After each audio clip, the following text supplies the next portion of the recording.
Hello, Internet! I'm Insane Lane, and welcome to Book Club. For some reason, the stream thinks I have been live for 30 seconds already, which I have not. So, hopefully, all is going well. But we will chill for a minute, give everyone a chance to file in, grab a seat, make sure you have some drinks. It is hot AF, no matter where you live, unless you are in Australia. It is incredibly hot. There may be some fan noise. I'm sorry, but I'm not turning it off for anything because it's way too hot. I have a kitty that has made a paper bed on the floor. He went in there cycling, which he likes to do sometimes, and stole a couple of paper bags that he dragged to the nearest corner and has been living on these as if they are his personal raft of respite and cool for like 3 days now. And of course, he's put himself right in the way where I have to step over him multiple times a day because he sure as hell ain't moving. You can like pretend to step right on him, and he will not move. He will not even acknowledge you. That is how sure of his kiddiness he is.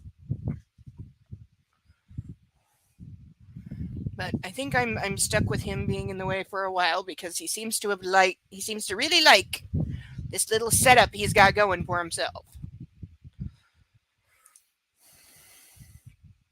And is of the opinion that I should not take it away.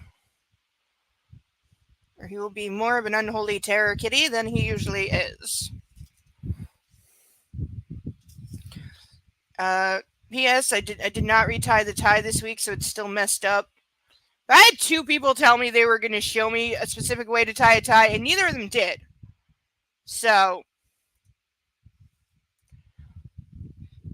I'm not good at it. I follow the video and I do it like it says, but it doesn't come out looking the way the one in the video does, and it's bigger on one side or smaller on the other, and I don't know what the hell I did.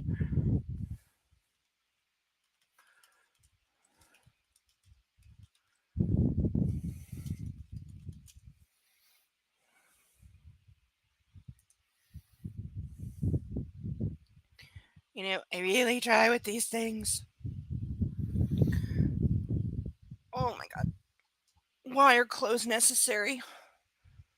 I'd be so much happier if I was naked right now.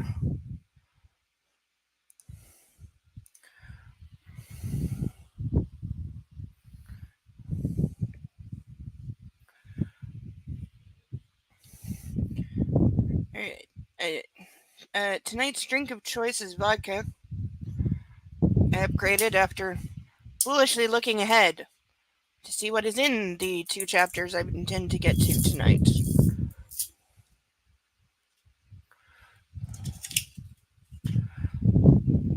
And it necessitated an upgrade, because, dear God.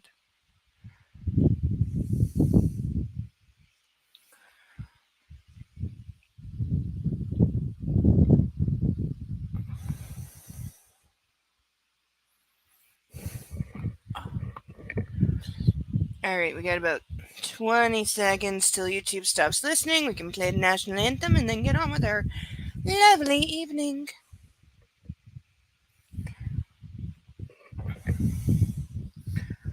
I think the only reason I'm not under a puppy is because he's learned the last couple days he's not getting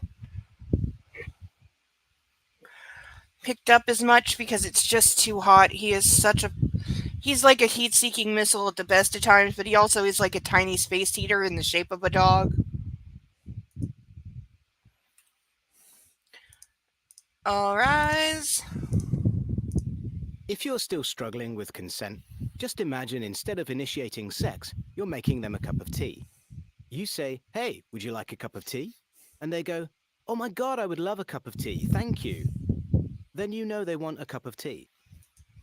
If you say, "Hey, would you like a cup of tea?" And they're like, I'm not really sure. Then you can make them a cup of tea, or not, but be aware that they might not drink it. And if they don't drink it, then, and this is the important bit, don't make them drink it. Just because you made it doesn't mean you're entitled to watch them drink it. And if they say, "No thank you," then don't make them tea at all. just don't make them tea.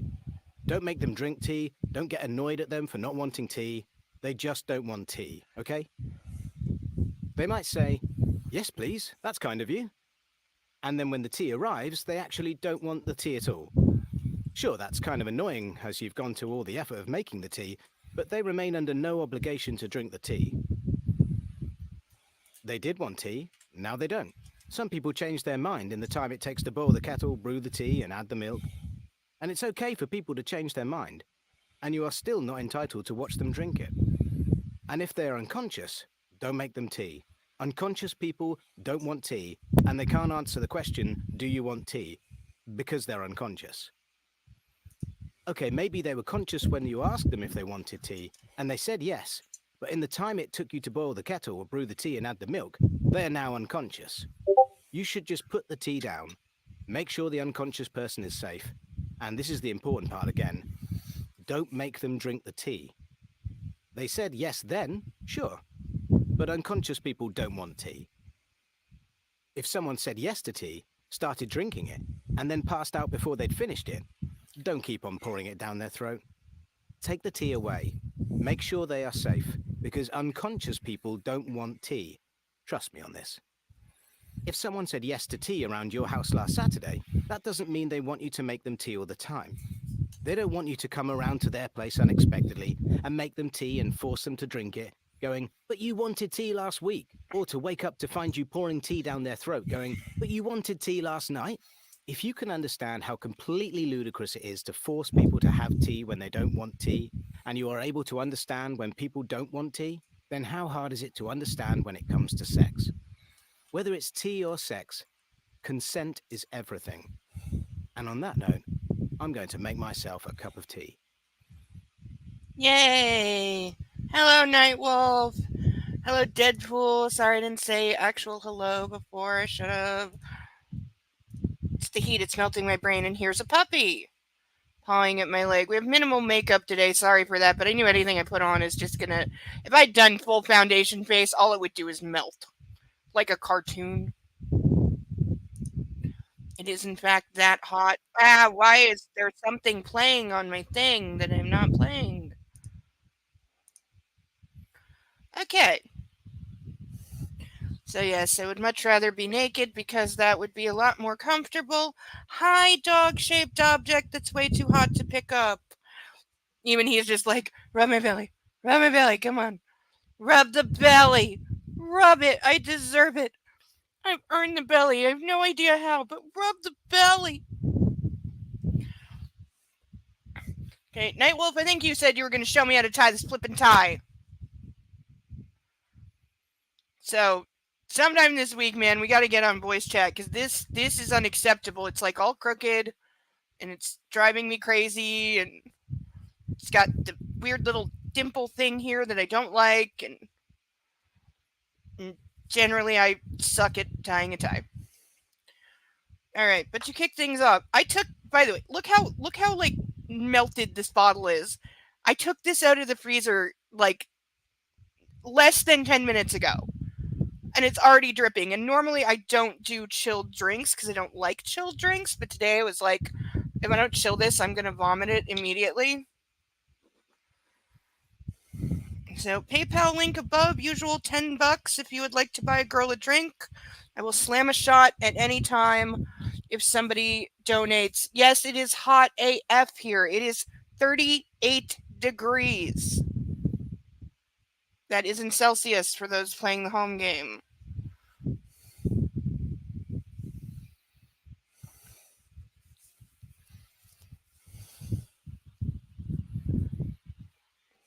And I'm not sure where I gotta say it. Now my lips are uneven and it's bothering me.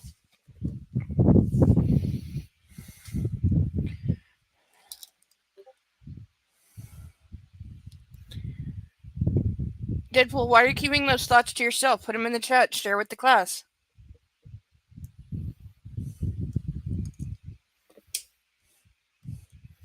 You know I have no modesty or shame.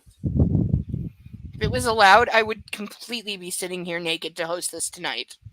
With a bag of ice on my head.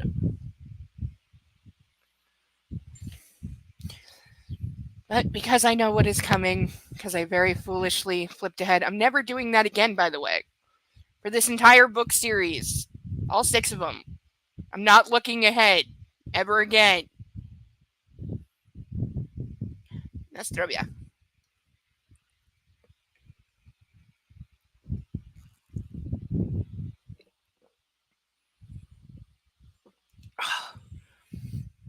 Okay, have not had vodka in over a month, and I made that iced tea way too weak.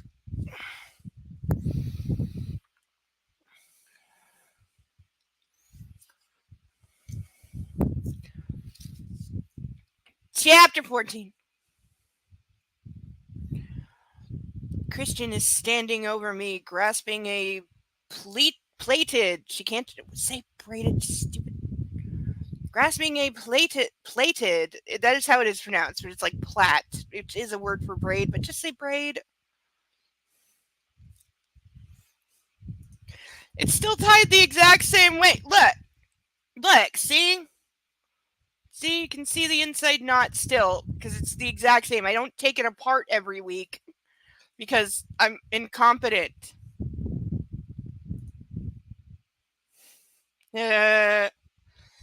Yes, but here you don't have to behave. Not monetized anyway, so have fun.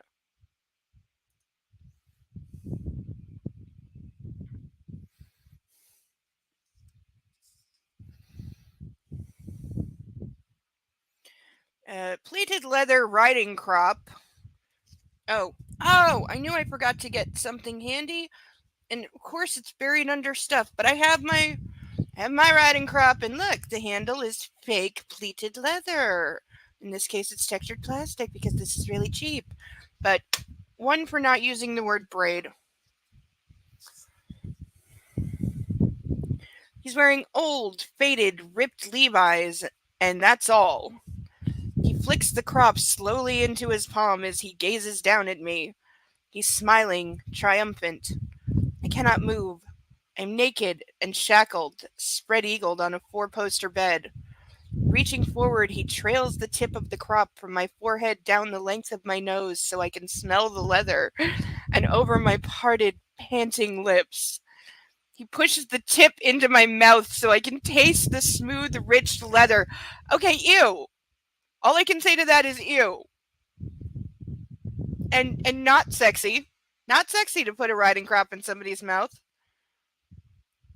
Suck, he commands, his voice soft.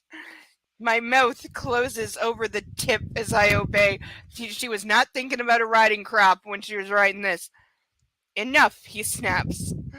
I'm panting once more as he tugs the crop out of my mouth, trails it down and under my chin and down my neck to the hollow at the base of my throat. He swirls it slowly there. Again, all I'm thinking is you, and you're getting spit all over me and gross. And leather might smell good, but it doesn't taste good. And he swirls it there and then continues to drag the tip down my body, along my sternum, between my breasts, over my torso, down to my navel. I'm panting, squirming, pulling against my restraints that are biting into my wrists and my ankles. He swirls the tip around my navel. That would just make me laugh or puke. And then continues to trail the leather tip south, through my pubic hair to my clitoris. He flicks the crop and it hits my sweet spot with a sharp slap, and I come gloriously, shouting my release. Okay, if one spank on the kitty is all it takes to make her come, she has a disorder. Abruptly, I wake, gasping for breath, because of course it was a dream. Christian didn't do anything, asshole. Yes, it is. You can even come up on stage with me and co-host if you want.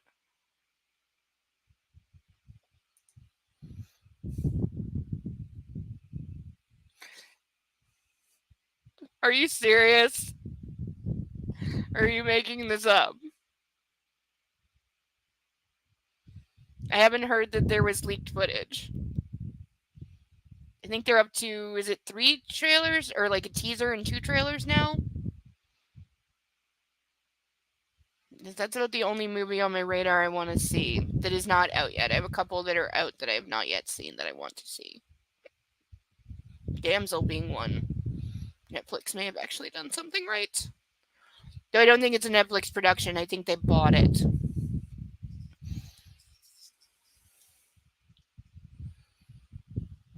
Covered in sweat and feeling the aftershocks of my orgasm. She actually orgasmed in her sleep. Ladies of the world, has this ever happened to you? Because I've heard this happening to men. I've never heard of this happening to women. I'm not saying it's impossible. I'm saying in my entire 37 years, I've never heard of this being a thing for women. So, let me know. Oh, do not tempt me. You think I will not? Honey.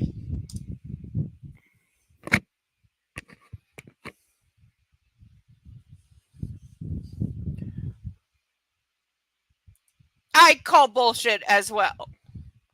For a number of reasons. But yeah, I know. I'm saying no, that did not happen. You can even tell it's hot because my lipstick is dried in record time. I put this on like a minute ago. And it is already darkened and is so dry. And if you ever see me like reapplying when it looks fine, it's because all the talking, and especially with the fans on, dries the hell out of my lips.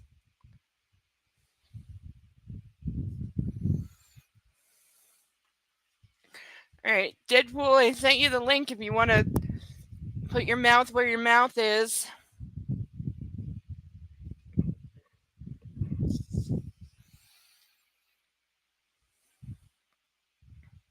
Holy hell, I'm completely disoriented. And what the hell just happened? I'm in my bedroom alone. How? Why? I sit bolt upright, shocked. Wow, it's morning. I glance at my alarm clock. 8 o'clock. I put my head in my hands. I didn't know I could dream sex. Was it something I ate? Oh, okay, that's like the most conservative thought ever. Was it something I ate that made me dream about sex? If there were such a food that made you dream about sex, it would be like everybody would have a supply of it in their house. I would certainly eat one every night, no matter what it was, even if I hated it. I mean, I'm not a total stranger to a sexy dream, and by that, okay, there's been two. And one of them was like a sexual awakening thing before, and before you know anything about anything, because it's like 13, didn't know anything.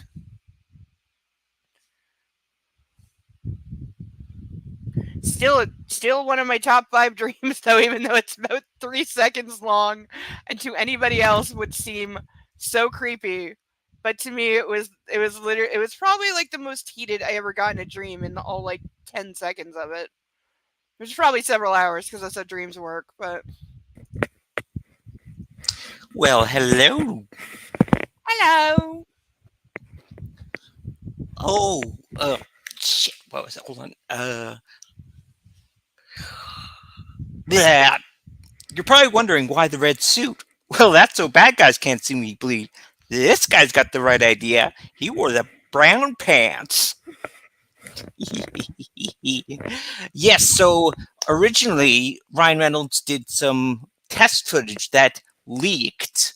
From one of the existing movies or the one coming up? No, from the original, from the first one. Okay. And then that created a absolute flood of support, and Fox had no choice but to greenlight it because fans were clamoring. They were like, "Gimme, gimme, gimme!" Yeah. Well, also, you fucked it up once already. Do it right.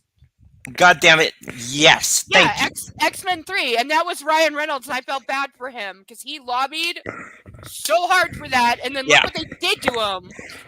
You mean no? X-Men Origins Wolverine, but we don't speak of that. No, I mean no. What? I mean, what are we talking about? Isn't it X-Men Last Stand that has Deadpool with his? No. No, it's no. Logan. It's it was Wolverine. It was Origins. Oh. Yep. Okay, see, the thing is, I've only ever seen clips of that while other people were It's making okay. fun of it. It's okay. Yeah, I understand. Yeah, So I don't know why, but yeah, I thought that was in Last Stand for some reason. Sorry. it's okay. It's But okay. I know the scene. I know the scene. Yeah. I know what they did. I know the behind the scenes. Mhm. I know the history. And what's even funnier is I don't know if you've seen the second one, the second Deadpool movie. Yes. He goes back and fixes it. It's beautiful. No, Sorry to distract from the no, it's the fine, reading. it's fine. No, I knew I was gonna like those as soon as I saw the first one in the opening credits. It said, like, produced by some assholes. I'm like, Yeah, some all asshat. right, I'm here. I'm here. Starring some I'm with- God's perfect idiot. Yeah, Yes, thank you. okay, I'm here. I'm here. You got my attention. Now, don't screw it up. Yes. Nightwolf, you think watermelon is the sex food? It could be.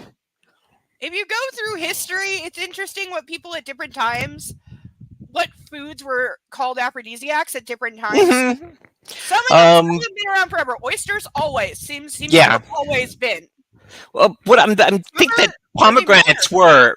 Pomegranates, yes, because that was because most people don't know pomegranate is the original forbidden fruit. That is often speculated to have been the fruit in the Garden of Eden, not an apple, but a pomegranate. And so there's a lot of debate over when in history did that change, because apples still weren't common. They weren't discovered for a really long time, so it couldn't have been apple for thousands of years. And you know what I also wonder is why it was changed to an apple. Yeah, I think probably because apples became more common. They probably became more widely known than pomegranates because, like, I know I live in Ontario. We don't grow pomegranates here. We do grow like a quarter shit of the ton world's of apples. supply. Yeah. We grow like half the apples sold in the States. Yep. As well as like out west, we provide milk to like several states. We provide power to like 14 states. Yep. Because we can do it cheaper because we have cheap hydroelectric power. Bingo. So it's especially for the small states up north, it's not worth it to them to produce their own hydro when they can buy it from Canada super cheap. And it's literally it's right there. They can have as much as they want. And it's more stable.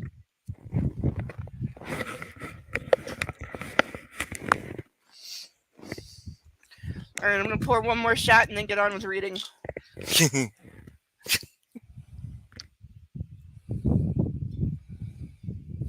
I need to be loaded before we get to certain sections or I'm gonna die. Oh God.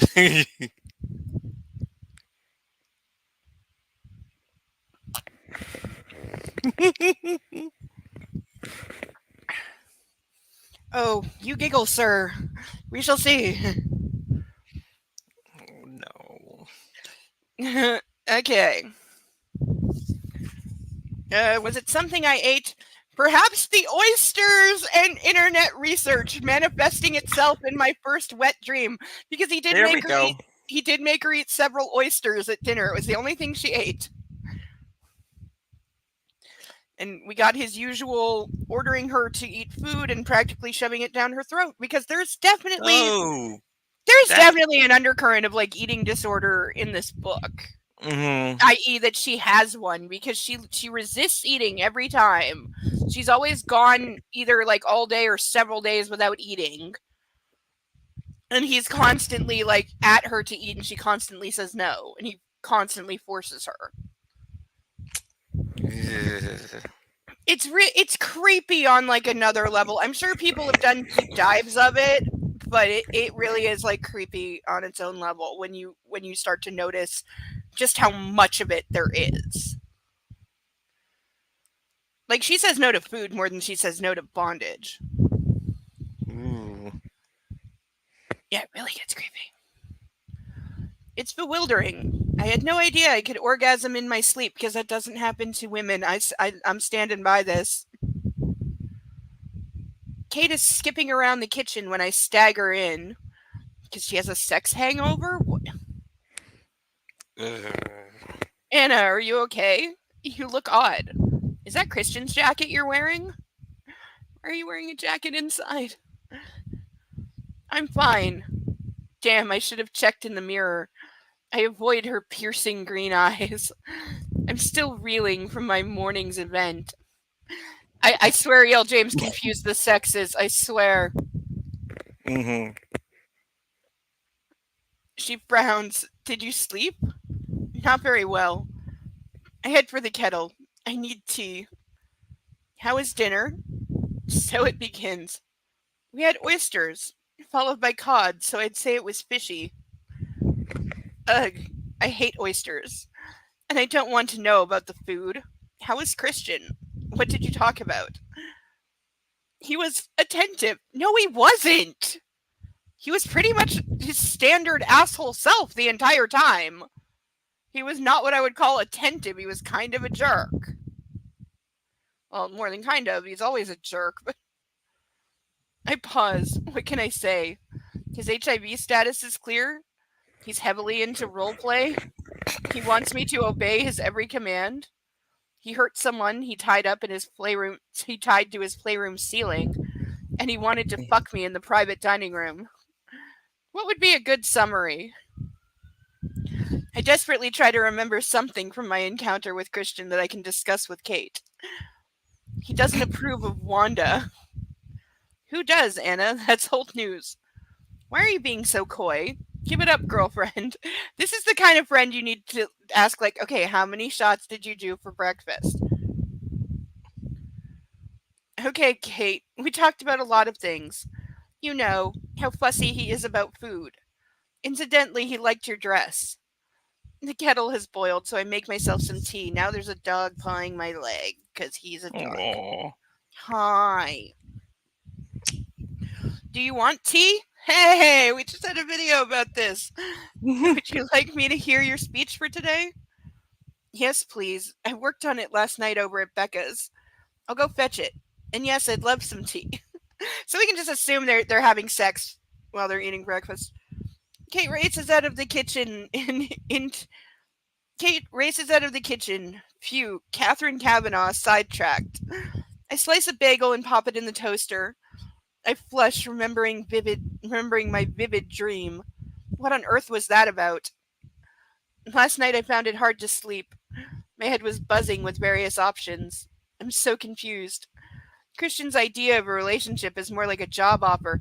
Again, why does the contract not include money? It solves so many problems and makes this on some level more acceptable if he includes that you get $100,000 or even $1 million. He can afford it. Make it $1 million a month that you put up with his bullshit. And have him acknowledge that he is insufferable and he sucks at aftercare. Say, hey, I know I'm going to hurt you. I'm going to make you hate me sometimes. I'm going to make you hate yourself sometimes. I get off on it. That's what you're volunteering for, but you get $1 million for every month that you can put up with it. So that's what I'm offering you. Because there'd be a line of women. Around the block, down and back again. At least, yeah. Easily. I mean, hell, I'm not much of a submissive, but I'll put up with this bullshit for a month for $1 million.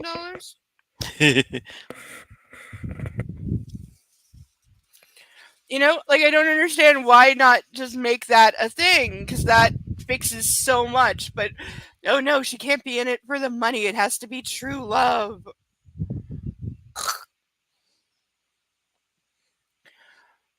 It has set hours, a job description, and a rather harsh grievance procedure. It's not how I envisioned my first romance. See, there's the fucking problem. This is why she is too stupid to exist.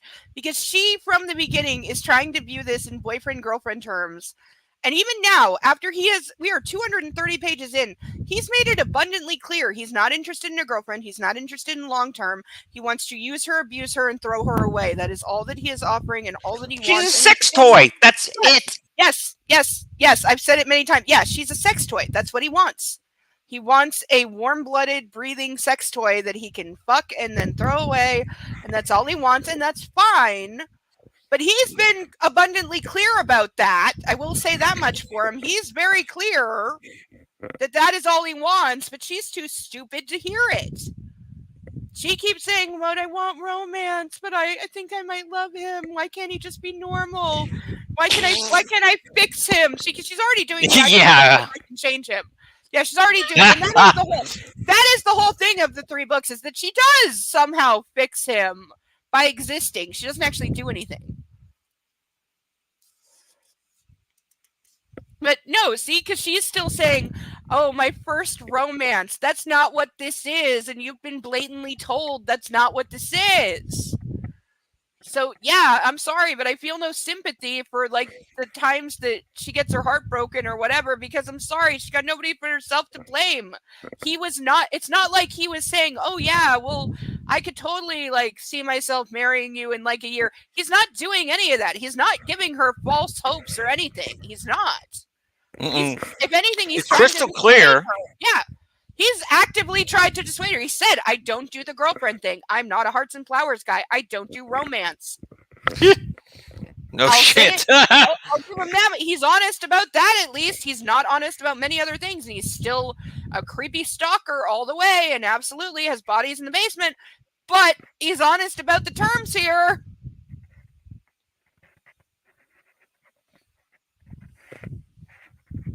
But of course, Christian doesn't do romance. Yeah, listen, bitch!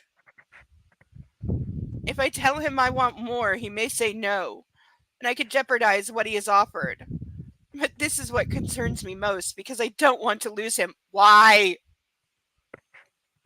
But I'm not sure I have the stomach to be his submissive. Because you're completely incompatible. Go your separate ways and be done with it. Like, I'm not usually one to say this, but I swear to God, she needs to go out to a club and get laid by 3 different guys in one night just so she knows there are options out there. Oh my God. He's not the only one that can make her scream. True. Like, get some experience. It will add perspective to the billionaire douchebag.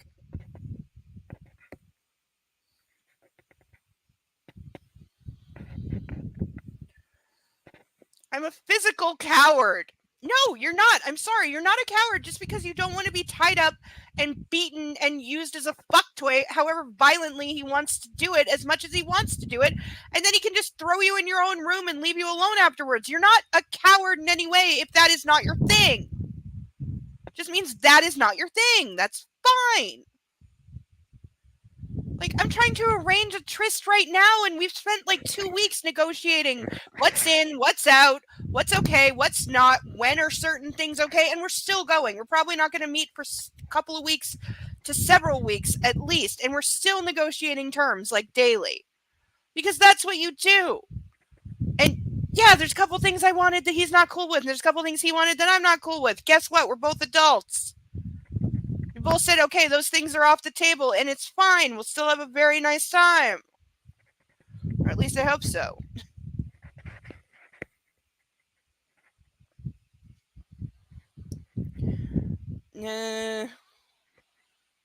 It's the canes and whips that put me off. I'm a physical coward. I will go a long way to avoid pain. I think of my dream. Why? Oh my God. I know. Then why are you? Why? I know. Why?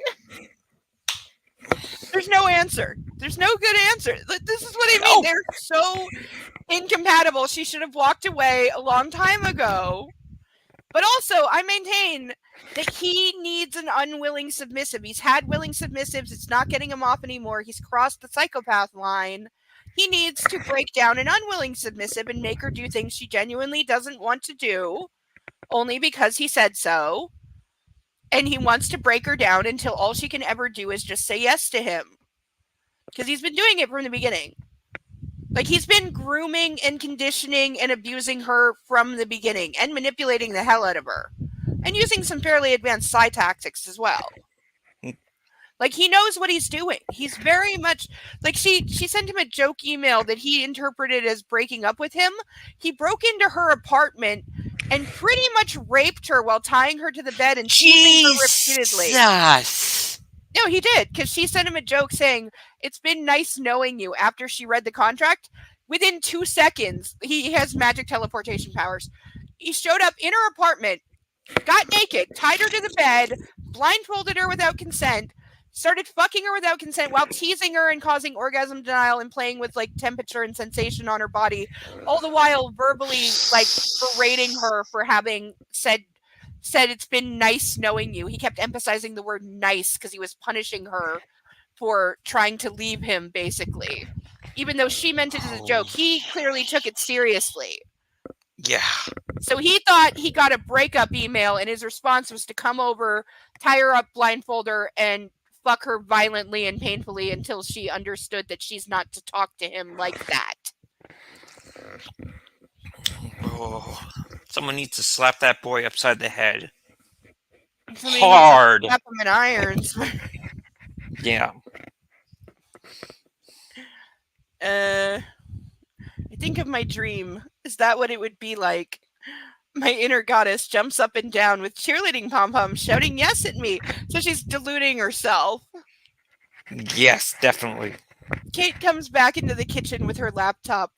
I concentrate on my bagel and listen patiently as she runs through her valedictorian speech. Yes, the ditzy, idiot, sex-crazed friend who has slutted her way through college is the valedictorian. Oh, of course. Of course. I'm dressed and ready when Ray arrives. I open the front door and he's standing on the porch in his ill-fitting suit. A warm surge of gratitude and love for this uncomplicated man streaks through me, and I throw my arms around him in an uncharacteristic display of affection. He's taken aback, bemused. Ray is her stepfather, who's like the only decent human being in any of these books and was cut out of the movies. So yeah, her her mother and her mother's like fourth or fifth husband are not attending her graduation because the new hubby twisted his ankle, and that meant mommy couldn't fly in for her graduation. Oh my god. So this guy was husband number 2, and I guess they've kept in touch because he's like decent.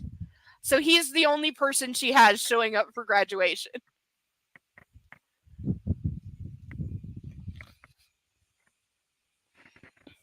Hey, Annie, I'm pleased to see you too, he murmurs as he hugs me. Setting me back down, his hands on my shoulders, he looks me up and down, his brow furrowed. You okay, kid? Of course, Dad. Can't a girl be pleased to see her old man? He smiles, his dark eyes crinkling at the corners, and follows me into the living room. You look good, he says. This is Kate's dress. I glance down at the gray chiffon halter neck dress. Oh my god, I had a dress like that once. I was like 12, but I had a dress like that. Aww. I also did not wear a dress that I owned to my graduation. I was dead broke. I couldn't afford it, and word got out at my church that I didn't have anything to wear, and so somebody who happened to have been plus size when they were high school age gave me a very nice dress to wear to grad. Which is the only reason I had anything decent to wear. But I also had the most sexist grad in the history of ever, and I'm still pissed about it.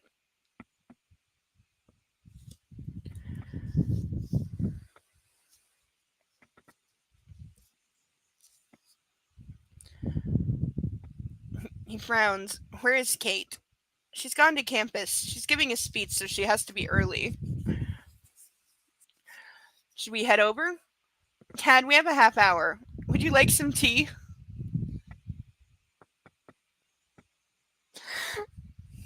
Given that this is on the internet, and that he is her stepfather, I'm not finishing that thought. Oh god. You will find, like, I don't know why, but in every other category of porn, there's always daddy stepdaughter stuff. Yeah. In whatever other category. Like, daddy stepdaughter stuff has to make up like half of all porn. And I don't understand it. I don't get it. I don't get the incest taboo thing. I really don't. I'm not shaming anybody as long as it's not real, but I don't get it. And keep it to its own category. It's its own category. Keep it there. Keep it out of other things. Mm-hmm. And Pornhub, stop pretending you have a fucking conscience and putting up warnings when people try to Google terms you suddenly don't like after being the people that said we can post anything here 15 years ago. Now you're a bunch of chicken-ass cowards.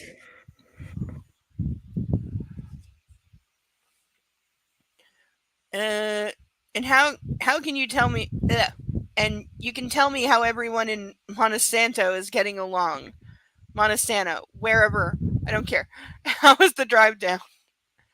Ray pulls his car into the campus parking lot, and we follow the stream of humanity dotted with ubiquitous black and red gowns heading towards the gym.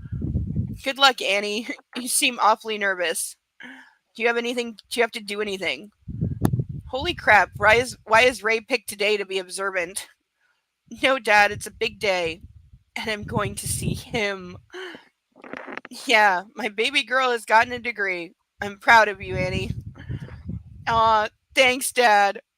Oh, I love this man. The gym is crowded. Ray's gone to sit with the other parents and well-wishered in the tiered seating while I make my way to my seat. I'm wearing my black gown and my cap, and I feel protected by them. Anonymous. There's no one on stage yet, but I can't seem to steady my nerves. My heart is pounding and my breathing is shallow. He's here, somewhere. This is a woman who's supposed to be like 20, and she's acting like she's about 9. Mm-hmm. Like, oh my god, he's here somewhere. Can he see me? How's my hair? I wonder if Kate is talking to him, interrogating him, maybe. I make my way to my seat amongst my fellow students whose surnames also begin with S. I'm in the second row, affording me yet more anonymity. I glance behind me and spot Ray high up in the bleachers. I give him a wave. He self-consciously gives me half a wave, half salute back. I sit and wait. The auditorium fills quickly, and the buzz of excited voices gets louder and louder. The row of seats in front fills, and on either side of me, I'm joined by 2 girls who I don't know from a different department. They're obviously close friends and talk across me excitedly. At 11 precisely, the chancellor appears from behind the stage, followed by 3 vice chancellors and then the senior professors, all decked out in their black and red regalia. We stand and applaud our teaching staff. Some professors nod and wave, others look bored. Professor Collins, my tutor and my favorite teacher, looks like he's just fallen out of bed, as usual. Last on the stage are Kate and Christian. Christian stands out in his bespoke gray suit, copper highlights glinting in his hair under the auditorium lights. He looks so serious and self-contained. As he sits, he undoes his single-breasted jacket, and I glimpse his tie. Holy shit. That tie. That would be this tie, because he has tied her up with this twice. Oh, And, of course. Apparently the woven pattern of this tie, he tied her wrists together so tightly that the woven pattern of the tie was left imprinted on her wrists. I call bullshit on that. Oh, absolutely. Also, you would be on cut-off circulation. But also, there isn't enough of a pattern, and she was only tied up for, like, maybe 10 minutes. But, yeah, if you tied it that tight, you're doing something very wrong. I rub my wrists reflexively. I cannot take my eyes off him. He's wearing that tie. On purpose, no doubt. My mouth presses into a hard line. The audience sits down and the applause cease. Look at him, one of the girls beside me hisses enthusiastically to her friend. He's hot. Oh, we also need to be told like 50 times a chapter that he's really, really hot. I stiffen. I'm sure they're not talking about Professor Collins. He must be Christian Grey. Is he single? I bristle. I don't think so, I murmur. Oh? Both girls. Bullshit. I know, right? Both girls look at me in surprise. I think he's gay, I mutter.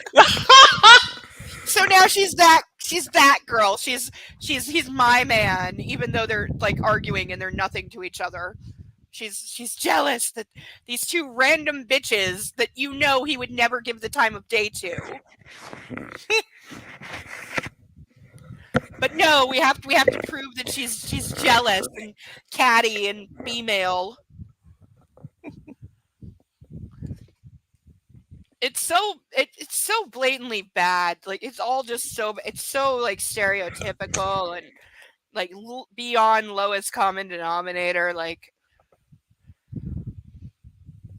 as the Chancellor gets to his feet and kicks off the proceedings with his speech, I watch Christian subtly scanning the hall.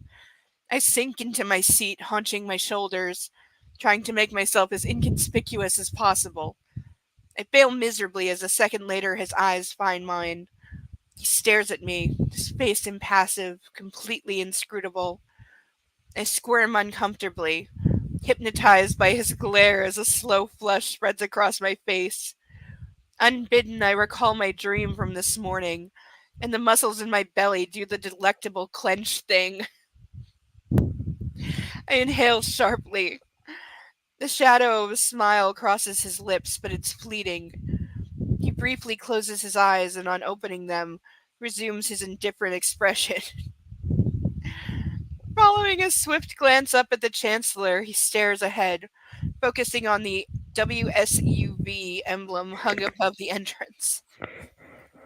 He doesn't turn his eyes towards me again. The Chancellor drones on, and Christian still doesn't look at me. He just stares fixedly ahead. Why won't he look at me? Oh, God. Oh. Perhaps he's changed his mind. A wave of unease washes over me. Perhaps walking out on him last night was the end for him, too. He's bored of waiting for me to make up my mind. Oh, no. I could have completely blown it. I remember his email last night. Maybe he's mad that I haven't replied. She's doing all of this by herself, by the way. The fact, literally, just because he is not looking at her when they are in the same auditorium, she is completely falling apart. She's having a freaking meltdown. Like, yeah, get a hold of yourself. Yeah, and what else is she doing? She's blaming herself, saying, "What did I do? What did I do that he's mad at me? What did I do that he won't look at me? Like, what did I do? What did I do wrong?" Because he's been, like I said, he's been grooming and conditioning her to do this from the beginning, even though she has not agreed to be his submissive in any way and has told him no in several ways. And that she thinks the idea of him having complete and total control and dominion over her body, mind, and thoughts, and like, trust me, there's a contract that went on for like 15 pages. He only wants her as a fuck doll from like Friday night to like Sunday night, because he only plays during weekends. During the week, he has to be Mr. Serious Billionaire Businessman. Of course. So he wants his toy on weekends, but even during the week when she's not with him, he still has a ton of shit she is supposed to do and not do. The not do list is bigger. But if she breaks any of his idiot rules, he gets to punish her for it on the weekend, meaning either he's planning to have people spy on her, which he's already definitely doing, or she's supposed to like self-report that she broke one of his rules and accept his whatever punishment he wants to dole out.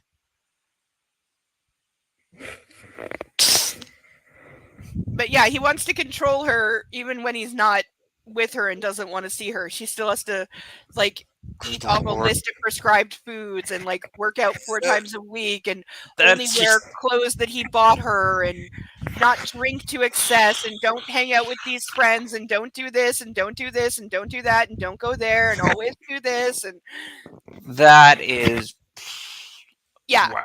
It's extensive too. Though my personal favorite is a clause that, because the contract is supposed to last for 3 months, and then they both have an option to quit it or to like renew it, basically. But it says that at any time during the 3 months, he can end the relationship for any reason or without giving a reason at all. Basically, if he gets bored or she's like, I don't know, not good enough or something, or he finds someone better, he can just end it at any time with no warning and no explanation. Oh, of course. However, she cannot. Well, duh.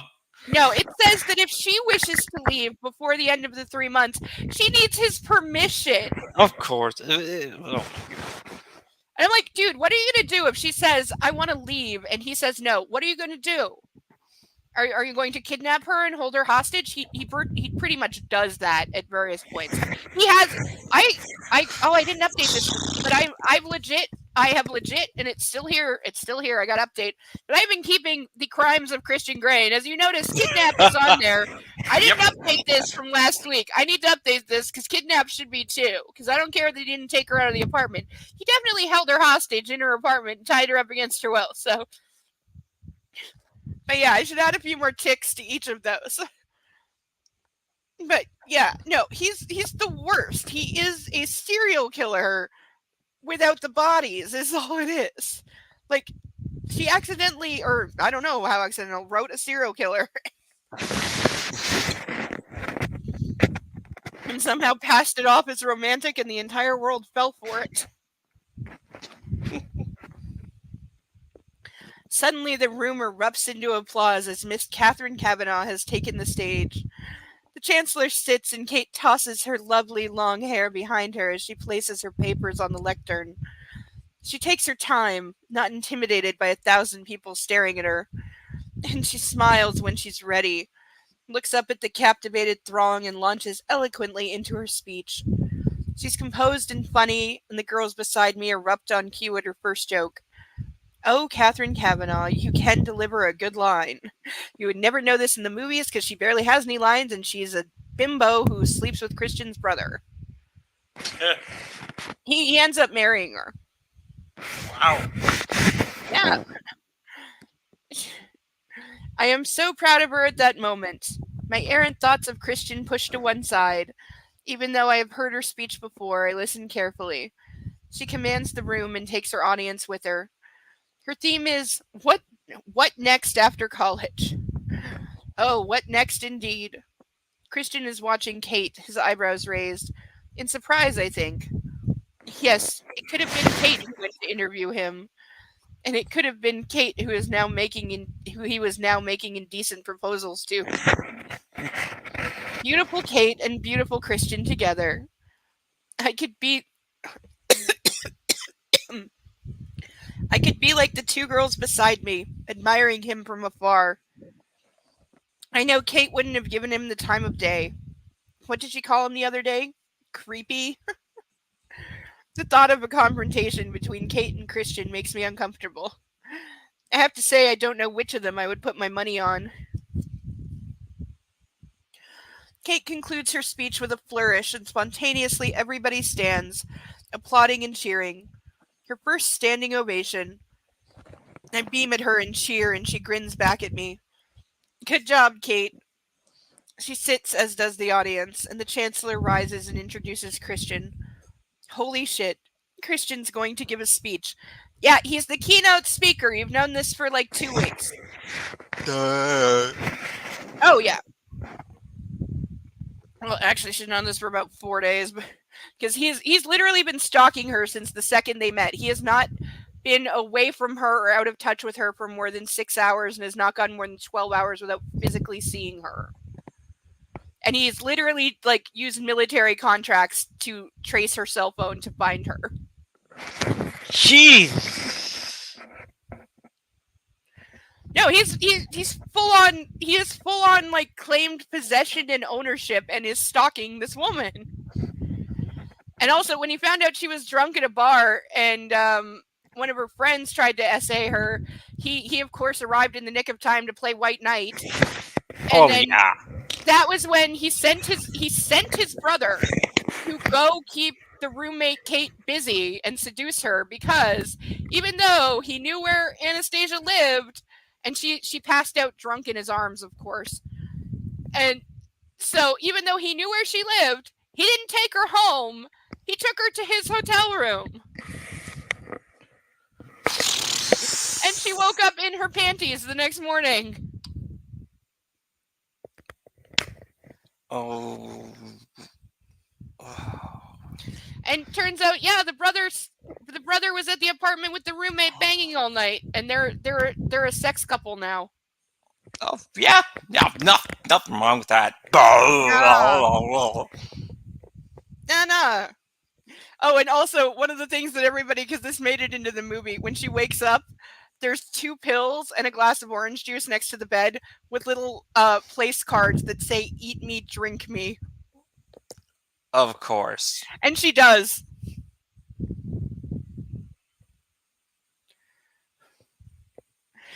zero hesitation. She just pops anonymous pills and drinks the juice after waking up in her panties, having no clue where she is.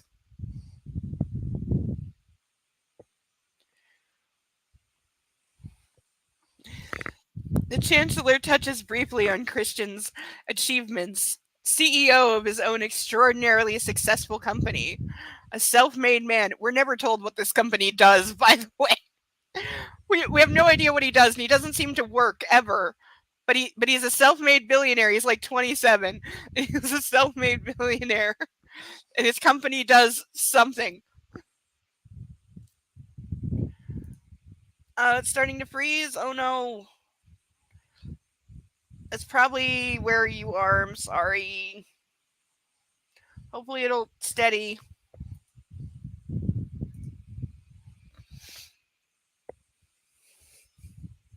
Okay, I just saw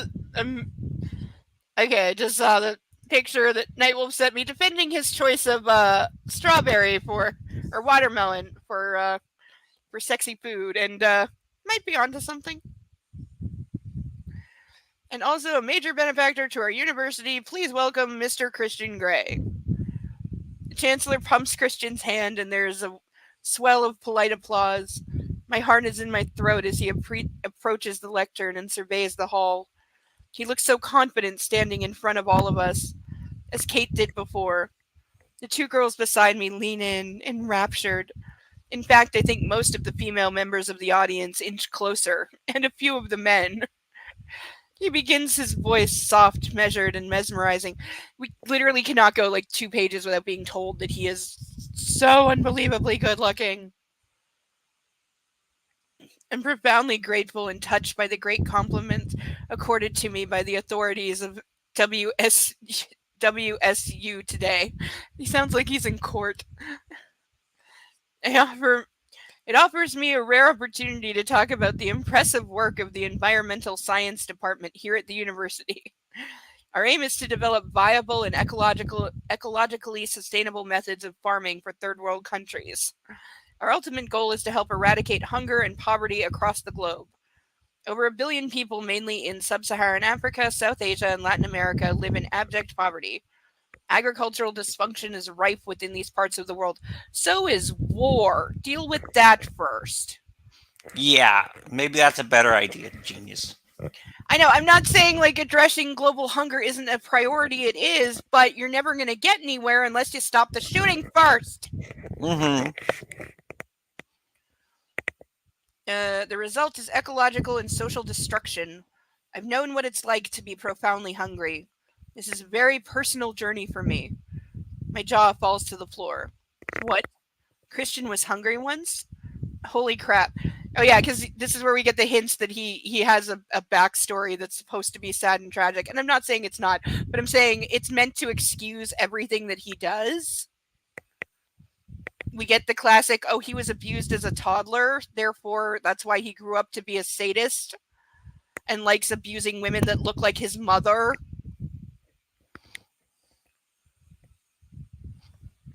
Yeah, that's excused away because, oh, he had a rough childhood, so it's okay. No, it's not. Well, that explains a great deal. And I recall the interview. He really does want to feed the world. I desperately rack my brains to remember what Kate had written in her article. Adopted at age 4, I think. I can't imagine that Grace starved him, so it must have been before then, as a little boy. I.e. before he would remember it. Not saying it wouldn't leave an impact. I'm saying he don't remember it. I swallow, my heart constricting at the thought of a hungry, gray-eyed toddler. Oh no. What kind of life did he have before the Greys got a hold of him and rescued him? I'm seized by a sense of raw outrage. Poor, fucked up, kinky, philanthropic Christian. Good lord. I'm pouring a shot. Yeah, you take it.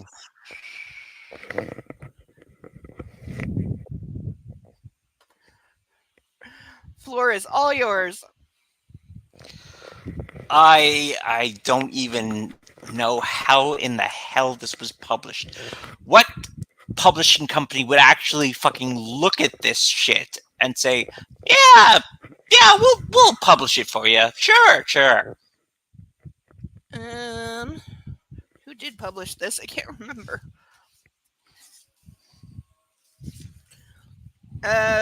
Vintage Books, a division of Random House.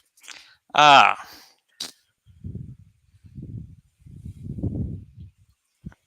According to the first page. Mm.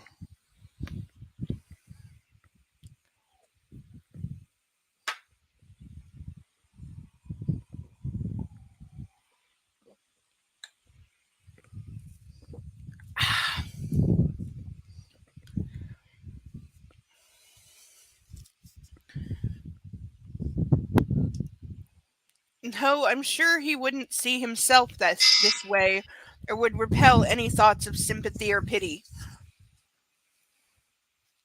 Abruptly, everyone bursts into applause and stands. I follow, though I haven't heard half his speech.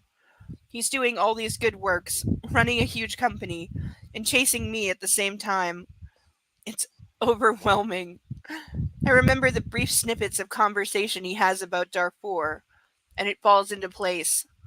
Food. He smiles briefly at the warm applause. Even Kate is clapping. Then he resumes his seat. He doesn't look my way, and I'm off kilter trying to assimilate this new information about him. One of the vice chancellors rises, and we begin the long, tedious process of collecting our degrees. There are more than 400 to be given out, and it takes just over an hour before I hear my name. I make my way up to the stage between the two giggling girls. Christian gazes down at me, his look warm but guarded. "Congratulations, Miss Steele," he says as he shakes my hand, squeezing it gently. I feel the charge of his flesh on mine. "Do you have a problem with your laptop?" I frown as he hands me my degree. "No." "Then you are ignoring my emails." Okay, he couldn't. Oh, what? Oh. He emailed her last night after midnight as she was going to bed. And he knew that she was going to bed. And it's the morning of her graduation, and he wants to be a little bitch boy, saying, "Why didn't you email me back?" Okay, one, fuck you. And two, you both knew you'd be seeing each other today. And also, screw you. Like, God, he's such an asshole. Like, all the time. She's literally being handed her college degree, and he's being a dick. Yeah, like, time and place, dickhead. Yeah, also, fuck you. But didn't answer email the second I woke up. Screw you. I only saw the mergers and acquisitions one. He looks quizzically at me. "Later," he says, and I have to move because I'm holding up the line. Yeah. I go back to my seat. Emails? He must have sent another. What did it say? So he emailed her this morning, expecting a response. Oh, of course, because he's that needy. Yes, and he just. Well, it'd been like at least 8 hours since he controlled her in some way. The ceremony takes another hour to conclude. It's interminable. Finally, the Chancellor leads the faculty members off the stage to yet more rousing applause, preceded by Christian and Kate. Christian does not glance at me, even though I'm willing him to do it. My inner goddess is not pleased. As I stand and wait for our road to disperse, Kate calls to me. She's heading my way from behind the stage. "Christian wants to talk to you," she shouts. The two girls who are now standing beside me turn and gape at me.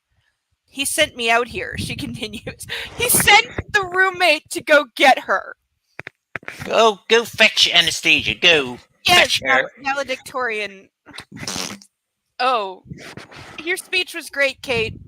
"It was, wasn't it?" She beams. "Are you coming?" He can be very insistent. She rolls her eyes and I grin. "You have no idea. I can't leave Ray for long." I glance up at Ray and holding my fingers up, indicating 5 minutes. He nods, giving me an okay sign, and I follow Kate into the corridor behind the stage.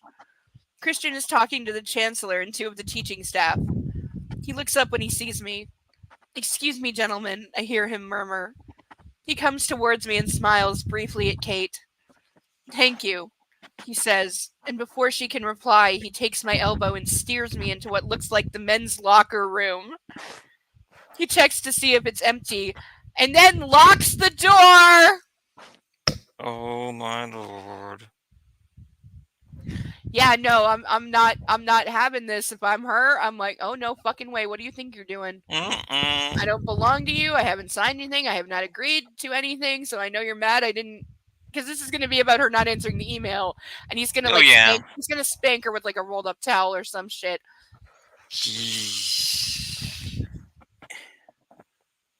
Like, I predict right now. Holy shit! What does he have in mind? I blink up at him as he turns on me. "Why haven't you emailed me or texted me back?" He glares. I'm nonplussed. Yeah, he's being a whiny little bitch. I haven't looked at my computer today or my phone. Crap, has he been trying to call? I try my distraction technique that's so effective on Kate. "That was a great speech. Thank you. Explains your food issues to me." He runs a hand through his hair, exasperated. "Anastasia, I don't want to go there at the moment." He closes his eyes, looking pained. "I've been worried about you." He literally talked to her as she was going to sleep. Worried? Why? Because you went home in that death trap you call a car. What? It's not a death trap, it's fine. Jose regularly services it for me. Jose, the photographer? Christian's eyes narrow. That's the guy who tried to sexually assault her at the bar. And yet the next day when he left her like 3 voicemails and she hadn't answered in less than 12 hours, she was like, "Oh, maybe I'm being too harsh on him." Oh, of course. Yeah, no, she's the biggest like walking "please make me a victim" sign ever. Christian's eyes narrow, his face frosting. Oh crap. Also, even though she's described as being just the plainest blank slate in the history of ever, every guy around her is constantly hitting on her and trying to get in her pants.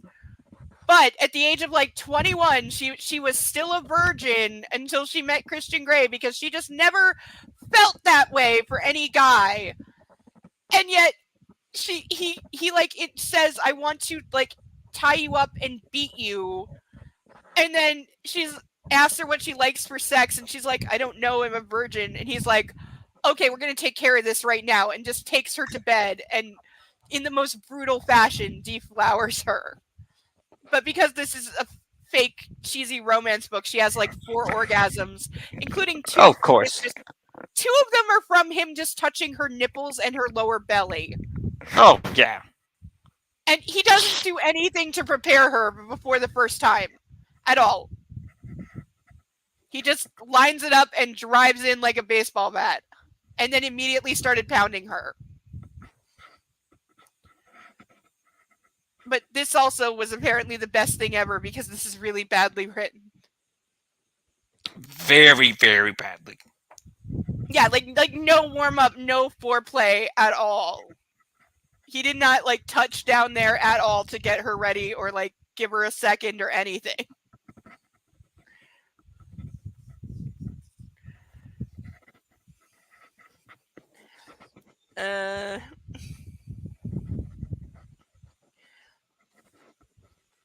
Yes, the beetle used to belong to his mother. Yes, and probably her mother and her mother before her. It's not safe. I've been driving it for over 3 years.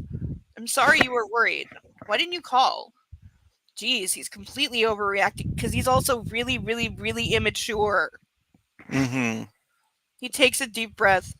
Anastasia, I need an answer from you. This waiting around is driving me crazy. It's been like 3 days.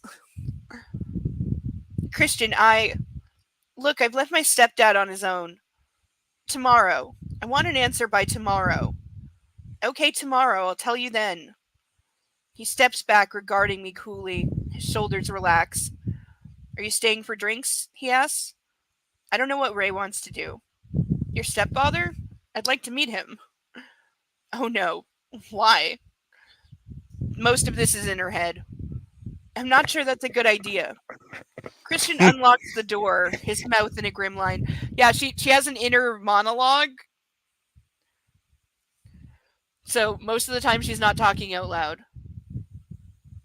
She says, I'm not sure it's a good idea because she doesn't want him to meet her stepfather. What does he do? Are you ashamed of me? Oh, yeah. Total manipulation. Little Jesus. little emotional turn of the screw. No, it's my turn to sound exasperated. Introduce you to my dad as what? This is the man who deflowered me and wants to start a BDSM relationship? You're not wearing running shoes. It's implying her father would shoot him. Which is the only part of the movie Twilight that gets a laugh out of me. Is when Bella goes to her father and he's of course cleaning his shotgun. And says, Edward's here and he wants to meet you. And there's like 2 empty beer cans and the dad's like on a 3rd beer.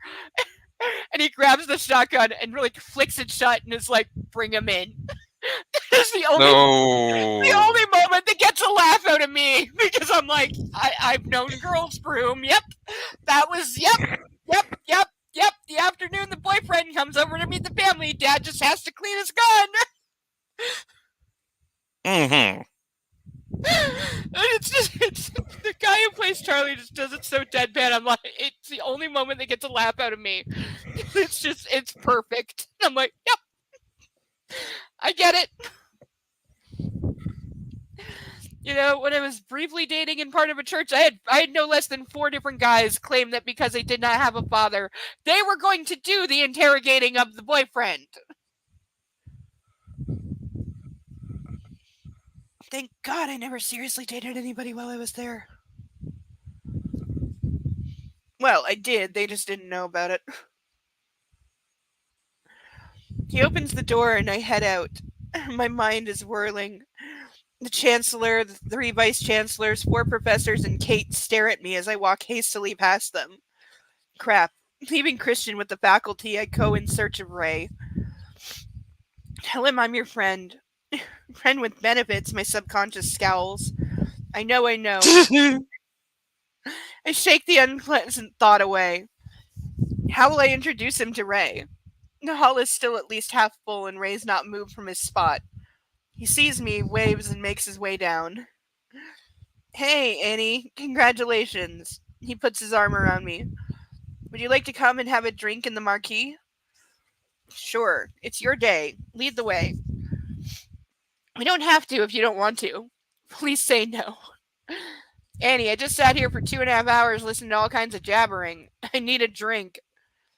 I put my arm through his and we stroll out with the throng into the warmth of the early afternoon.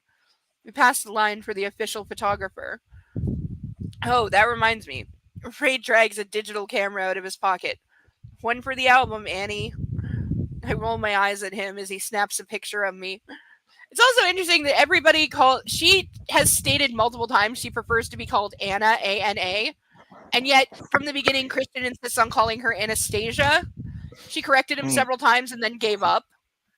But her mom calls her like Anne and he calls her Annie and her best friend calls her something else.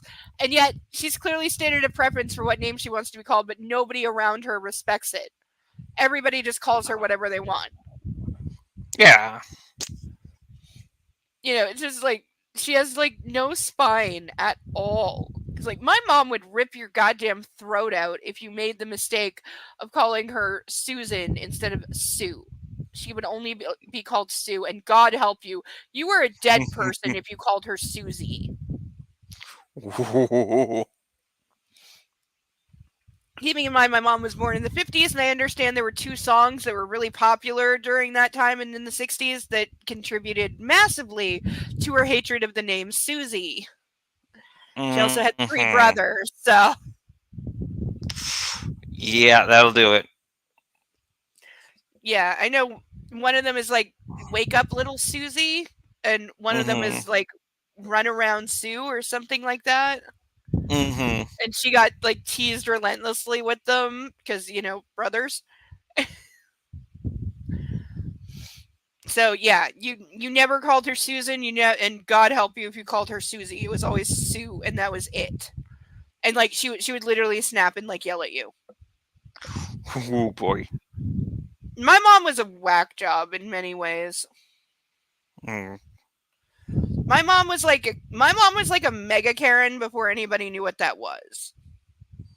And I didn't figure that out until like many years after she died. It's always interesting how like after there's 2 times where you like get to see your parents as like real people from like an outside perspective. And one is like right after you move out for the first time. And the second is when they die. Mm. You get perspective and you get to see them as real people for the first time and go, how did I not notice my entire life that they were exactly that person? And you just don't. It's when, one of my favorite lines from Handmaid's Tale is normal is just what you're used to. So if you grow up with crazy, then crazy is normal. And so you don't see it or think of it as crazy like other people looking into, because you're just like, what, it's Tuesday.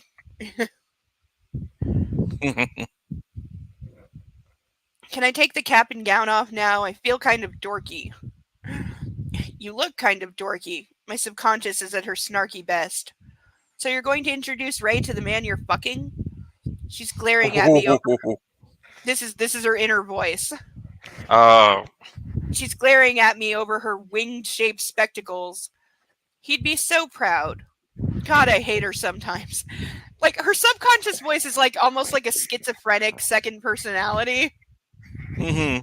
It's so weird the way it's written. The marquee is immense and crowded. Students, parents, teachers, and friends all chattering happily.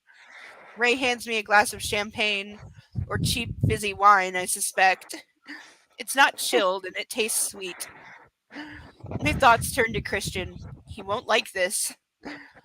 Anna. What else is new? I don't like anything. I turn and see Ethan Kavanaugh scoops me into his arms. He twirls me around without spilling my wine. Some feat. Congratulations. He beams down at me, green eyes twinkling. What a surprise. His dirty blonde hair is tousled and sexy. He's as beautiful as Kate. This is the roommate's brother. The family resemblance is striking. Wow, Ethan, how lovely to see you. Dad, this is Ethan, Kate's brother. Ethan, this is my dad, Ray Steele. They shake hands, my dad coolly assessing Mr. Kavanaugh. I'm going to have another drink. And it's worth noting that Ray is not her biological father. No. He's the guy who came after the biological father. I think it said she never knew her real father. And her mom was married to Ray when she was young, like under 10, and they got divorced like before she hit like 10. But she kept his last name, and he's the one that she kept in touch with, even though mom was married married and divorced 2 more times after that, and is now on a 3rd marriage after him.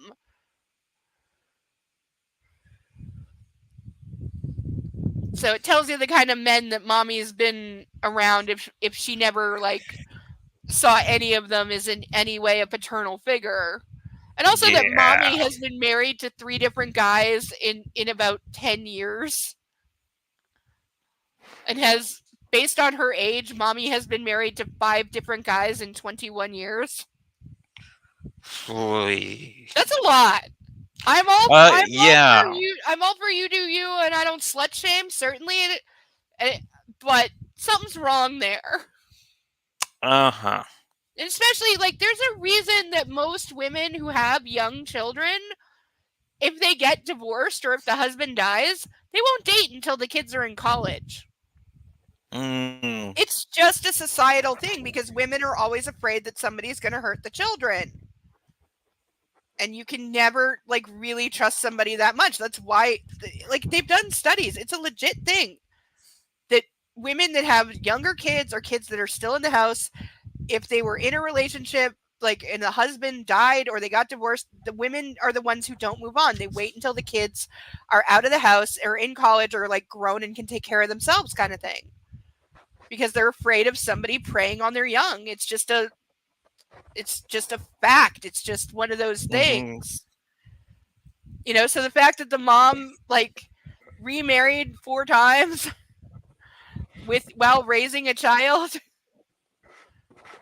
that's a lot of chaos for a kid.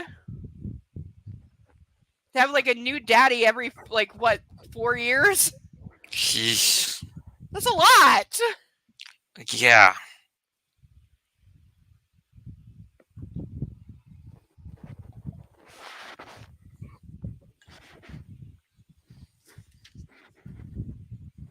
Like, I grew up with some things that were too much, and I know what it did. Like, by the time I was 16, it had 32 different addresses. Jeez. Yeah, and the only reason that stopped is because I moved out on my own. I left home when I was 16, and not in the conventional sense. But the next few years were the most stable I'd had since I was like 6. Because I was actually in one place until I was like 20. I lived in the same place for like almost 4 years, which hadn't happened since I was like literally a toddler. Like there's a reason that I went to like 7 different high schools, and that's not a good thing. But I also like catastrophically like literally lost everything that I owned except the clothes I was wearing no less than like 6 different times before leaving home. Jeez.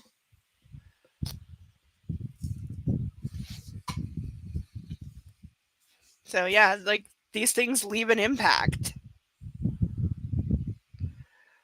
Like there's nothing where I live now that I have not bought while I lived here, and I've lived here about 7 years.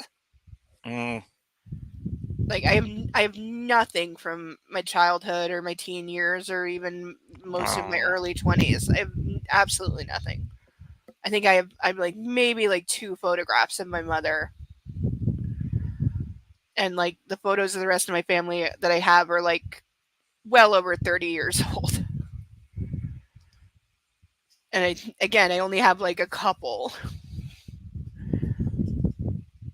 And that's it. Because though I would have a bit more things from my mom, but another family member agreed to hold on to them for me and then either lost them or threw them out or something. I've never gotten a straight answer, but I still hate them. Yeah. Well, because what really sucked is I was calling them for 3 years, asking them to bring me the stuff because I finally had room for it, and they never returned my calls. And when I finally saw them in person again, they just like made up an excuse as to why the stuff was gone. But it was very clear that like they were just making an excuse. They threw it out because it wasn't important to them. Yeah. They didn't give a rat's ass. Yeah. And it was literally one like tiny cardboard box. That's all it was. It was one like 1 foot square box. That's all it was. Jeez. And also, how do you not return my calls for 3 years when I was leaving you messages like every other week? And I'm your niece, and you couldn't be bothered to return my calls, really? And this is the same person I just had to deal with my grandfather's estate, which took months. It's like, yeah, hi, we haven't talked in 20 years since you lost my mom's things. So great to hear from you. And now I have to deal with legal paperwork because there's a will involved and you're in charge of it. Great. Yeah, nice to hear from you too, person who once argued with me about my own birthday. He really did. He really did. He kept saying my birthday was a different date. It was for some reason he was putting my birthday 3 days later, and I was like, "No, that's not my birthday. This is my birthday." And he argued with me. He argued with me. What the? Oh my god. Like who? I'm sorry, but who argues about that? I don't know. I literally had to pull out my ID and shove it in his face. Oh my lord. Like, yeah, you're so related to me. You are my mom's younger brother.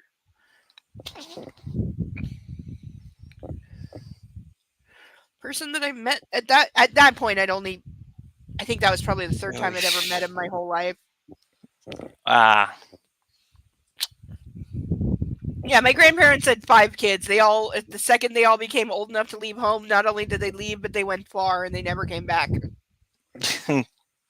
Including their oldest, literally, when he was 19, moved from Ontario to British Columbia and never came back.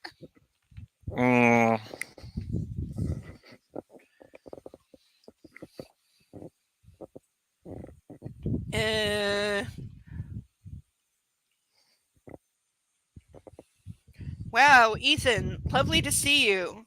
Tad, this is Ethan, Kate's brother. Ethan, this is my dad, Ray Steele. They shake hands, my dad coolly assessing Mr. Kavanaugh. When did you get back from Europe? I ask. I've been back for a week, but I wanted to surprise my little sister, he says conspiratorially.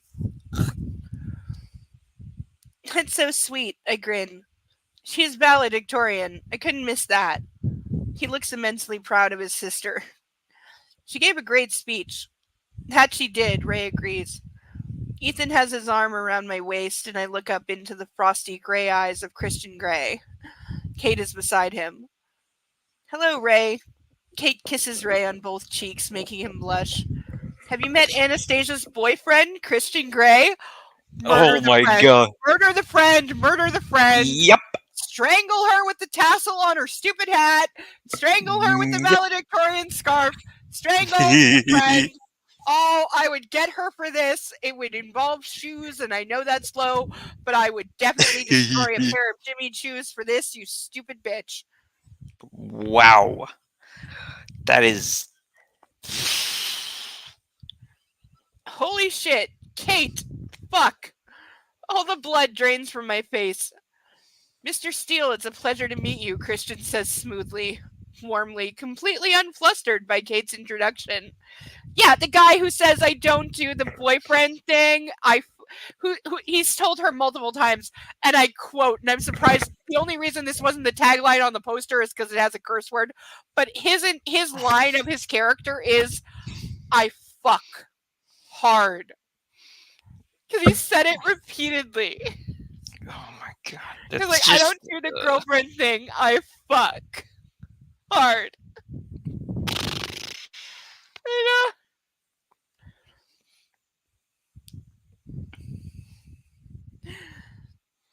He holds out his hand, which Ray, all credit to him, takes, not showing a hint of drop-dead surprise he's just had thrust upon him.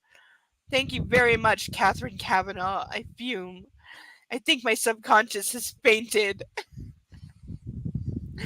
Mr. Grey, Ray murmurs, his expression indecipherable, except perhaps for the slight widening of his big brown eyes.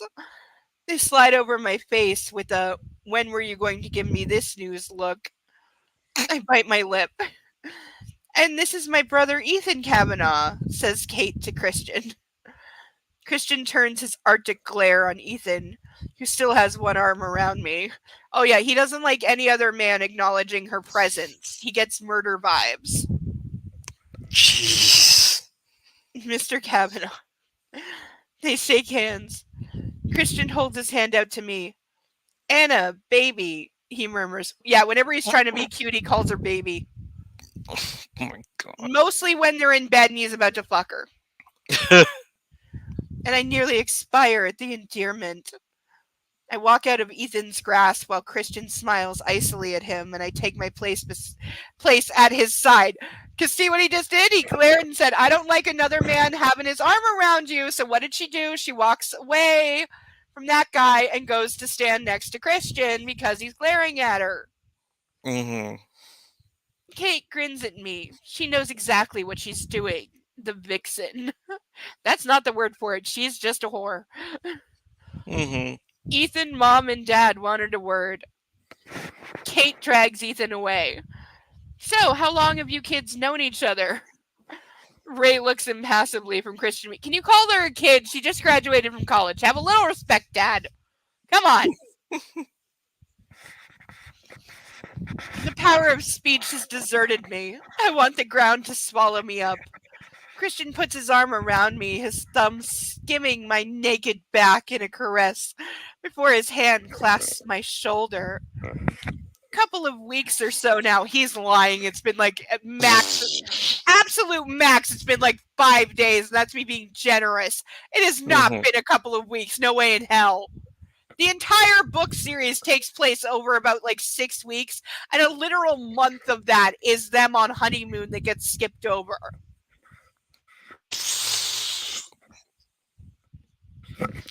Oh, hold on. I just gotta go to the bathroom. I'll be back. Okay. We shall now pause for a brief break. Everyone who's here, please love a fur baby. Take a bathroom break if you need one.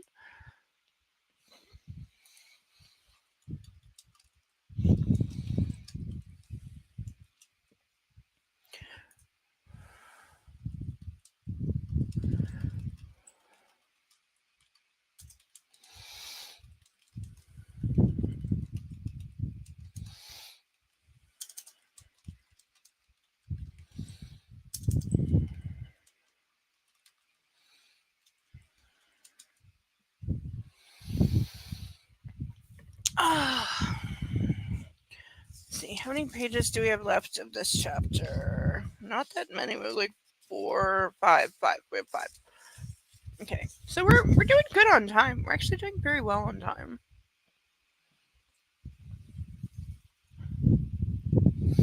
I'm not doing well for the state of intoxication. Now I'm stuffy because what happens where I live in Canada, because I live in the middle of 4 of the Great Lakes, we've been getting, like, you can set your watch by the afternoon thunderstorm, because always between 3:30 and 4:30 you're going to get some level of thunder shower or thunderstorm, and that's just going to happen.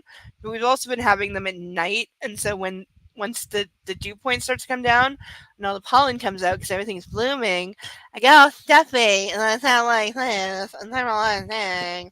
So we're trying. Aw. All right, I'm back.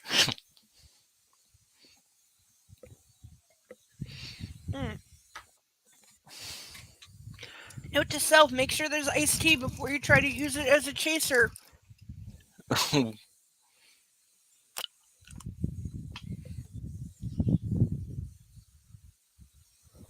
Okay. I'm okay. Really?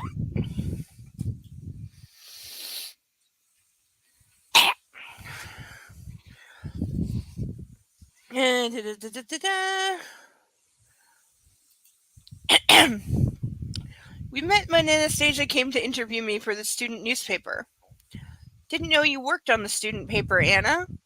Ray's voice is a quiet admonishment, revealing his irritation. Shit. Kate was ill, I murmur. It's all I can manage. Fine speech you gave, Mr. Gray. Thank you, sir. I understand you're a keen fisherman. Ray raises his eyebrows and smiles. A rare, genuine, bona fide Ray Steele smile. Because somebody knew he liked fishing. This immediately wins over the dad who's contemplating shooting Christian Gray. Yeah. Oh, you said the word fishing. So, And off they go, talking fish. In fact, I soon feel surplus to the requirements. He's charming the pants off my dad. Like he did you, my subconscious snaps at me. His power knows no bounds. I excuse myself and go find Kate, because it's literally that easy. Like, that's the point. This guy is he's like a genie. He's a sex genie. Because he can just win over anyone. He's devastatingly good looking. He's so good looking that everyone who lays eyes on him has to comment about how good fucking looking he is. And everybody wants to sleep with him, male and female. And he can just win over anybody because, hey, I heard you like fishing. And so what? Now they go get bed. This is not how people work. She's talking to her parents, who are delightful as ever and greet me warmly. We exchange brief pleasantries, mostly about their upcoming vacation to Barbados and about our move. Kate, how could you out me to Ray? I hiss at the first opportunity we won't be overheard. Because I knew you never would. And I want to help with Christian's commitment issues. Commitment issue. They've known each other for 4 goddamn days, you stupid skank! I'm sorry, the roommate's a skank! She's an idiot, brain dead, lobotomized skank! Oh my god.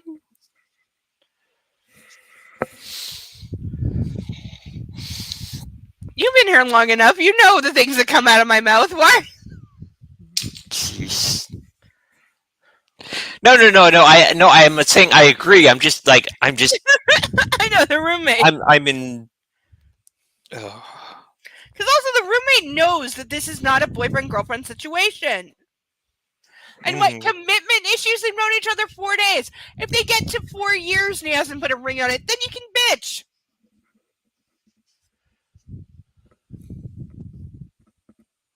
I once had the displeasure of telling a teacher I really liked that her boyfriend was pretty much looking for a good time and not a long-term commitment, and then a week later found out that she had confronted him about it and they had broken up. Surprise, surprise.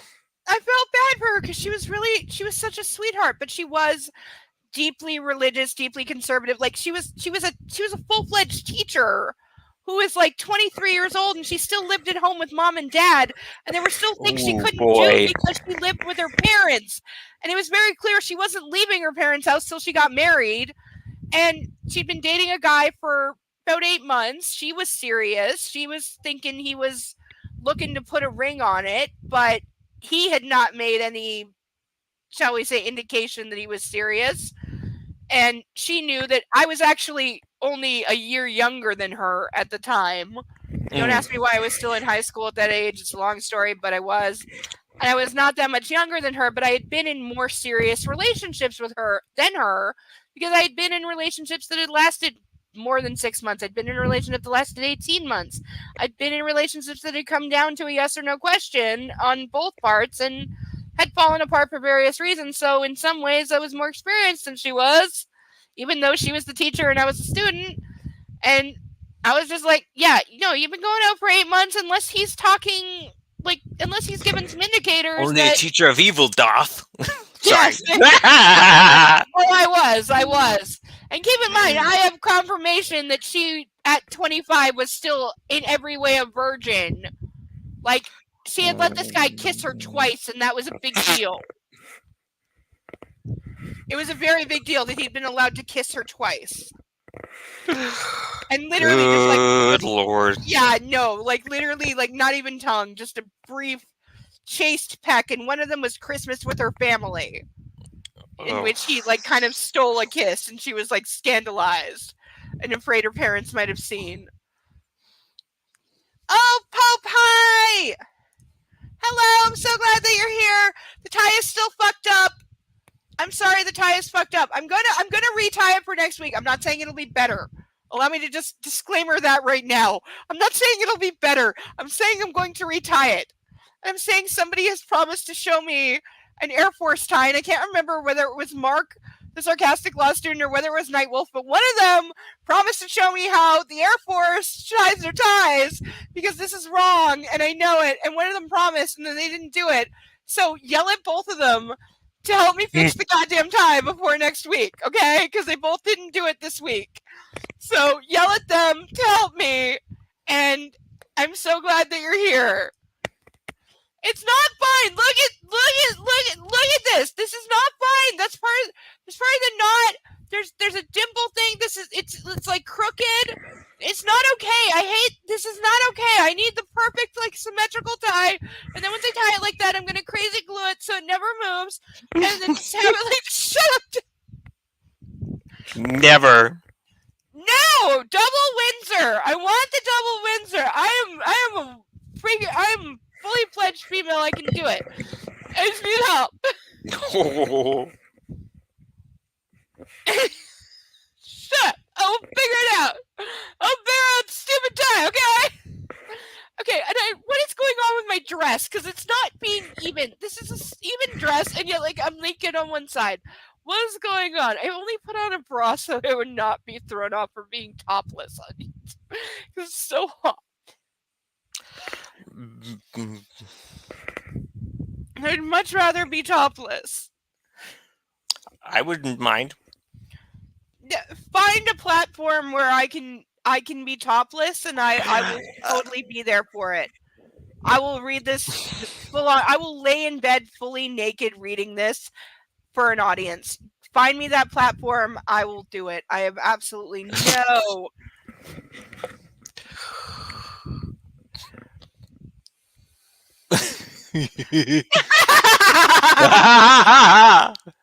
But I am pretentious, my darling, and I enjoy indulging in it, so indulge me. I don't know what that means.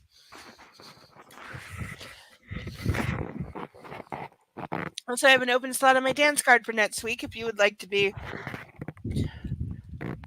Where was I?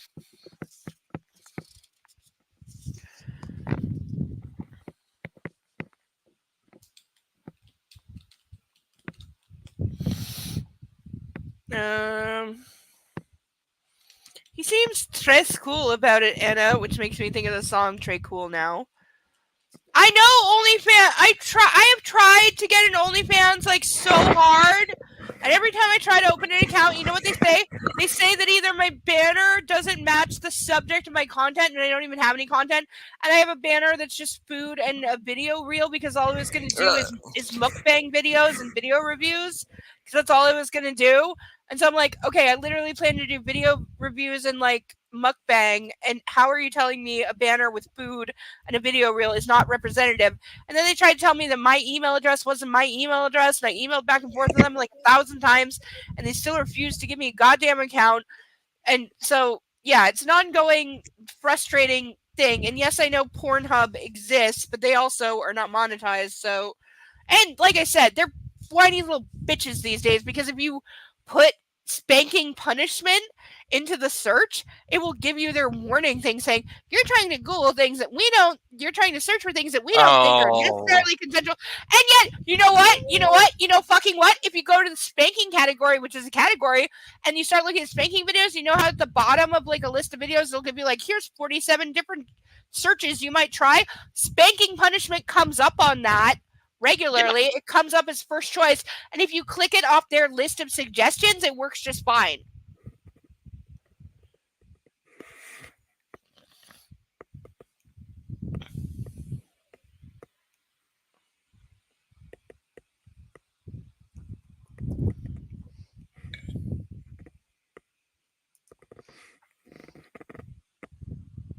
Lose the C.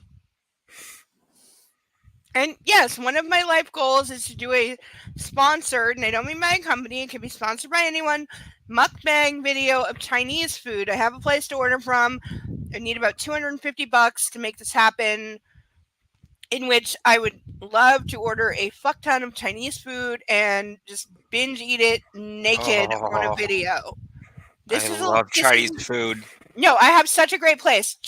Because what I would order is the chicken fried rice, or maybe I'd make it barbecued pork fried rice. No, keep it chicken because I like the classic. So buy 6 chicken fried rice. I need 25 to 30 egg rolls because they have the best egg rolls in the history of ever at this place. And then 2 orders of their sweet and sour or honey garlic ribs.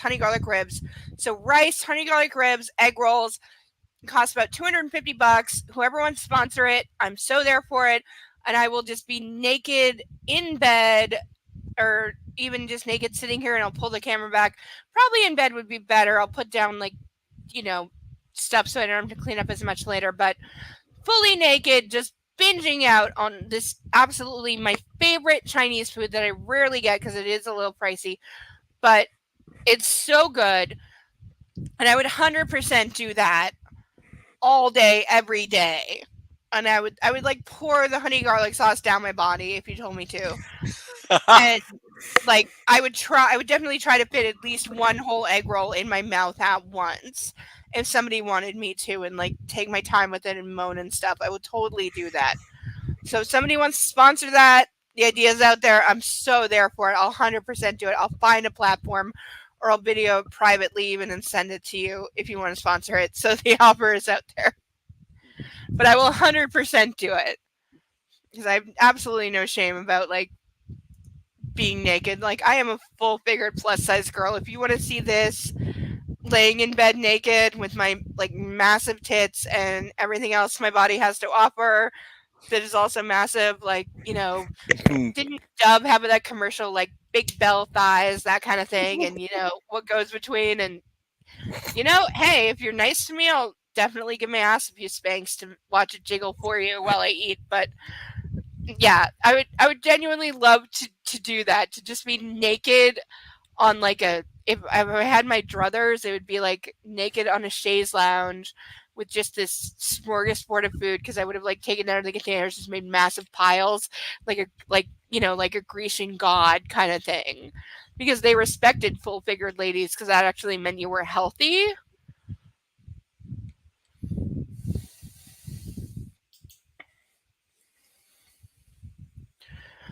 You really just asked me that?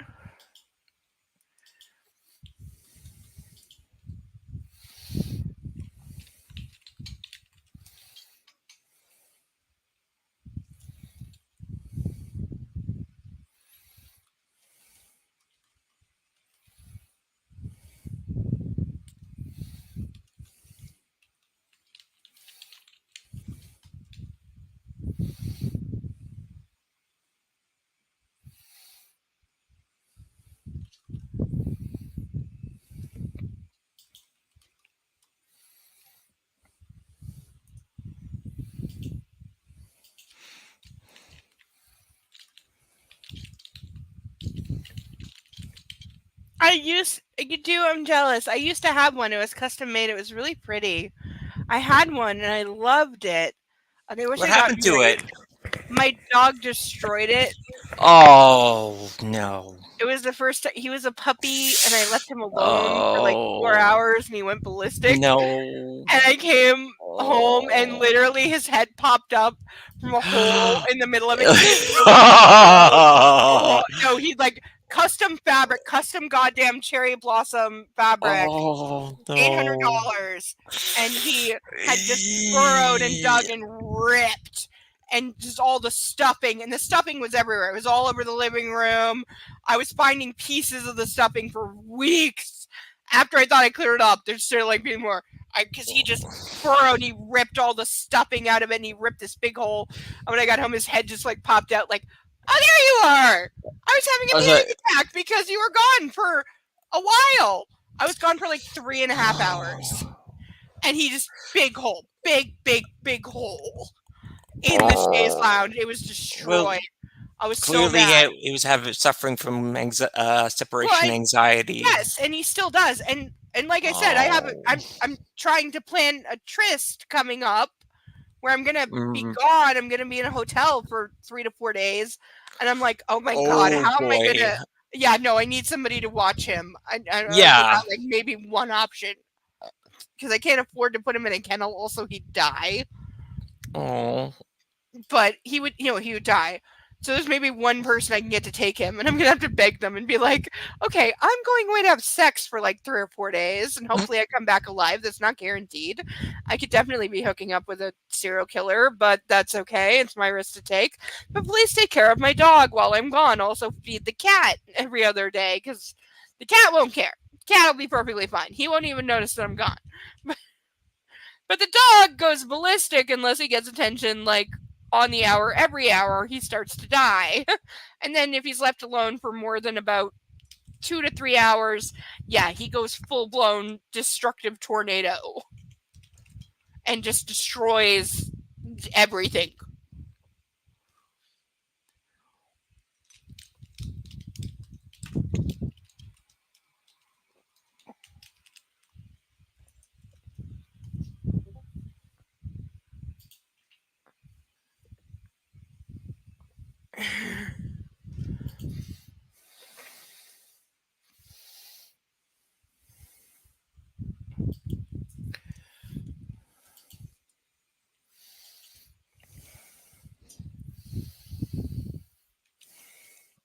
And since he heard the word puppy, now he's on my leg because he thinks that he's missing something, because I said his name, and so he's missing something.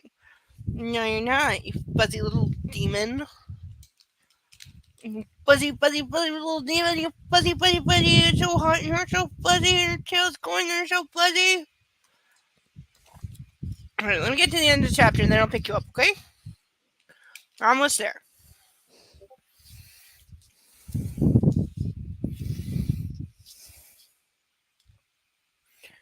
Didn't I send you pictures before? I don't think so, no. Say it. I swear I sent you a picture of my tits. I swear I did. It was a while ago, but I thought I did. Nope. No, I'll have to remedy that. I'm not shy. Why should I be? I have spectacular tits.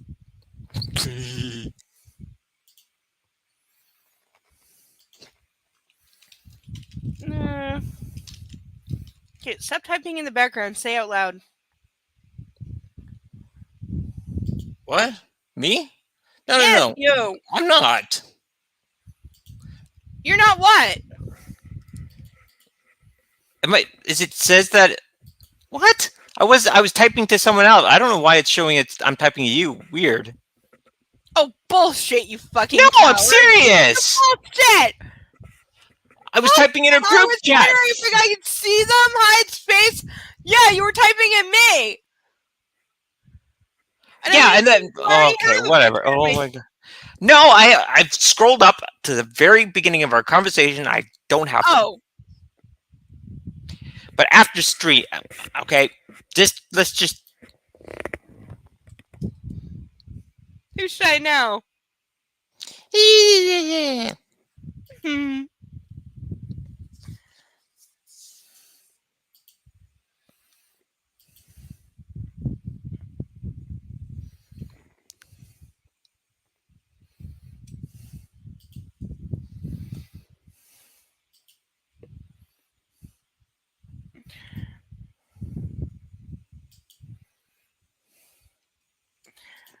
Let's see. Not offhand looking at my phone for pictures of my tits to send to Deadpool right now.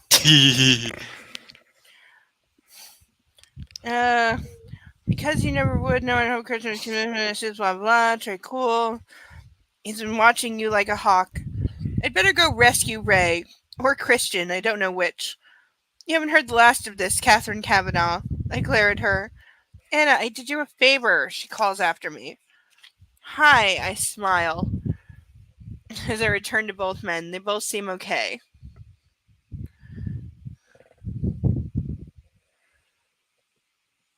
God, when was the last time I took decent pictures of my tits? Like, seriously. No, I'm an old school whore. I need to keep these things updated, for Christ's sake. Also, again, I have spectacular tits.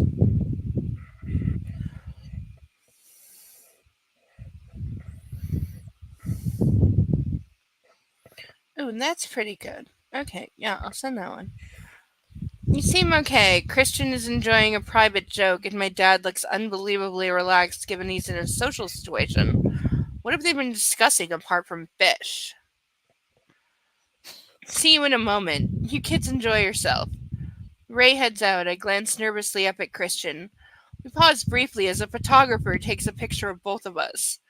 Thank you, Mr. Gray. The photographer scurries off. I blink from the flash. Like a little rat. Yeah, no, because he said it's the reason that the roommate, like, because she really did go to interview him initially because the roommate was sick. And the reason the roommate had one of the questions of, are you gay? Was because he's never been photographed in public with any woman, even though he's now confirmed he's had 15 submissives, but he kept them all secret and private and was never seen in public with them.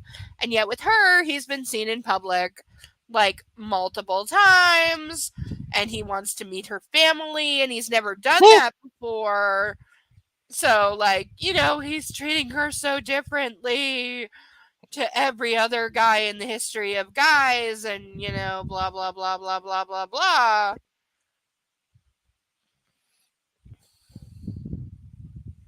You know, so that's supposed to be a thing.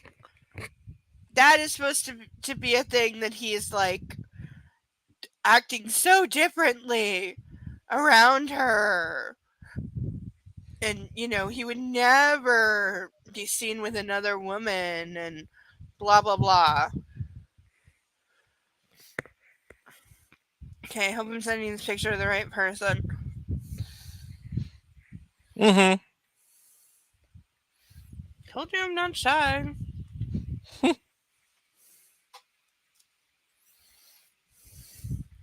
And Pope, if you would like to see the same picture, just put thumbs up in the chat, and I will send you the exact same picture. That's how James can make him sexually experienced without having played body count. I know, right? I know, because he's definitely got a body count. He has a flippin' body count. I'm sure of it. And we do later learn that due to, because he never does aftercare at all. Of course not. No, he just uses and abuses and then throws them away. Like, they literally have their own room. And he claims he'll never go.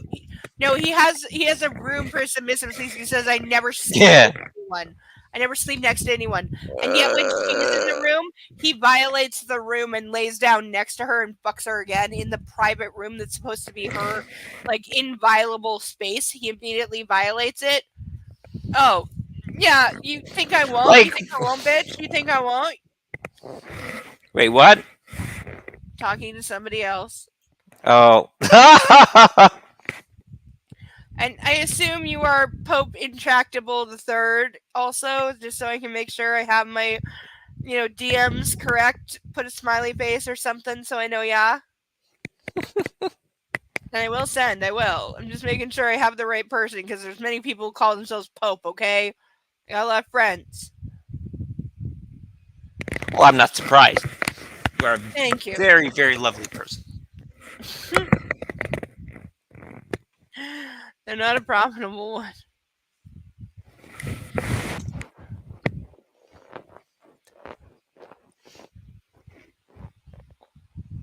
Make sure you have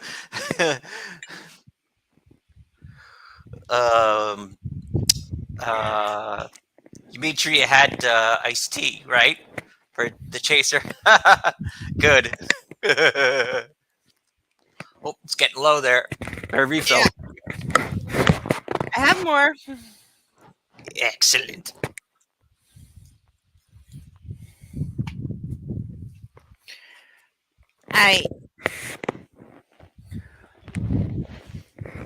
As well. Christian's eyes burn and he raises a questioning eyebrow. I flush. He lifts his hand and traces my cheek with his fingers. Oh, I wish I knew what you were thinking, Anastasia. He whispers darkly, cupping my chin and raising my head so that we gaze intently into each other's eyes. My breath hitches. How can he have this effect on me even in this crowded tent? Right now I'm thinking, nice tie. I breathe. He chuckles. It's recently become my favorite. I wonder. I blush scarlet. Yes, the tie. The tie, the tie, the tie, the tie.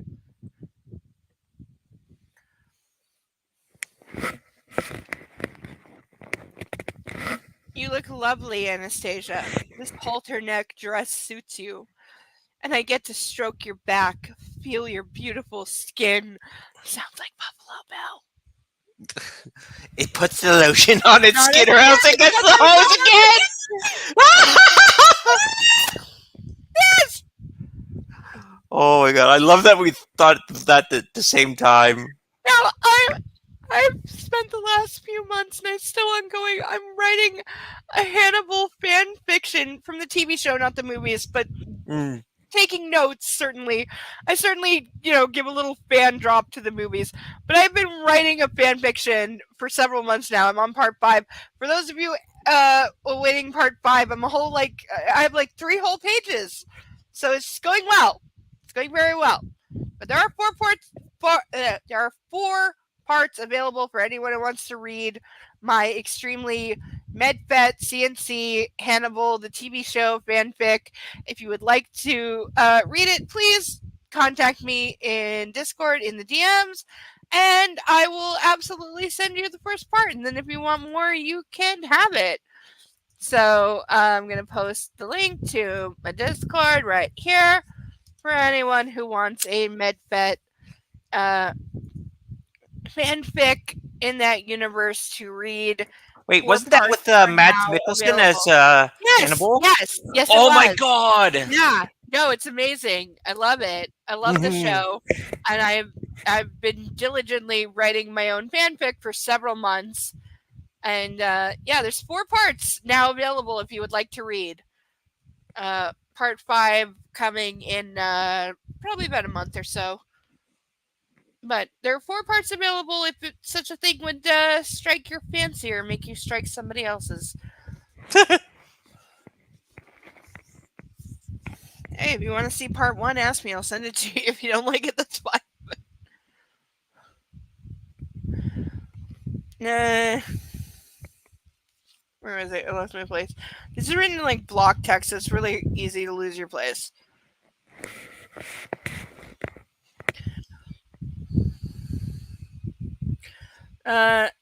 Suddenly it's like we're in our own room, just the 2 of us. My whole body comes alive, every nerve ending singing softly. That electricity pulling me to him, charging between us. You know it's gonna be good, don't you, baby?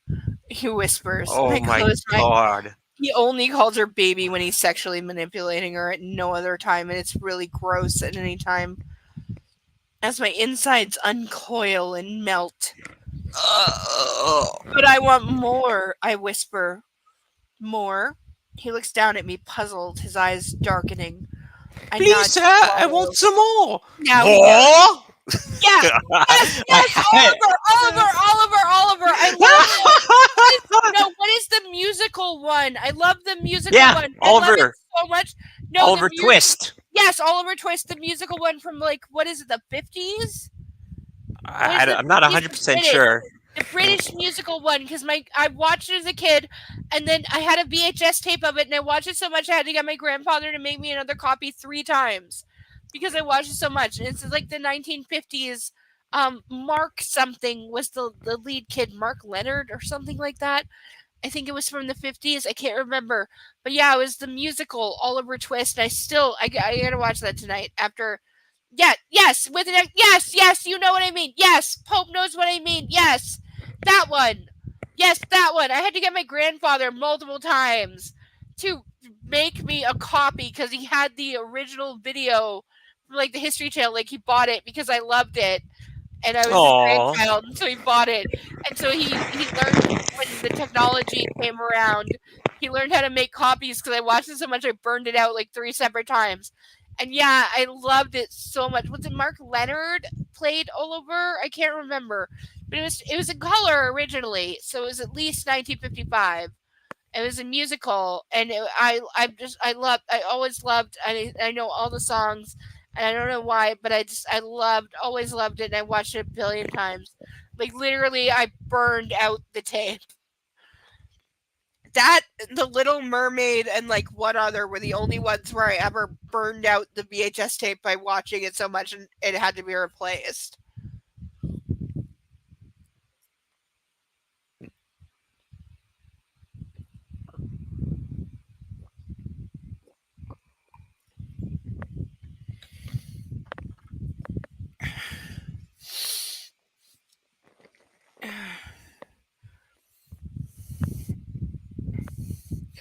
More, he says again softly, testing the word.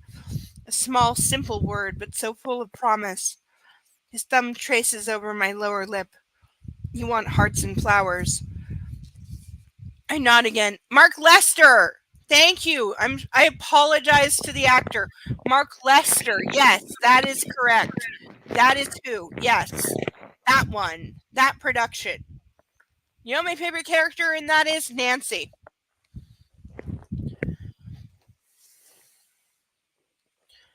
I nod again. He blinks down at me, and I watch his internal struggle play out in his eyes. Anastasia. His voice is soft. It's not something I know. Me either. He smiles slightly. You don't know much, he murmurs. You know all the wrong things. Wrong? Not to me. He shakes his head. He looks so sincere. Try it, he whispers. A challenge. Daring me. He cocks his head to one side and smiles his crooked, dazzling smile. I gasp. And I'm Eve in the Garden of Eden, and he's the serpent. And I cannot resist. And that's what it is. It's because he's drawing her into the illicit BDSM life, but she's like, no, I want you to just be my husband and knock me up regularly and deny me any free will or education. And I just got a degree for absolutely no reason because all I'm going to do is have babies and live at home. And like I grew up in several different churches where literally women were sent to college without any intention of finishing their degree because they called going to college or university the plan to get your MRS, i.e. Mrs. Oh, so that you're only going to college so you can get some guy to marry you, and the second that he does, you drop out and get knocked up immediately because God forbid you have a degree. No. The only point of going to college was to get married. I point out there's a line in Titanic that says this. Rose, no, I'm not kidding. Rose's mother is seen having tea with 2 other women, and they're like, well, is Rose going to finishing school? And the mom's like, well, the purpose of finishing school is to find a suitable husband. Rose has already done that. I think I remember that actually. True. Yeah. No, because they say like the only point in a woman having any education, which back in 1912 would have been like 8th grade at best. And again, I've known living women in my lifetime who are only like 25 to 30 years older than myself, so not that old, under 70, who were raised with that attitude that you dropped out of school at like grade 8 at like 10 years old and got married and had babies, and that's how it was. Jeez. But I also, again, I live in Southern Ontario, and this has become a thing recently. I know people who went to residential schools. And who are, still, let's just say thousands of graves have a point. Mm-hmm.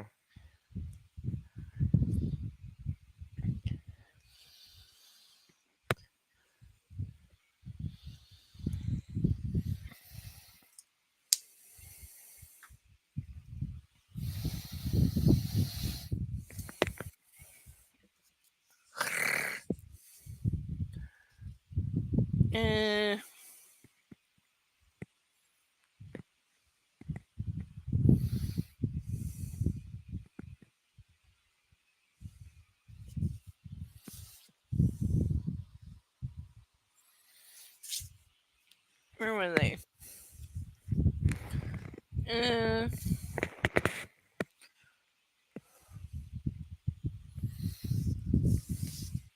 I nod again. He blinks down at me, and I watch his internal struggle play out in his eyes. All right, not something to know the wrong things, blah, blah, blah, Garden of Eden, blah, blah, blah. Okay, I whisper. What? I have his full, undivided attention. I swallow. Okay, I'll try. You're agreeing? His disbelief is evident. So she finally says she's willing to try being his submissive, and he doesn't believe it. Oh my god. That says so much. Yeah. That he knows he's literally corrupting an unwilling woman, and it's his first time, and he wasn't sure it would work. But now it has. Because again, like I said, he's had multiple willing submissives. That doesn't get him up anymore. That doesn't get him off anymore. He needs to coerce someone unwilling, and this is the last step before kidnapping a woman in a dark alley and throwing her down the well and telling her to put the lotion on the skin. Yep. No, it is. It is. No, it no, is. I agree. Frick. It really is. He is that line. I swear to God. Subject to soft limits. Yes, I'll try. My voice is so small. Christian closes his eyes and pulls me into an embrace. Jesus, Anna, you're so unexpected. You take my breath away.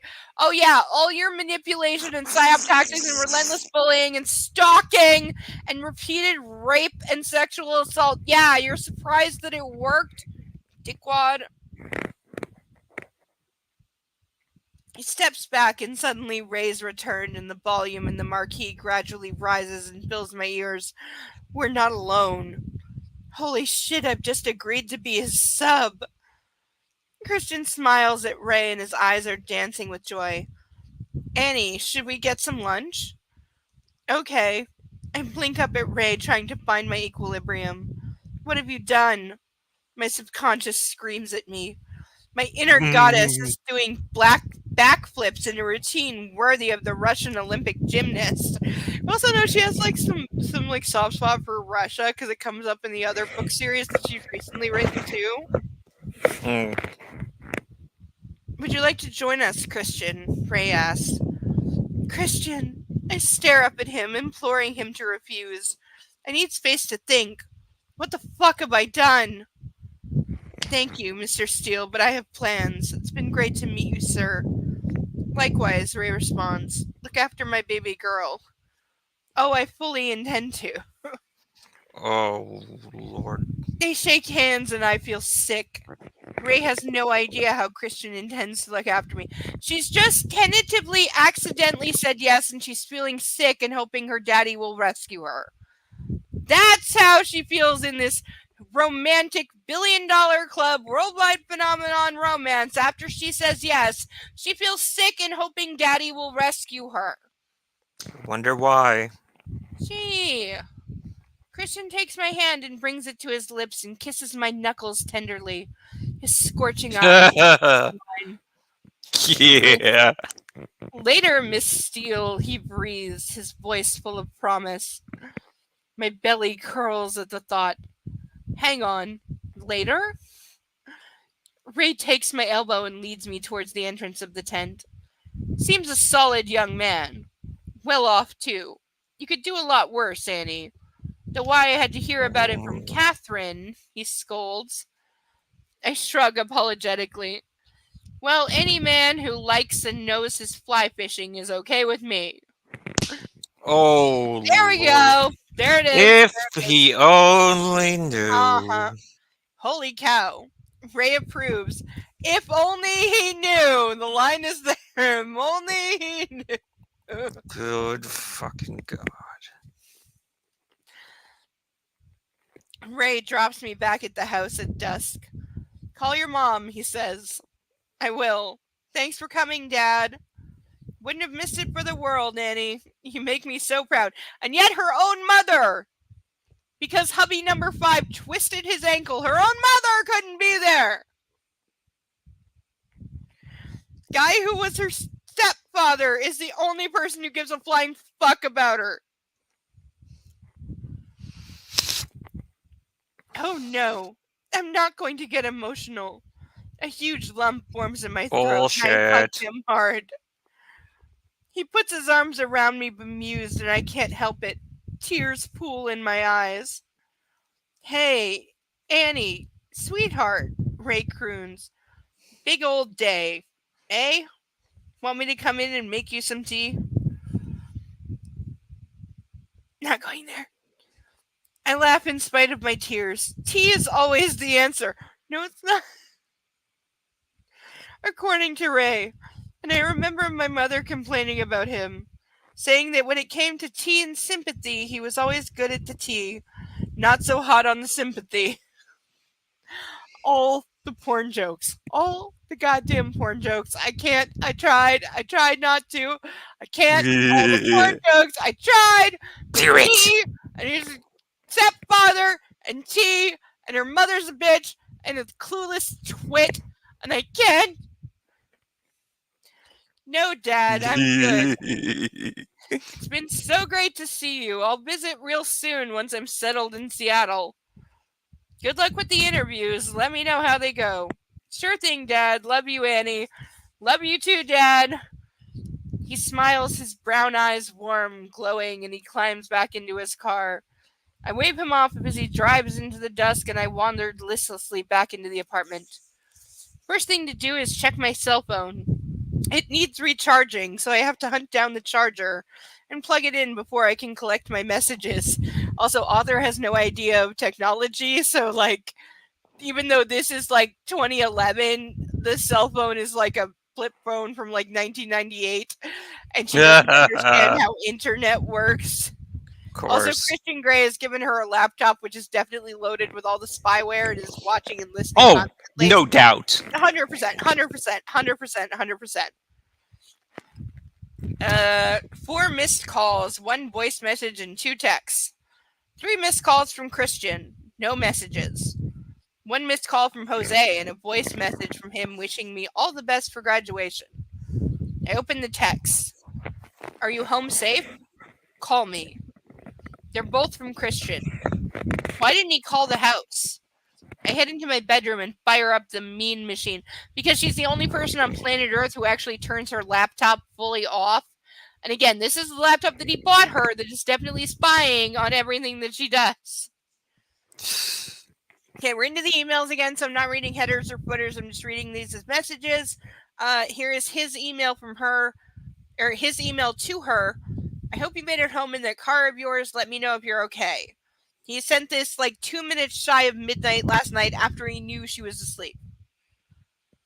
Jeez, why is he so worried about my Beetle? It's given me 3 years of loyal service, and Jose has always been on hand to maintain it for me.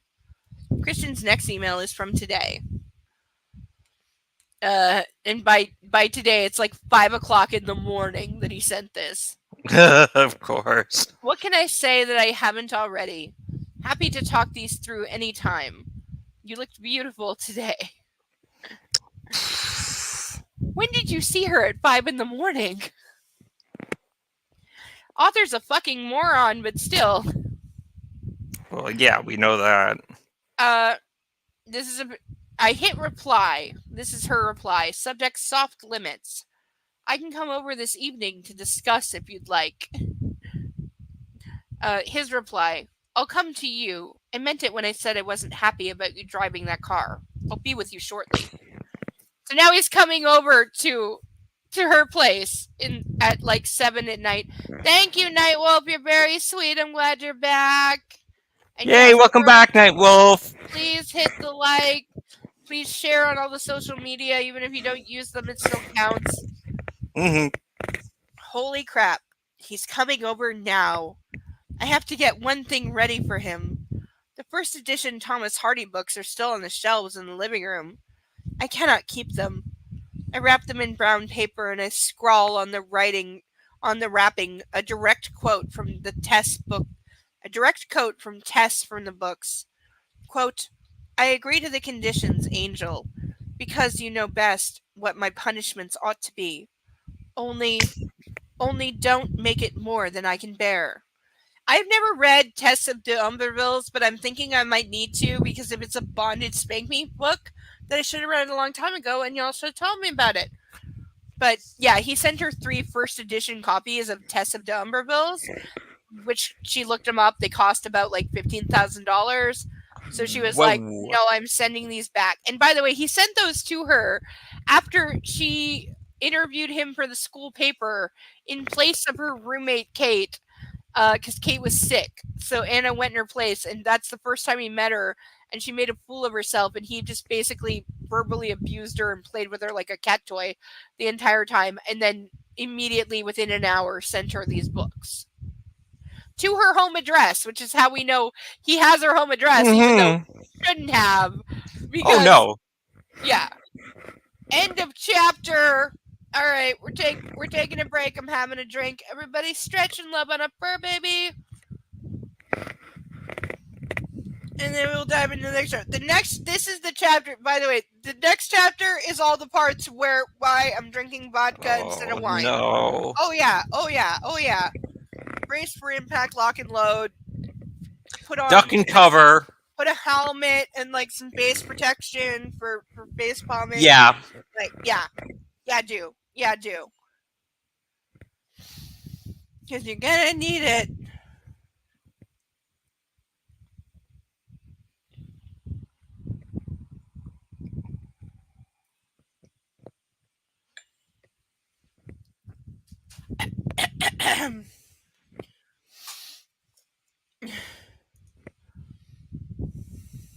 Seriously? I didn't know that. I never read it. I don't know it. I never even read a synopsis. So Wow. if that's really what it's about, and they're using it as the multiple A reference? 'cause the two- Jeez. no, because this is not the first time the two of them have traded quotes from the book. That's been from the beginning. They have traded quotes from the book and spoke as the characters to each other multiple times. If that is true, and I'm going to Google it, if that is true, it adds such another layer of creepy that he is using those particular books. Because she didn't say. She listed like 3 different authors that were her favorite. She is an English lit major, and like obviously she reads romance books and lives in them instead of the real world, which is why she's a stupid twit. But but yeah, no, that's part of what's implied is that she grew up reading these historical romances, so she can't settle for anything less. And he has to be this dreamy knight in shining armor. But she listed 3 other authors and she never specifically mentioned that book. So the fact that he focused in on that one book out of like dozens he could have chosen from what she said, and if that's the plot, that makes this like sinister and creepy and a rape plot on a whole other level. Because he definitely rapes her multiple times. But like, Jesus. Really, I've never read them. I might have a copy somewhere, but I never read it. I'm gonna have to check. I'm gonna check my bookshelves, okay? I never have somebody else nagging me to read the story of Bo, so. Hold on, I got something. You can show it on stream.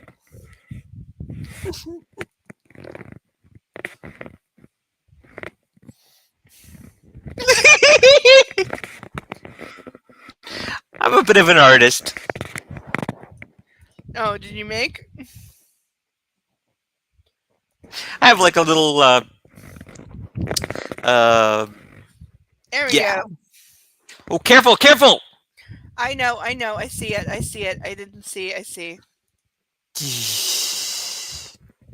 Yeah, YouTube wants to do a thing. I can kiss my ass, honestly. Yeah. I should have put a couple more lines. Yeah. Yeah. Okay. Now we're clear. I didn't mean to. It's okay. Also, I don't give a flying. Chapter 15. Hi. I barely feel shy when I open the door. Christian is standing on the porch in his jeans and leather jacket. Hi, he Of said. course he is. Yeah, he has to be like the most douchebag ever in the history of ever. I guarantee you he's wearing like aviators as well. Yes! Oh yes! Yes, that needs to be a thing. Hi, he says, and his smile lights up with his radiant smile. I take a moment to admire the pretty. Oh my, he's hot in leather. Oh, God damn. So cannot even. Come in, if I may, he says, amused. He holds up a bottle of champagne as he walks in. I thought we'd celebrate your graduation. Nothing beats a good Bollinger. Interesting choice of words, I comment dryly. He grins. Oh, I like your ready wit, Anastasia. We only have teacups. We packed all the glasses. Teacups? Sounds good to me. What college student has teacups? Bullshit. Yeah, total fucking bullshit. I head into the kitchen. Nervous butterflies flooding my stomach. It's like having a panther or a mountain lion, all unpredictable and predatory in my living room. Do you want saucers as well? Teacups will be fine, Anastasia. Christian calls distractedly from the living room. When I return, he's staring at the brown parcel of books. I place the cups on the table. That's for you, I murmur anxiously. Crap, this is probably going to be a fight. I figured as much. Very apt quote. His long fingers absently traced the writing. I thought I was de Ouvreville, not the angel. You decided on the debasement? He gives me a brief, wolfish smile. Trust you to find something that resonates so appropriately. Okay, now I really wish I had read this because I'm not understanding. No, that is a thing. Pope, you are so right. No, you're right. No, that is literally the thing that he keeps saying is that she is not like other girls. He keeps saying that. No, it's a thing. I haven't read this book. But no, he keeps saying that, yes, she's different from all the other subs. And that's because she says no to him. She says, I'm not going to put up with your goddamn bullshit. I'll wear your clothes when I'm with you, but I'm not wearing them the other 5 days of the week when you're not around. Why the fuck should I? And he basically says, because I want you to, and because it'll make me happy to control you even when I'm not there. And she's like, fuck you. It's stupid. It's also a plea, I whisper. Why am I so nervous? My mouth is dry. A plea? For me to go easy on you? Again, she's not agreed to fuck. Like, seriously, he thinks she agreed to a thing she kind of accidentally did. Not the real deal. She still has not signed anything. They still have a lot to talk about, as we will find out in this chapter. And that's why I'm drinking so much, because if I don't, I'm going to freaking die when we get to that point very shortly. Oh, God. You have no idea. You have no idea. No idea. Clearly. Be prepared for me to gag several times. Do not make a joke. Do not. That's what she said. Not now, not ever. You invited me. No, I You. invited you. I said don't. I brought these for you, he says quietly, his gaze impassive. I'll go easier on you if you accept them. I swallow convulsively. It literally says, I swallow convulsively, so she's having a seizure? I don't know, maybe call fucking 911, you idiot! Yeah, I don't know. Christian, I can't accept them. They're too much. They're just too much for a fragile sensibility. Honey, post them on eBay. You have college debt. Make some fucking money. You see, this is what I was talking about. You defying me. I want you to have them, and that's the end of the discussion. It's very simple. You don't have to think about this. As a submissive, you would just be grateful for them. You just accept what I buy you because it pleases me to do so for you. Again, that's his entire point, is that you submit to me and whatever I decide, however much of an asshole I am, you're just grateful for everything that I do and do to you because it's what I want to do. And you're just really grateful that I let you be in my orbit and occasionally look at me and occasionally I'll get you off. But you're just really grateful for anything that I do to you because I'm such a goddamn Grecian god. Omega fucking Sigma stud. Urgh. Who mourns for Apollo? He makes me think of Who Mourns for Apollo, really. Because he's got that attitude for sure. I wasn't a submissive when you bought them for me, I whisper. No, but you've agreed, Anastasia. His eyes turn wary. I sigh. I'm not going to win this. So over to plan B. Again, this is one of multiple times where she's tried to challenge. Again, before this, he's saying she agreed. She agreed kind of, sort of, maybe to try it out, subject to limits that they have yet to discuss. And he's already acting like he has carte blanche to treat her like shit. And just say, like, no, I gave these to you, therefore you accept them. Don't think about it. And that's his whole thing. Don't think. That's what he wants. He's up there with, like, Jeffrey Dahmer doing, like, acid lobotomy. Yeah. Because he wants a mindless sex zombie. That's what he wants. That is entirely what he wants. He's making no secret of it. Like, you see why I say this guy has bodies in the basement. Yeah, no, he definitely does. Yeah. So they're mine to do with as I wish. He eyes me suspiciously but concedes, yes. In that case, I'd like to give them to charity. One working in Door 4, since that seems to be close to your heart. They can auction them. If that's what you want to do. His mouth sets into a hard line. He's disappointed. I flush. I'll think about it, I murmur. I don't want to disappoint him. And his words come back to me. I want you to want to please me. In other words, yeah, put up with whatever bullshit and go along with it just to make me happy. Because that's all you should want, ever, is to please me. Because I'm the center of the universe. Yeah. Oh, God, yeah. You have no idea how much, yeah. You have no idea. No idea. Don't think, Anastasia. Not about this. His tone is quiet and serious. How can I not think? You can pretend to be a car like his other possessions. My subconscious makes an unwelcome, vitriolic return. I ignore her. Oh, can't we rewind? The atmosphere between us is now tense. I don't know what to do. I stare down at my fingers. How do I retrieve this situation? How about my telling him he's being an asshole? Stop being an asshole. But no, it's up to her to fix it and calm him down and make it okay. He puts the champagne bottle on the table and stands in front of me. Putting his hands under my chin, he tilts my head up. I hate this. I hate any time, and it's prevalent so much. I hate the grabbing and manipulating of the head and the look at me and the body control. I hate it. He gazes down at me, his expression grave. I will buy you lots of things, Anastasia. I can afford it. I'm a very wealthy man. He leans. No, that is what he brings to the table. Is I'm going to buy you stuff. That's it, though.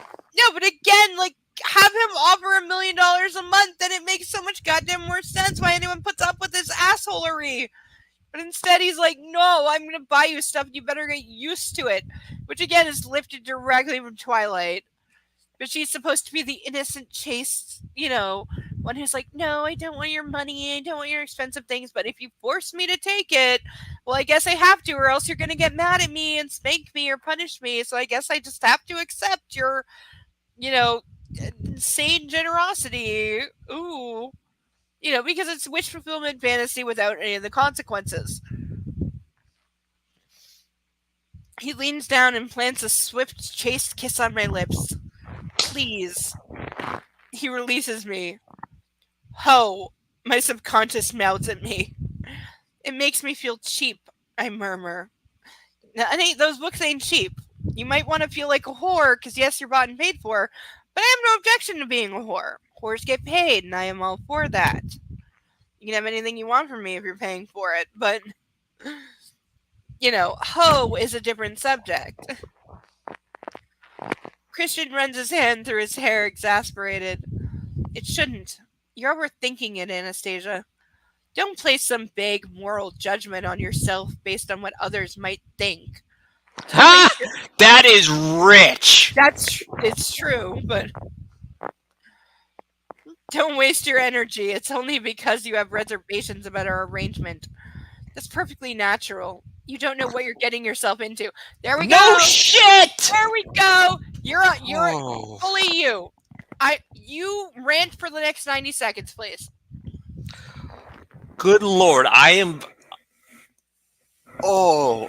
so enraged right now. Like, this pisses me the fuck off, because then this becomes the norm. It's the whole that whole trend of the dumb what was it? Kate? What's it called? The fucking mommy porn, the going to book clubs and reading this shit. That's what it is. It's shit. It cannot be classified as anything other than utter bullshit. And I'm at loss for words. Like, I can't even. That's how cross-eyed. This shit has me. This goddamn fucking bullshit has me. Holy fuck.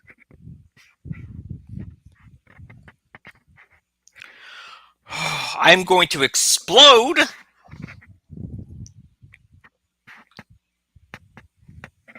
I've done that several times. That's not what he said. No, it's not.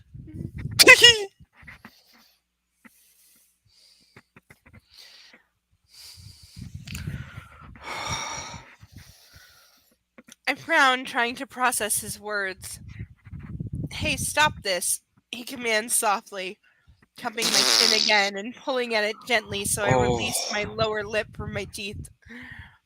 There's nothing about you that is cheap, Anastasia. I won't have That's fucking rich. Oh my god. Because he's offered her nothing, really. Like, yeah, he sent her some books, but he's really offered her nothing ongoing. He's basically said, I want to abuse you for 3 months and then abandon you, in which case I'll never speak to you again. And she's, like, measuring the rest of her life by this. Do I really want to, or... Because, again, she's thinking this is an ongoing relationship because she's a fucking idiot who's not listening. Oh, absolutely. I won't have you thinking that. I just bought you some old books that I thought might mean something to you, that's all. Have some champagne! Because again, she's somebody who doesn't drink, and he gets her drunk repeatedly. And again, this is much more blatant in the first two of the new series, the current series, which is basically just these 3 books, but distilled and somehow worse. But Christian Grey does it too. He gets her drunk to get her resistance down so he can take advantage of her. Because again, this is somebody who prior to that night at the bar that I mentioned has never been drunk in her life. She somehow got through 4 years of college with never being drunk. Oh. Right? Because it's exactly like in The Mister when Maxim was constantly pouring booze down Alessia, so booze and rupees, and I have proof. Holy. Yeah, no, but in the new series, The Mister, he actively, because he's the one with the internal monologue there, instead of the female character, it's him, and he actively says to himself, after discovering she's a virgin, and knowing that he might face some resistance trying to fuck her, which is his entire point, and he even says his entire point, like, she's in danger, but at that point, he doesn't care, he just uses the danger as an excuse to kidnap her to the countryside, because she has no cell phone, and once he gets her in the car and drives her like 6 hours away, she has no idea where they are. They're in his like lockdown ultra mega mansion, and he owns literally the entire town and everyone there, so nobody's going to talk against him. And she has no idea where they are, no cell phone, no money, no way to run. It's the dead of winter. They're in the countryside where there's snow up to your neck and she doesn't drive. He's like hidden the one car, and he even said that he's only taking her away because he's become infatuated with her and he wants to fuck her, because once he fucks her, he'll be able to throw her away like every other woman, because this is a guy who, like, from the age of like 15 has slept with roughly 6,000 women in London. Jesus! He has a different woman every night, because once he has them, he doesn't have any interest anymore. He's like, oh, I conquered that one, I can throw it away now. But he intends to do that to her. So he gets her because he finds out she's a virgin, so he backs off because he's afraid of virginity.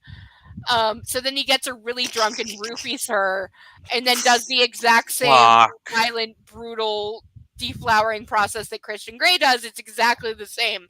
Like, it's exactly the same. Like I said, all 3 50 Shades, the original 50 Shades books, got condensed into a book called The Mister, and the only thing missing is the BDSM and anything that could, in hindsight, be called subtlety, because it's so much more brutal, and he's so much more of a blatant rapist than Christian is. Christian is, but this guy is just, like, above board about it.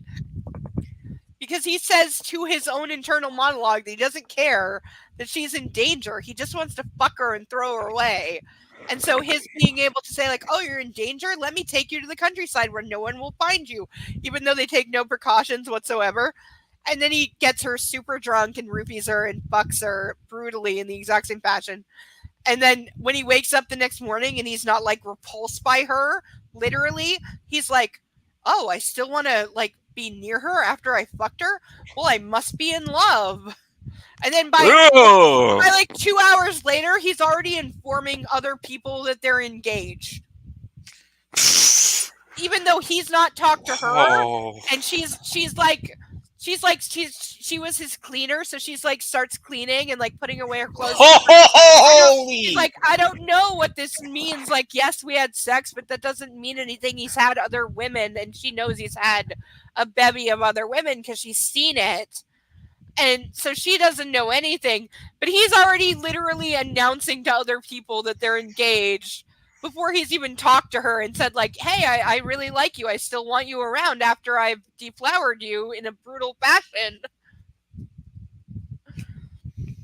But yeah, that's how that goes. He fucks her, wakes up and says I must be in love, and then like 3 hours later is announcing to people they're engaged while he has not talked to her at all.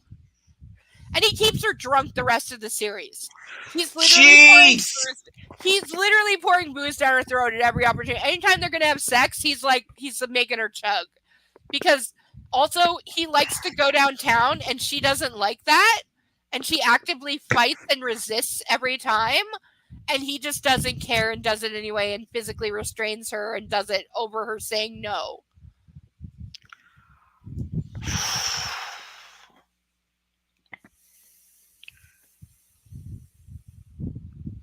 But it's supposed to be really romantic. Yeah, sure. It's being made into a movie, and I'm not kidding. Oh, for fuck's! No, back in 2019, they had bad timing.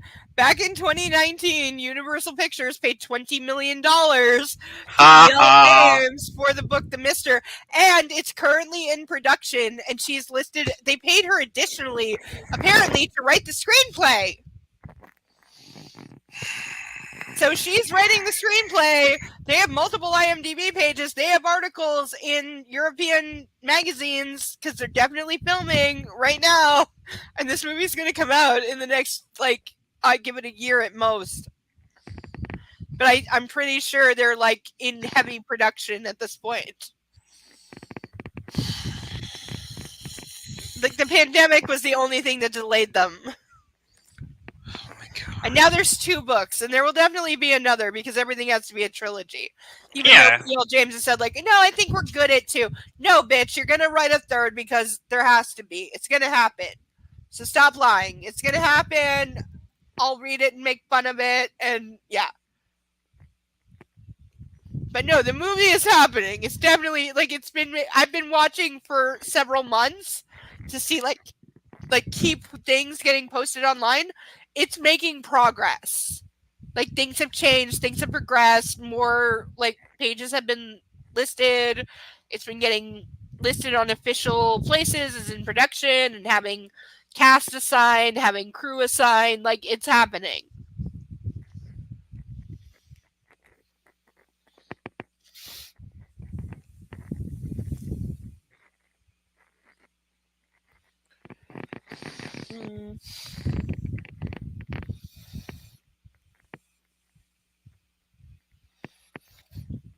Have some champagne. His eyes warm and soften, and I smile tentatively up at him. That's better, he murmurs. He picks up the champagne, takes off the foil top and cage, and twists the bottle rather than the cork, and opens it with a small pop and a practiced flourish that doesn't spill a drop. He half fills the cups. There's no way of opening champagne like that. I'm sorry. I've seen people who are professionals do the sword thing with champagne. It always spills, okay? That's the point. It's pink, I murmur, surprised. Bollinger Grand Année Rosé 1999. An excellent vintage, he says with relish. In teacups. He grins. In teacups. Oh my god. Congratulations on your degree, Anastasia. We clink cups and he takes a drink. And I can't help thinking this is really about my capitulation. Thank you, I murmur and take a sip. Of course it's delicious. So we go through the soft limits. This is why I need to be drinking right here. Lock and load. We're not. There's another page before they deeply get into it, but this is why I may chug the rest of the bottle at any moment. Yeah, I don't fucking blame you. Thank you. He smiles and I blush, always so eager. Christian takes my hand and leads me to the couch, where he sits and tugs me down beside him. Your stepfather's a very taciturn man. Oh, not soft limits then. I just want to get this out of the way. The anxiety is gnawing at me. You managed to get him eating out of your hand, I pout. Christian laughs softly, only because I know how to fish. How did you know he liked fishing? You told me when we went. Bullshit! No, he spied. He totally no. And I'll tell you this now. It's revealed later. He has a dossier, a literal file dossier, military, like CIA fucking A, because it's implied he has those contacts. CIA level dossier on all potential submissives, and he has one on her too. She doesn't find it out until the second or third book, but he made it the second that they met. And that's why he was able to track her cell phone like less than 6 hours later. Because he did that. And so he has like literal military militia. It's implied that like he's involved with what is Eric Prince's company, like Black Castle, Blackwater, whatever the fuck that shady mercenary place is. It's implied he's involved with them, and so they like give him all the information, and he calls up and he's like, yeah, I want to fuck this girl, and they just give him a file back in like 30 minutes of everything ever, including like social security or parents' social security, bank accounts, CIA, NSA, like all the intelligence. He has that level file that he keeps on all his submissives, even the past ones. He still like keeps that up, and he has one on her, and eventually she finds out and doesn't care, of course, because why would that be a goddamn issue that he like is obviously violating your privacy in a billion different ways, and is a creepy bastard. And keep in mind, she came to interview him for a university newspaper, and within 10 minutes he had this file on her. And then within like an hour showed up at the place where she worked to buy like rope and cable ties and other like subtly bondage shit. But she never questioned how this guy who lives like 4 hours away, how he suddenly showed up at her job and knew where she worked. Because she works in like, she doesn't even work at a chain store. She works at a little mom and pop shop where nobody knows that unless they were like deep diving, and it's not even possible. Mm-hmm. And she never questions. But he's like, I need to buy some rope. Anastasia. And like, it's so disgusting.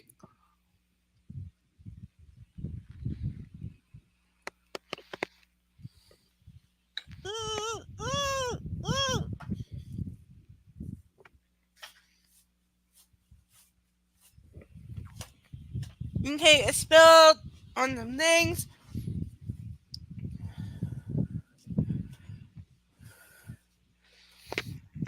I'm drinking iced tea and it spilled.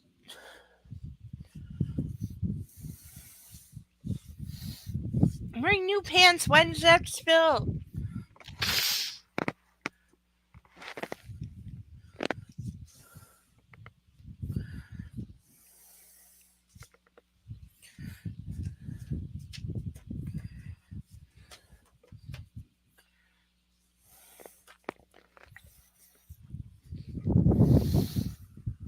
Can't spill anything on the side.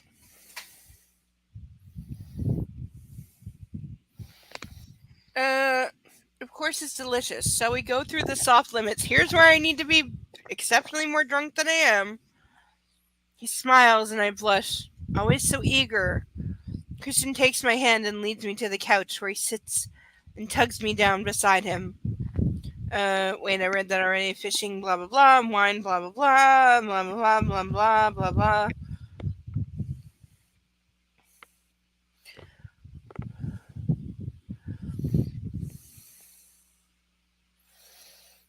He told me we were for coffee. Oh, I did. I take another sip. Wow, he has the memory for detail.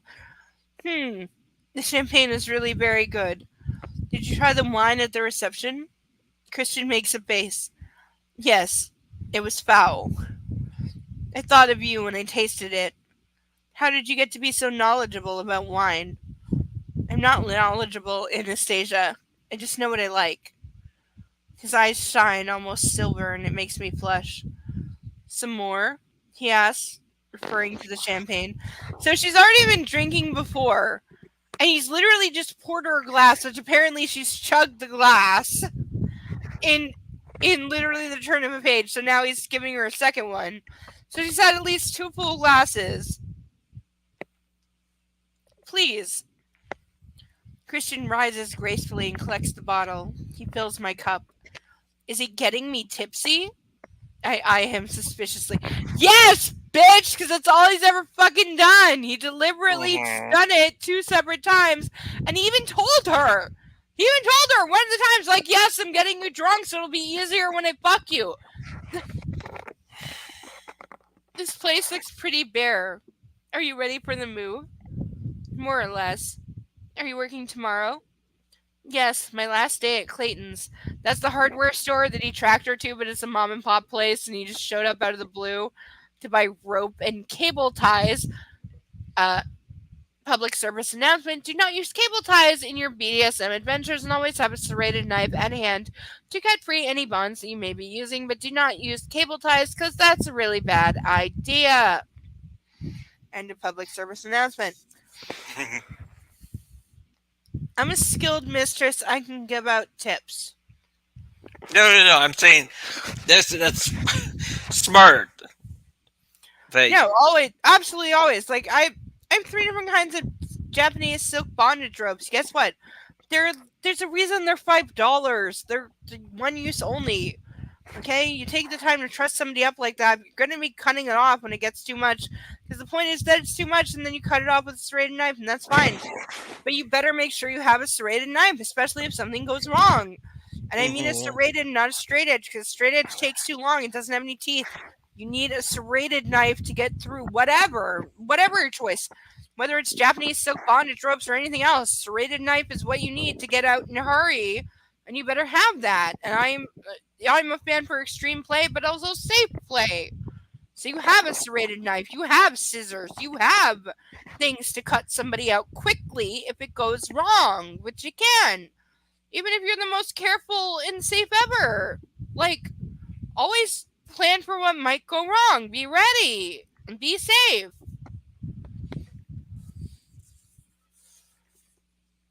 Again, I'm all for playing the extremes, but you have to account for eventualities and you have to be safe about it.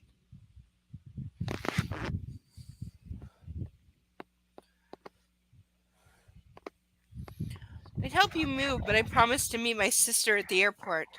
Sure. This is news. Mia arrives from Paris.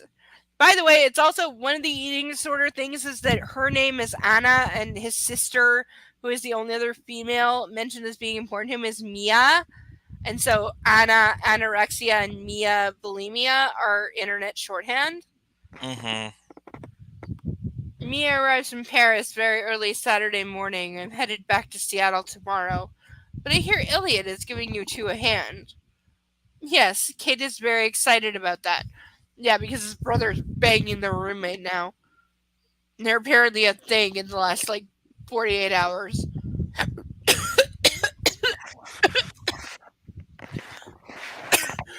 How are you joking? It's okay. What? Hello?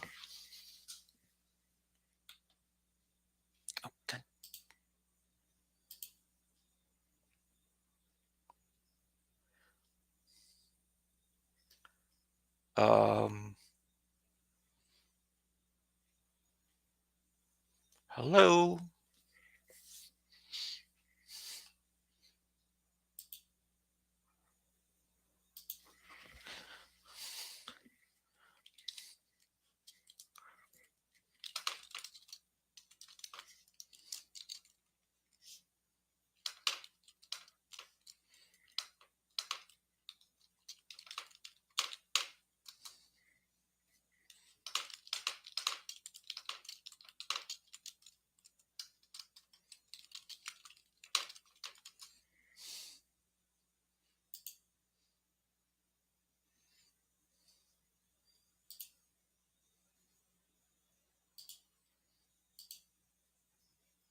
La la la.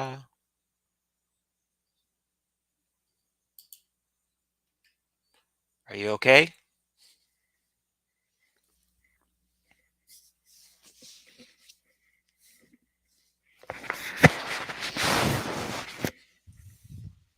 Okay. Oh, thank God. I'm sorry. It's okay. I have asthma and I don't have an inhaler, and it's at the height of Oh, summer heat where I'm at my most vulnerable to choke to death, and I'm not. oh, jeez. Yeah, so it looks really, really, really bad on camera. Like, because sometimes if you have really bad asthma, you just like swallow it and then you choke on your own spit and you look like you're dying, and you Mm. like choke to the point of gasping for air. And I've had it happen at like dinners and things, to where like 5 other people are looking at me like, "Are you gonna die?" And it just looks really bad, but it's not that bad, but it looks that bad. No problem. And my throat hurts so very bad right now because I really do need a family doctor, but that isn't possible in Ontario right Mhm. now because first thing their bitch ass nurses will reception or idiot whoever is answering the phone ditzy girl will say is, "Do you have mental health problems?" And if you say yes, they hang up on you, even though it's completely Of illegal. course. It's completely illegal for them to do so. They can't Jesus deny Christ. you Yeah. existing condition, but they do. And I'm kind of of mixed feelings about it because honestly, the fact is the only people in my province taking on new patients are people, because like we have 2 major medical colleges here where like if you can say you graduated from one of these places and then you move to the States, you're going to be making $1 million a year instantly because these are accredited institutions that are respected. You know what I'm saying? Mhm. So over 50, like I think about 70% of McMaster's medical student body is foreign, which is fine. I have no problem with this being a destination place for training doctors from other countries and that they might want to go back to their own countries. But the fact is, a lot of them come here, they train here, they get their certification, and then they move to the US where they have like basically they can charge whatever they want and they Mhm. can become millionaires overnight in whatever fashion, some of whom are unscrupulous, but it creates a vacuum here. And then, even though they're not supposed to say, like, do you have mental health problems and then deny you service, they still do because they don't know what to do with that. And on one hand, I respect that. I respect saying I don't want to make a thing worse. I get that. But also, if I show up at a hospital with a broken leg and I've had almost this exact situation happen, if I show up in the ER with a broken leg and you say, "Oh, you have a history of mental illness? Oh, you're just having a panic attack. Your leg isn't really Yeah, broken." bullshit. I Oh, I've been in that. I've been delivered by ambulance to Good. ER puking blood and was then left in a Good. blacked out section of the hospital for more than 6 hours with no Yes. doctor attending me. And I could have died easily. There was no one around. The entire ward that I was parked in and left alone. There, like the central station, the nurses station was not even, the computers were not even on. There was no staff. I was just abandoned there because they didn't want to deal God. with me because the ambulance attendant said, "Do you have mental health problems?" And I stupidly answered yes, even though I was puking blood. I had extreme food poisoning and had been sick for several hours. I had extreme food Jeez, poisoning. I I was am puking blood. I had seizures. I definitely had like holy. botulinum kind of toxin going on. But they left me alone, and I went to a bathroom. I How? continued ill for like another 6 hours. I started blacking out. I had one of those chains on the wall that said "pull if you need help." And when I started blacking out, I pulled that. It took over 35 minutes for anyone to respond to that bathroom. Wow. And when they did, the nurse just pushed the door open and then stood there with her arms crossed around her chest, looking down her nose at me, with the door wide open while I'm naked and like passing out on the floor because I'm Jesus. and I had like nothing left. I like, vomited and like had diarrhea so much there was nothing left, but I was just passing out. And I said, like, "Are you going to help me?" And she's like, "Well, I'm not going to come in there." And then eventually, like, I recovered enough that I just walked out, and I walked past 3 nurses and just said, I'm leaving now. And the fact is, I never signed any AMA paperwork. I never signed Sorry, anything what's that? saying to clear them. AMA Oh. is against medical advice. Oh, It's what you have to sign here if you want to leave wow. a hospital, like, against a doctor's orders. But the fact that I was just allowed to walk out after like 6 to 8 hours, I'm not even sure. But nobody even asked me because I offered. I walked past 3 of them and I said, like, do you need him to sign anything? And they like said no. They pretended they didn't even know I existed. That means I was never checked in, even though I was brought in by ambulance. Nope. Because as soon as I told an ambulance paramedic that yes, I have mental health problems, even though I'm puking blood because I had extreme botulinum food poisoning, that's what happened. He was just like, "Oh, you're just having a panic attack." And then I sat in the ER. No, and then I was literally in the ER on a gurney, puking up bile and blood in the ER, in the waiting room, in front of over a dozen more people for hours. And no medical personnel from the hospital ever talked to me at all. They kept the paramedics waiting there because I was on their gurney. So they kept the ambulance paramedics waiting for like 4 hours, but I'm sure there's like better things they could have been doing. Yeah. And yeah, no, it was the most disgusting thing. And then I did try to complain. I really did. Like a couple days later, once I recovered, I tried to complain. I called the person that I was supposed to complain to. I told her everything. She didn't pretend to listen. And then she was like, call me back in a few weeks. I called her back in 3 weeks. She couldn't even pretend to remember who I was. No. She clearly had not written anything down. And she tried to be like, oh, yeah, I talked to the nurses on that shift and I, like, did whatever I should have done because they were, like, bull. No, total bull. But at the time, it was just, like, it was very blatantly obvious, like, oh, you're mentally ill and we're not going to listen to you. Even though you were treated in a disgusting manner, you could have been left to die, and I could have literally died. And we don't care. And I was like, I called you 3 weeks ago. Do you even know my name?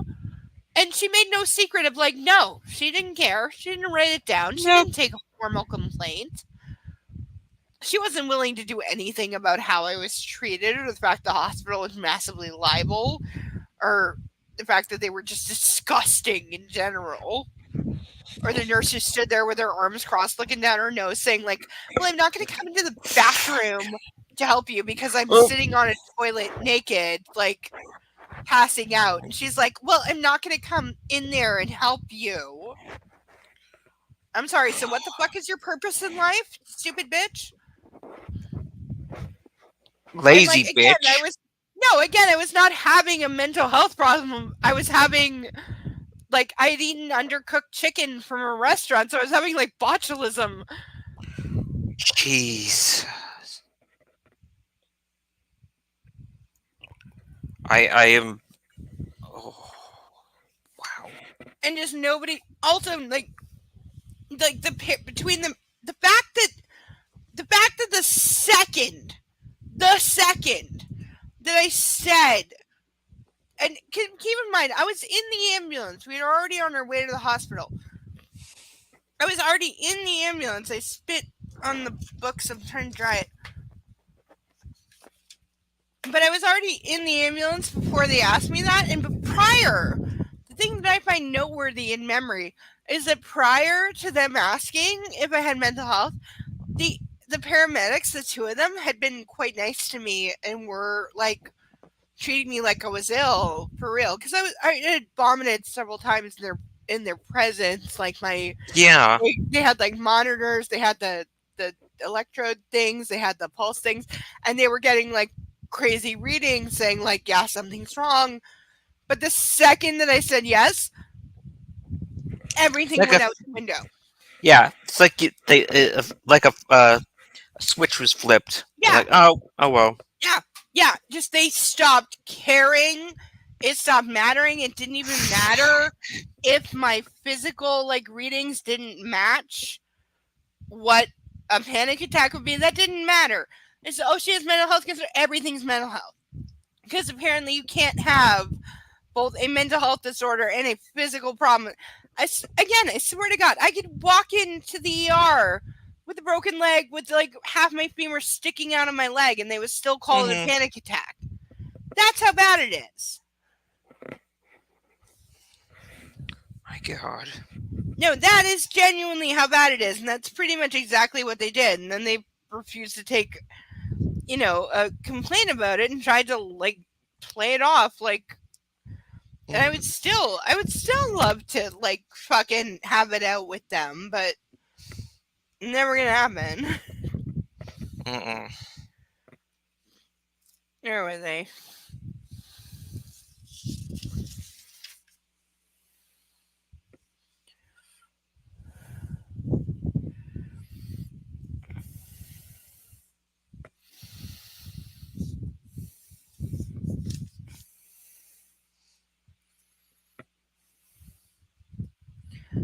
Christian frowns. Yes, Kate and Elliot. Who would have thought? He murmurs, and for some reason he still doesn't look pleased. So what are you doing about work in Seattle? When are we going to talk about the limits? What is his game? I have a couple of interviews for intern places. You were going to tell me this when? He arches a brow. Oh, None yeah. of your business, ass clown. I'm telling you now. His eyes narrow. Where?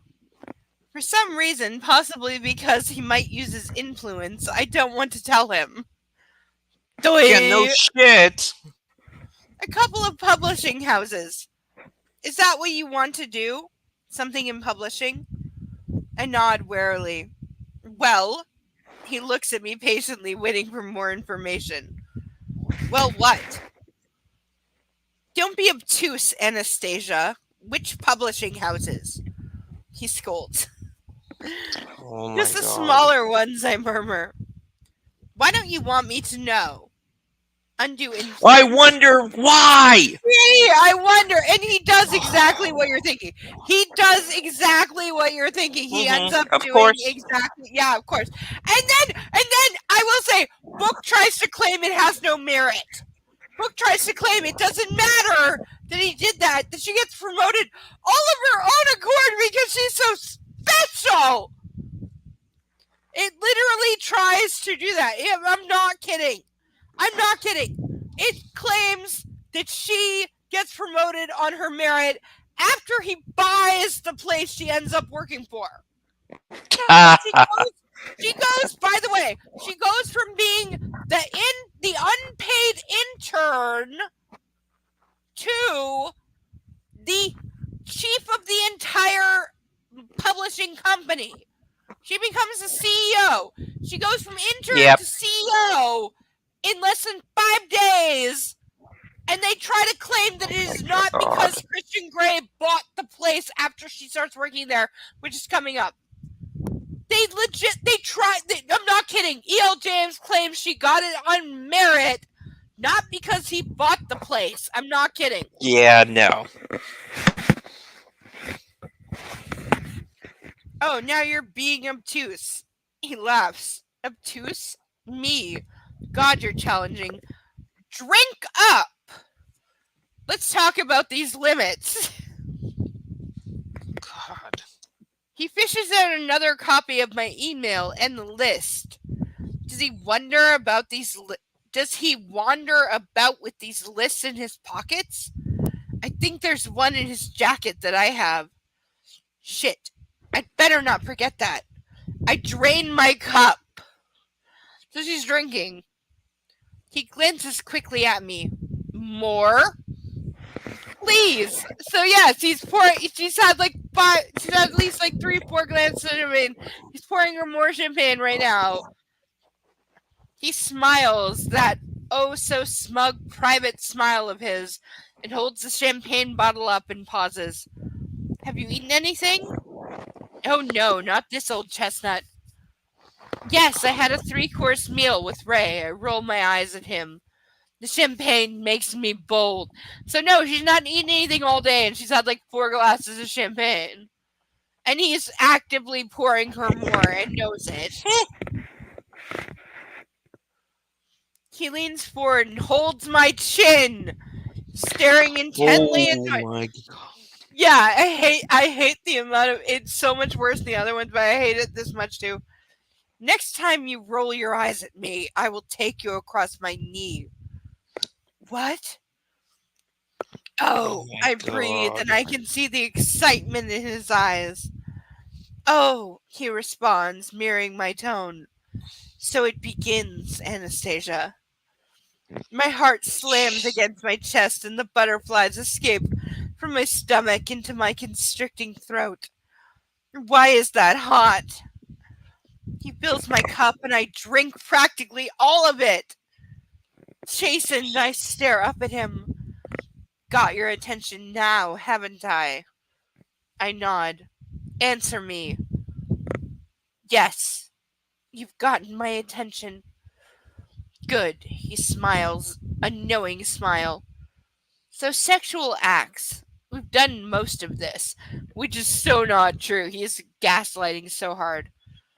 I move closer to him on the couch and glance down at the list. This is literally, by the way, this is literally. Whoa! Sorry. Whoa. No, this is. Okay, I said stop!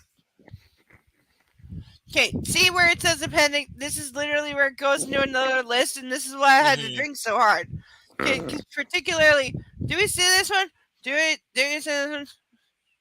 Mm-hmm. In that moment, do we see above my finger? Yes. Okay, that's why I need to puke. A lot. Oh, sorry. Click thing. What?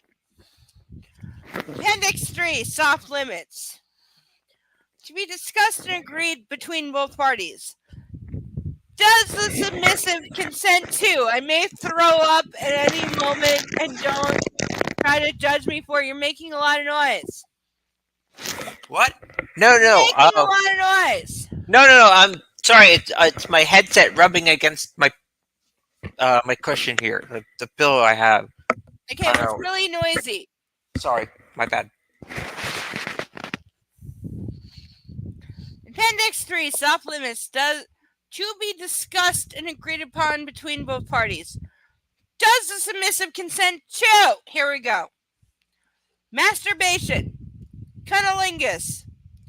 Fellatio. Swallowing semen. Oh god. Vaginal intercourse. Vaginal fisting. Anal intercourse. Anal fisting. No fisting, you say. Anything else you object to? He asks softly. I swallow. Shut up. No. I'm gagging as well. I'm gonna die. Anal intercourse doesn't exactly float my boat. I'll agree to the fisting, but I'd really like to claim your ass, Anastasia. Oh my. But we'll wait for that. Besides, it's not something we can dive into. He smirks at me. Your ass will need training.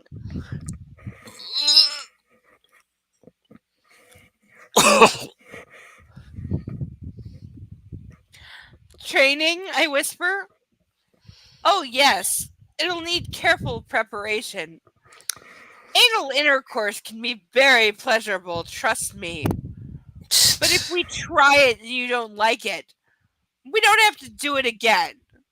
He grins down at me, basically saying that we will do it. At least once. At least once. Yes, at least once. But if you don't like it, I'll take some time because he's gonna bullshit. Yes, the Pope, you are right. Yes, entirely yes. Yes, that is his logic. That is entirely his logic. Is I have planted a flag on your body, and therefore I will do this at least once in the history of Christian Grey, and I lay claim to your body. But if you don't do it again, at least I was first up your ass, is the thing. Damn it.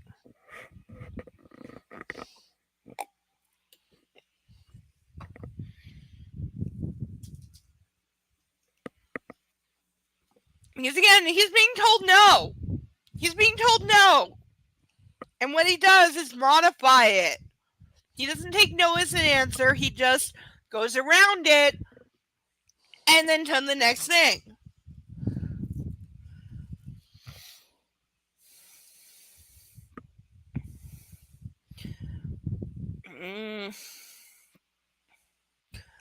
I'll agree to the fisting, but I'd really like to claim your ass, Anastasia. But we'll wait for that. Besides, it's not something we can dive into. He smirks at me. Your ass will need training. Training, I whisper. Oh, yes, it'll need careful preparation. Anal intercourse can be very pleasurable, trust me. If we try it and you don't like it, we don't have to do it again. He grins down at me. I blink up at Trust him. me, he says. Yeah, Ah. trust me. Yeah, trust me. Trust me. Anyone who says trust me, kick them in the balls and run. Mm-hmm. He thinks I'll enjoy it? How does he know it's pleasurable? Have you done that? I whisper. Yes. Holy crap, I gasp. With a man? No, I've never had sex with a man. Not my scene. Surprise, Mrs. Robinson? surprise. Oh, in case you don't know, he got kicked out of several private schools because he was like violent and aggressive when he was like 12 to 14. And Of so course. the best friend of his mother, when he was 15, Yeah. 16, the best friend of his mother, who was about 40, initiated him into sex and BDSM and taught him, and he was her submissive for several years, and then she eventually Yes, I remember that. I remember no, that you from the need to last be a time. I dom. was. So yeah. So also he was like abused as a toddler, but then he was sexually abused by a friend of his mom. But he quote left her service after like 7 years and then took on like she crafted him like he was her sub, but then she like taught him how to dom in a way to like get his sadistic violent fantasies out. Basically she told him, yeah, you can beat and even murder women if you're rich enough. Oh my! And this is how you do it, because she's hoping that once he gets his aggression out, he'll come back and marry her. And this comes out later on. No, this comes out later on that she thinks he is her perfect creation. But then when he falls in love with Anastasia, they have like the 1 second cat fight, and it's so stupid. But basically, yeah, he is sexually abused by a friend of his mom who, like, when he's 16, she like takes him into violent sexual play, and he stays there for like 7-8 years. And then is still, while he's with Anastasia in the current time right now, he's still friends with her, and still goes to her for advice, and she still like regularly kind of doms him to like calm him down when he's overset and he can't handle, because he's trying to be a dom in his own right, but really she is doming him. But again, she's like 45 and he was like 15, 16 when she first slept with him, and she's best friends with his mom. And then she like sexually slaved him for several years. But he doesn't see it as that way. He never sees her as abusive in any way. He sees her as saving him. No, she saved him. She gave him his whole life, and he would not be like the head of $1 billion company if she had not like taught him how to control his anger, kind of thing.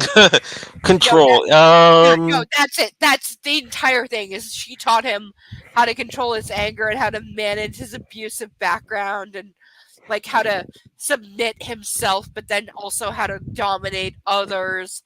And it's disgusting. But it's literally like she makes no secret of, okay, yeah, he needed to like beat some other women to death to get his anger out, but he's gonna come back and marry me because I'm the only one who could control him. And then it turns into a stupid nonsense thing that goes away. Like, again, if they'd made something out of it, it might have been something, but it's so stupid and blatantly done, and it literally says like, oh, he was abused again as a child, so that makes an excuse for his abusive behavior, and all he knows is abuse and violence, so that's how he treats every other woman around him. So it's okay that he like violently abuses and sexually abuses Anastasia because it's all he knows. But he's such a good boy at heart, and he's so handsome, and don't you just think he's so cute? He didn't do nothing. Oh my god. That's the entire thing. Yeah. That is the entire Yeah. thing. That is the entire thing. Oh, mommy porn. That's what I was thinking of yeah. earlier. What I was Oh, ranting.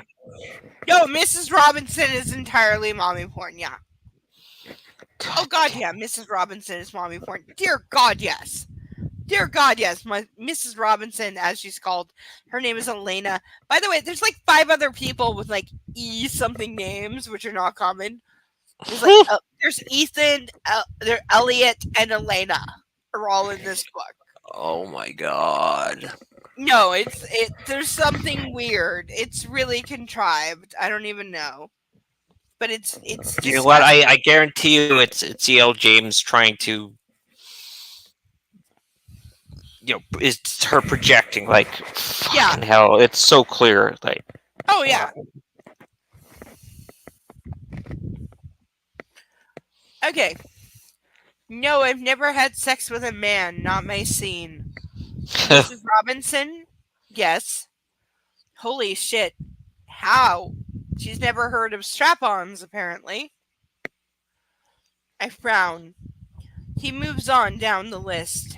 And this is why I need to be drinking, because this is going to be said like 5 times in the next 3 pages, and I'm going to die.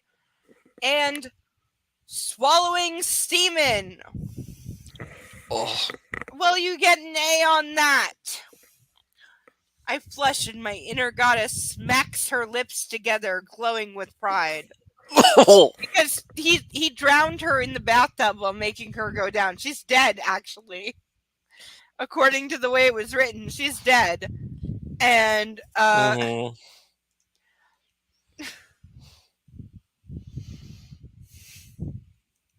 get your ass up here next week, Pope. You want to spout shit? I dare you. I dare you. Get your ass up here next week. Come on, tell me right now. Post in the comments right now that you will be my co-host next week.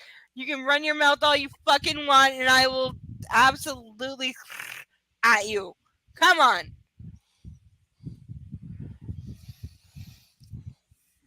So, he says, looking down at me, grinning. Swallowing semen. Okay, I'm gonna vomit. There's literally, I'm gonna vomit. He says this like 5 more times.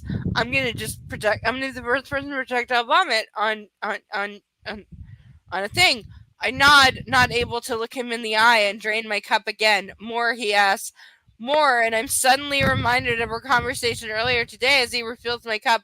Is he referring to that or just the champagne? Is this whole champagne thing more? Sex toys, he asks. I shrug, glancing down at the list. And now we have the literal reprint.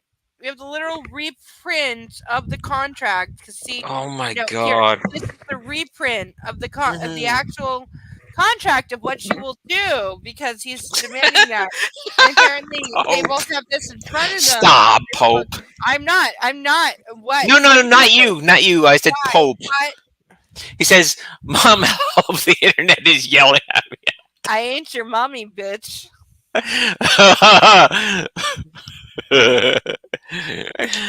But you push her, and she absolutely will. What do you want to play, huh?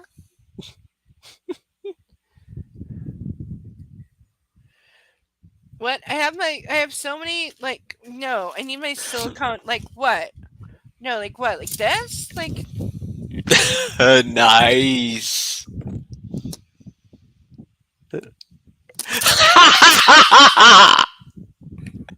What? You think I'm a pretend thought? You think I'm fake? You want? No. You wanna? Huh? What you be thinking? I ain't not some stupid dumbass thought of you. That just reminds me of that scene in Deadpool 2 right at the beginning when I can't even remember what he says. Fuck. Hold on. No, I know the scene. I can't remember. No, I know the scene. I do know the scene. Yeah. And this is why I love those movies, because they're in your goddamn face, and we don't apologize, and fuck you. And yeah, and they're R-rated for a reason, and they took that to the extreme. Because there's many an R-rated movie that was like, okay, once you got pushed into R rating, make the most of that. Come on. They already pushed you into R rating. Double down on it. Make it worth it. If you're going to be forced in that category, fucking earn it. Do it. They're like, oh, it's only R rated because of this one scene. Well, then you failed. You fucking failed. Once you got pushed into R rating, you make every scene R rating, you stupid bitches. Or else, what the fuck are you losing that revenue for if you're not worth it?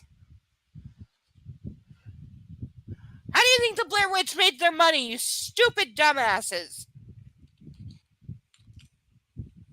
Like, there are movies that I hate, and I hate they exist, and I hate they give birth to genres, but I will give them credit for, doing what they did. Blair Witch is one of them. I think they're stupid. I hate the found footage genre extremely. I think it's the worst thing that ever happened to cinema, but I give them fucking respect for doing what they did.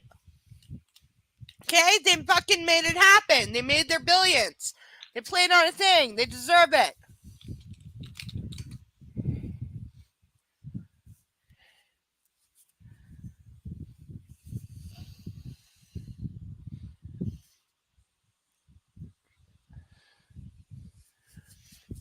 And that's what I'm saying. I can disagree with you, but you do something well. I'm going to commend you for doing it well.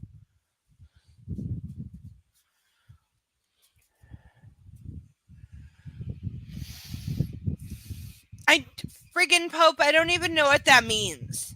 I don't even know what that means. So you want me to know what that means? You need to leave more detail, because I don't know what that means.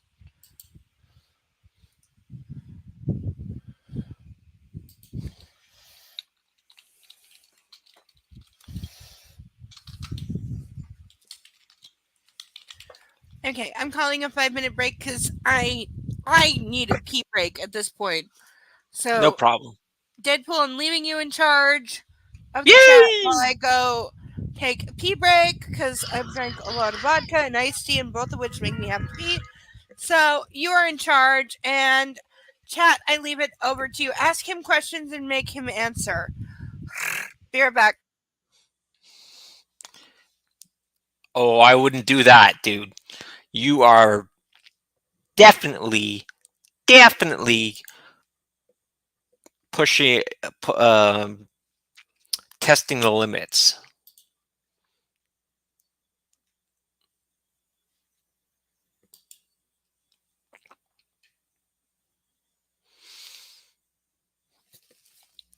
God damn it.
What?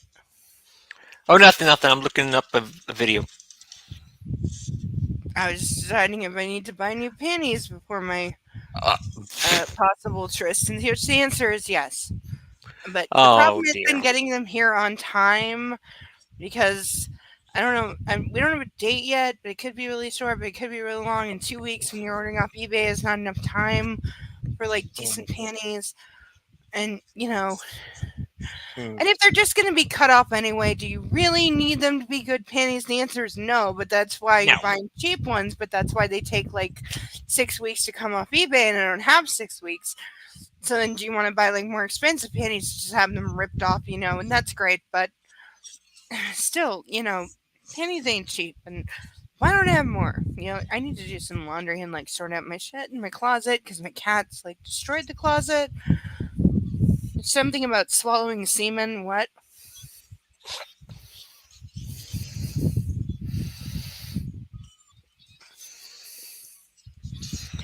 He refills my cup. Is he referring to that or just the champagne? This whole champagne thing more sex toys? He asks. I shrug, glancing down at the list. The list is magically materialized in front of him. Okay, friggin' Pope, what is a thought? Okay, I went to school when this was a thing. I was in college when this was a thing. So what is a thought? Because I know fat, PHAT, pretty hot and tempting. Because I got stupid, fake, bullshit. Oh my God! The line was Scoutmaster Kevin. What? In Deadpool 2 when he. I don't know. Sorry, in the Yakuza battle, like he got left by Scoutmaster Kevin. I'm sorry, I've only seen it once, so I'm not. Oh, it's okay. It's okay.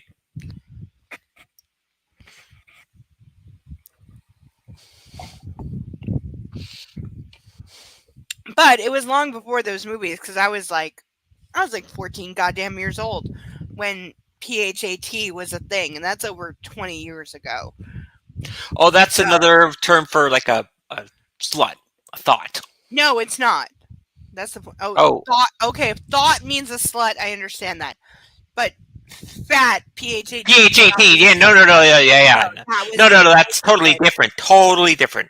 And it may have been something different here in Canada than it did in the States, because here it did not have any sexual connotation. It was a compliment. Yeah. If a guy called you that, he was saying like, "Damn girl, you fat. I like your body." Yeah. Yeah. And even that's exactly what it was. Yeah. Especially if you're a plus size curvy girl. Yes. Especially that applied, and the guy was like, "Hey, I like those curves, and I want to, put my hands on that."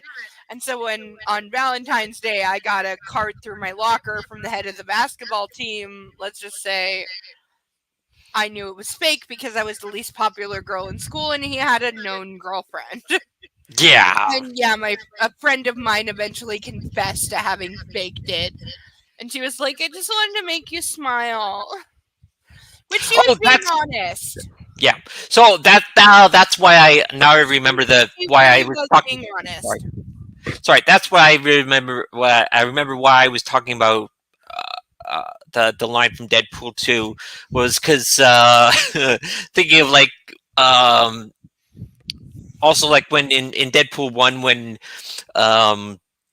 Deadpool says, "I'm going to do to you what what Limp Bizkit did to music in the '90s," and he like goes to punch Francis, but then he hits Colossus.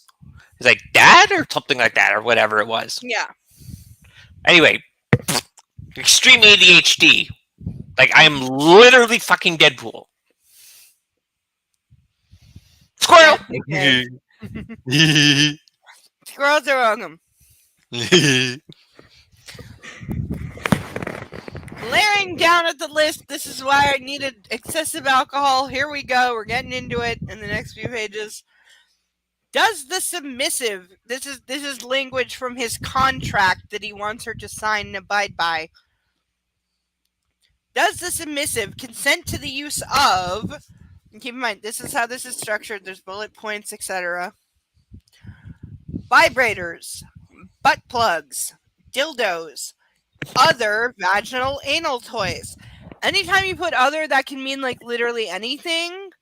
So that's not part of a bondage contract. You never leave open things like that ever, because it's too much use.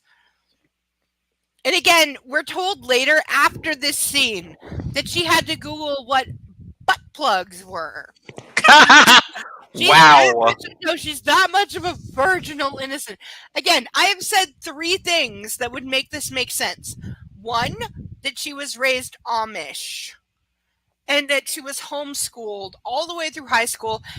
Second thing, that instead of this being her graduating week of college, this is her first week of college. When she's just left the nest, she doesn't know anything. She's been thrust into this secular world without knowing anything about shit about fuck, which is why, and I'm not kidding, cults and escort services both recruit heavily from colleges, especially the first years, because they are psychologically vulnerable and undetermined, and they don't know who they are, where they are, or have any clue what the fuck they're doing, especially if they've moved several states away to go to college. They're never more vulnerable. So yeah, they will fall in with anyone that says like, you don't need to think, let me take you home with me and I'll tell you what to think, just do this thing for me. Which is again Film Theory of all channels, the wholesome family friendly Film Theory. Back in the day, this video is like 8 years old. Film Theory did a goddamn video on how Christian Grey uses cult psychology, indoctrination, psychological abuse tactics to indoctrinate Anastasia, and they break it down step by step using only this first book, and they made it expertly, and the video is still there. So anyone who wants to watch it, go to Film Theory is when they launched the Film Theory offshoot of Game Theory. But just type in Theory, 50 Shades, MatPat, you're going to find it. And they broke it down as to how he literally used the tactics of like Marilyn Manson and Jim Jones and all the others to indoctrinate Asia, which he does. Charles Manson, not Marilyn Manson. Marilyn Manson is the singer. Did I say Marilyn? I apologize. It's okay. It's okay. Charles. Charles Manson. Though Marilyn Manson certainly has some allegations. You know, it's Charles Manson. Also, he's still to this day. I think he's dead now. I may be wrong, but I think he died. I could be wrong. I think he died in the last like 2 to 3 years. But until he did, even while he was in jail, he got royalties for like songs that he wrote for popular bands like Black Sabbath or the Beatles or something. Because he was a songstress and he wrote. Actually, he died in 2017. Oh, okay. So he's been dead longer than I thought. Okay, but at least I'm not wrong that yes, he's dead. But he was part of a couple of very famous bands after him, not with him. But he wrote several famous songs for which he got royalties even when he was in jail.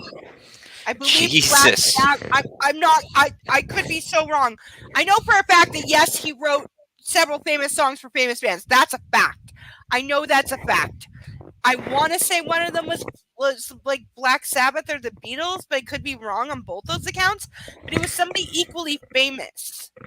And I'm not kidding. It was that level of fame that he wrote the songs for, that even after he was in jail, he still legally got royalties from those songs because he wrote them before he left the band like before he was a cult leader and before the murders. He left the band years before, but at the time he gave them the right to his songs, but he still got royalties from it, which continued even after he was a convicted murderer and went to jail for a super famous, like, legendary band. At least one, I think two, but at least one, it was true. Maybe Beach Boys? Am I being insane? No, definitely not Beach Boys or the Beatles. Beatles broke up. I have to look it up. He wrote songs for somebody. He definitely did. I'm sorry, I can't remember. I'm sorry, chat. I'm really trying. But no, it speaks to the thing that he had a charisma. Even though he wasn't that good of a musician, he still got what would become a legendary international timeless band, he was still briefly a part of it and wrote some of the most famous songs before they ousted him. What? The Beach Boys! I told you! I told you! Holy fuck! I told you! I told you! I told you it was them! I told you! Yes! No, he did! He Wow! No, he really did! It's crazy! No, it makes no sense! That's It's really fucked up. crazy! It's so fucked up! Yeah, no, Yeah! yeah! No, it's so incredibly fucked up that the man who ordered the murder of Sharon Tate didn't try to shelter in a race war. That he wrote the Beach Boys. I don't even remember what song. It was like a gift. It was a gift to them. Yes. And there's others. There's another band. There's at least one other band. Oh yeah, there's a bunch of. I just googled it, and it's just wow. Did. It's insane. Yeah. No. And he got royalties of it, and whoever the fuck his descendants are, because he definitely had children with his cult members. So whoever. Yeah, he's got a kid named Charles Manson Jr. Yes, so somebody is getting that money. Jesus. No, I'm not kidding. I know. That. I know. Ooh. No, I know. People will think I'm crazy, but I'm not crazy. No. It's real. He really did. Because he was trying to become like a lead singer for so long before he became a cult leader. He was trying to be a frontman. He was a member of several prominent bands that went on to massive success. And he was a songwriter, and he wrote the lyrics for several prominent bands and sold it to them. But he still had royalties of it, even 20 years later when he was convicted and in jail. He still got money for that, and his descendants, I guarantee you to this day, still do, because they own the rights. Yeah, that is. I knew it was the Beach Boys. God damn it! I knew it was the Beach Boys. I knew. Well played. It's the most bizarre. Yeah. It's the most you would never think of it thing ever. Absolutely. Yeah, no, it's so bad. But yeah, and I don't know, are any of his followers even still alive in jail? Several of them got released because they kind of like stopped drinking the Kool-Aid after 30 years. So several of them got released. Several of them died in jail, and I don't think he was the last. I think he has like one last devotee that is still in jail who has refused to renounce him. But when she dies, it'll be the end of the Manson cult. Mm-hmm.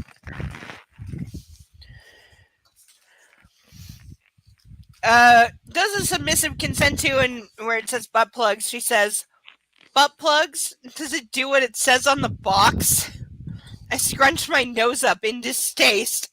Because again, we're still trying to pretend that she doesn't know what a butt plug is. Yes, he smiles. And I refer to anal intercourse above. Training. Oh.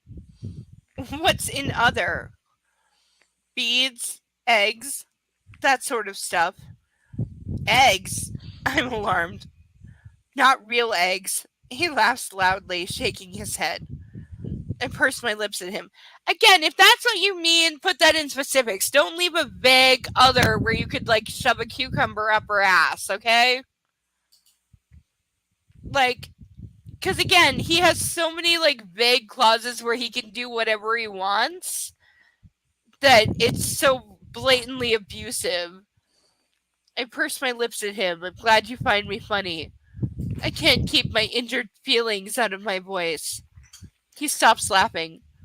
I apologize, Miss Steele. I'm sorry, he says, trying to look contrite, but his eyes are still dancing with humor. Any problem with my toys? So he's like taking delight in the fact that she's offended by his range of proclivities, but at the same time he's amused by it because this is exactly what he wants. He wants someone that's saying no, but he's luring into his dark and illicit world. No, I snap.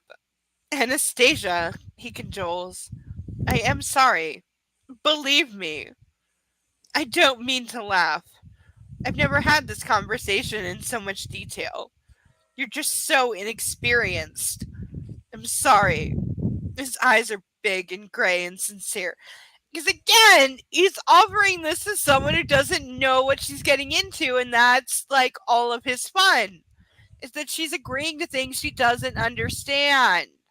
And she doesn't know what she is agreeing to, and then he just does it and physically hurts her and then just abandons her and leaves her to cry about it. And then it's like, well, you agreed to it.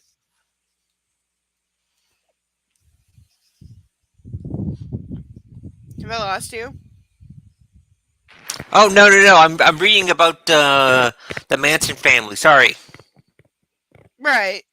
Are there any members still alive in jail? Yes, actually. Ba, ba, ba. Um, Leslie Van Houten was only 19 when she took the life of the LaBiancas. Oh, she was released from prison on July 11th, 2023. Fuck me, last year. She's currently 73 years old. Patricia Krenwinkel has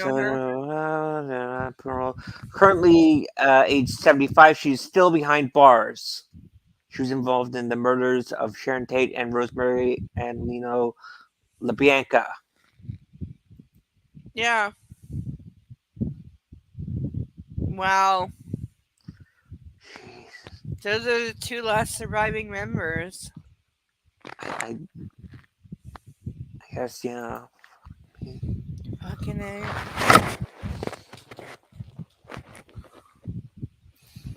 You know, I've had the theme from Rosemary's Baby stuck in my head for so many days. And like that's Roman Polanski's major film, and obviously he fled to Europe facing sexual assault charges and has not come back for 30 years. But his wife, like Sharon Tate, Yeah. he lost his wife and child, Unborn child, because she was like 9 months pregnant, Mm-hmm. like to the Manson family, and I can't imagine. Like, I do feel so bad for him. Mm-hmm. Because again, she was not. Holy shit! She was the daughter of only Angela Lansbury was involved. Yeah. Fuck, I didn't know that. Oh yeah. Charles Manson had some very he was not a nobody. He had you look through Hollywood in the 60s and 70s, he's in those photos. He's in a lot of photos with very influential people. Woody Allen, who are now trying to spent the last 40, 50 years claiming they didn't know him and it was just a one-off at a photo party. No, he was powerful and he was influential. Mm-hmm. Why do you think he wrote for those bands when they were popular? They were not unknown. The Beach Boys were not nobody when he wrote for them. Yeah. They were known. I swear he had a connection to Black Sabbath. I swear he did. Without Ozzy Osbourne, it was either pre or post him. I believe pre. But he wrote for one of their younger, also not main series members before they left, but the band took up their songs, I think. Again, I could be entirely wrong about this. It's not my area, but I think I remember something like that. Again, this is 50 years before I was born, 50 years before. No, this is about 70 years before now, and 15 years before I was born. So, let's remember when the 70s are, people.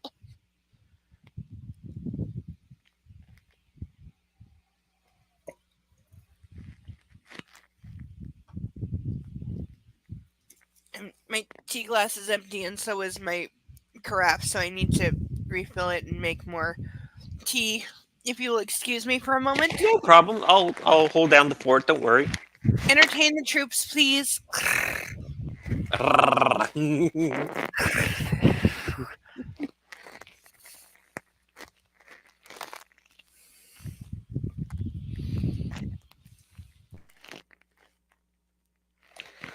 All right. Is there anybody out there in the chat? Anybody alive in chat? Hello. Testies. 1, 2, 1, 2, 3.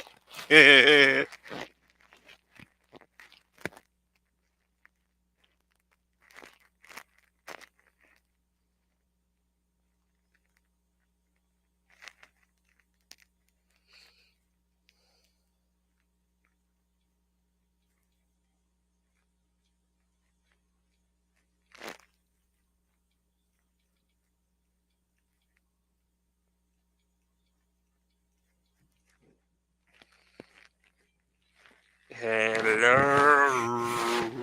Is there nobody out there? Holy crap.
Jesus, sorry, you startled me.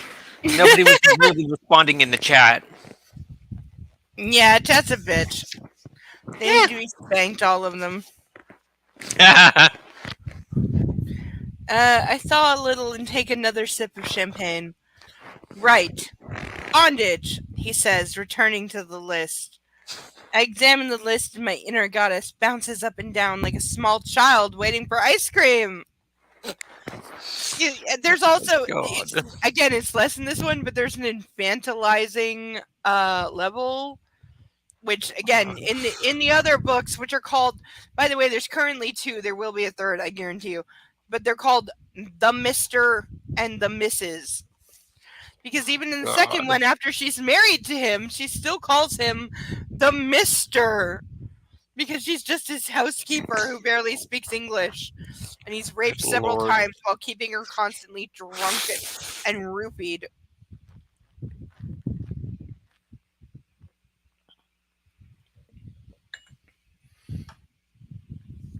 And let's just see. To anyone who wants to argue with me, here is the layout from the Mister of the scene where he finally, after supposedly not gonna fuck her, and even says she's too drunk, I can't fuck her while she's drunk, it would be taking advantage, even though she's only had 2 half beers. So she's had half a glass of beer twice, so she's had 1 full beer. Mm-hmm. She then proceeds to feel the following things before he fucks her. And I quote, she feels giddy, elated, very hot, very, very hot, burning up, elated, giddy, laughing, carefree. What does this sound like? Roofie. Ecstasy.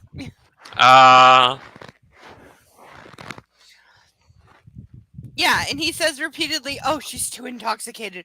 If I slept with her, it'd be wrong." He says that like 5 times, and then of course, Like, brutally. nah. No, and Like- he admits. By the way, before he orders, by the way, she doesn't order a beer for herself. He knows she's never had a drink, and upon hearing that, demands that she drink a beer with him. And he says to himself in his internal dialogue that he knows he's getting her drunk, so, quote, she will be less resistant to his advances.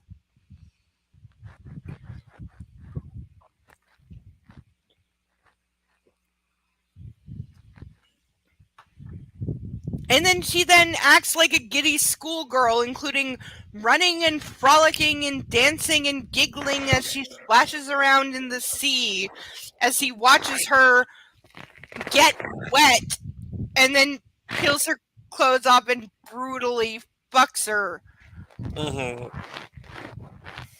And I mean very brutally. Both him and Christian Grey have the same tactic with virgins, and it is beyond traumatizing. No woman would ever want sex again after this was the way they lost it, I assure you.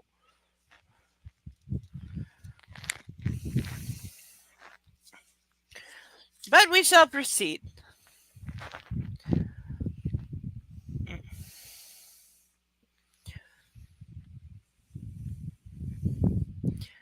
I have never had this conversation where bondage bounces up and died like a small child waiting for ice cream. And now we're back to the contract. Does the submissive consent to, and I quote, bondage with rope, bondage with leather cuffs, bondage with handcuffs, shackles, manacles, bondage with tape, bondage with other. I have a problem at the tape and the other because tape is tricky. I don't like tape for bondage because it's too unpredictable and you can't be certain of the tensile strength, and it can, especially if you stretch it, become dangerous. And again, this is why you need a serrated knife nearby. But again, tape is not something I would use. Certainly other does not need to be part of any contract. If you can't be specific, then I'm dangerous of what you might be thinking. Mm-hmm. Right? Like, what could possibly be other that you don't want to tell me? Because are you saying it's other because you know I won't say yes? Clearly. Like, that is my point with that. Like, I'm sorry, there should never be an other, there should never be anything big. Be goddamn specific, because that is what you're asking for. You're asking for consent, then you need to be specific as to what I'm consenting to. And again, I am a person who is both a mistress and a submissive. Granted, I top from the bottom, yes. I'm not a true submissive. I am a dominant submissive, that's true. But I'm also a dominant and a subby in my own right. So I know of what I speak. I've had these negotiations several times. You never, ever, ever, ever, ever leave holes like this. Excuse me, I'm having a little bit of the hiccups. It's okay. But I would never, and I've had dozens of submissives. I've had dozens of dominant relationships, and those overlap. But I've never, ever, ever, in my terms of a contract or terms of,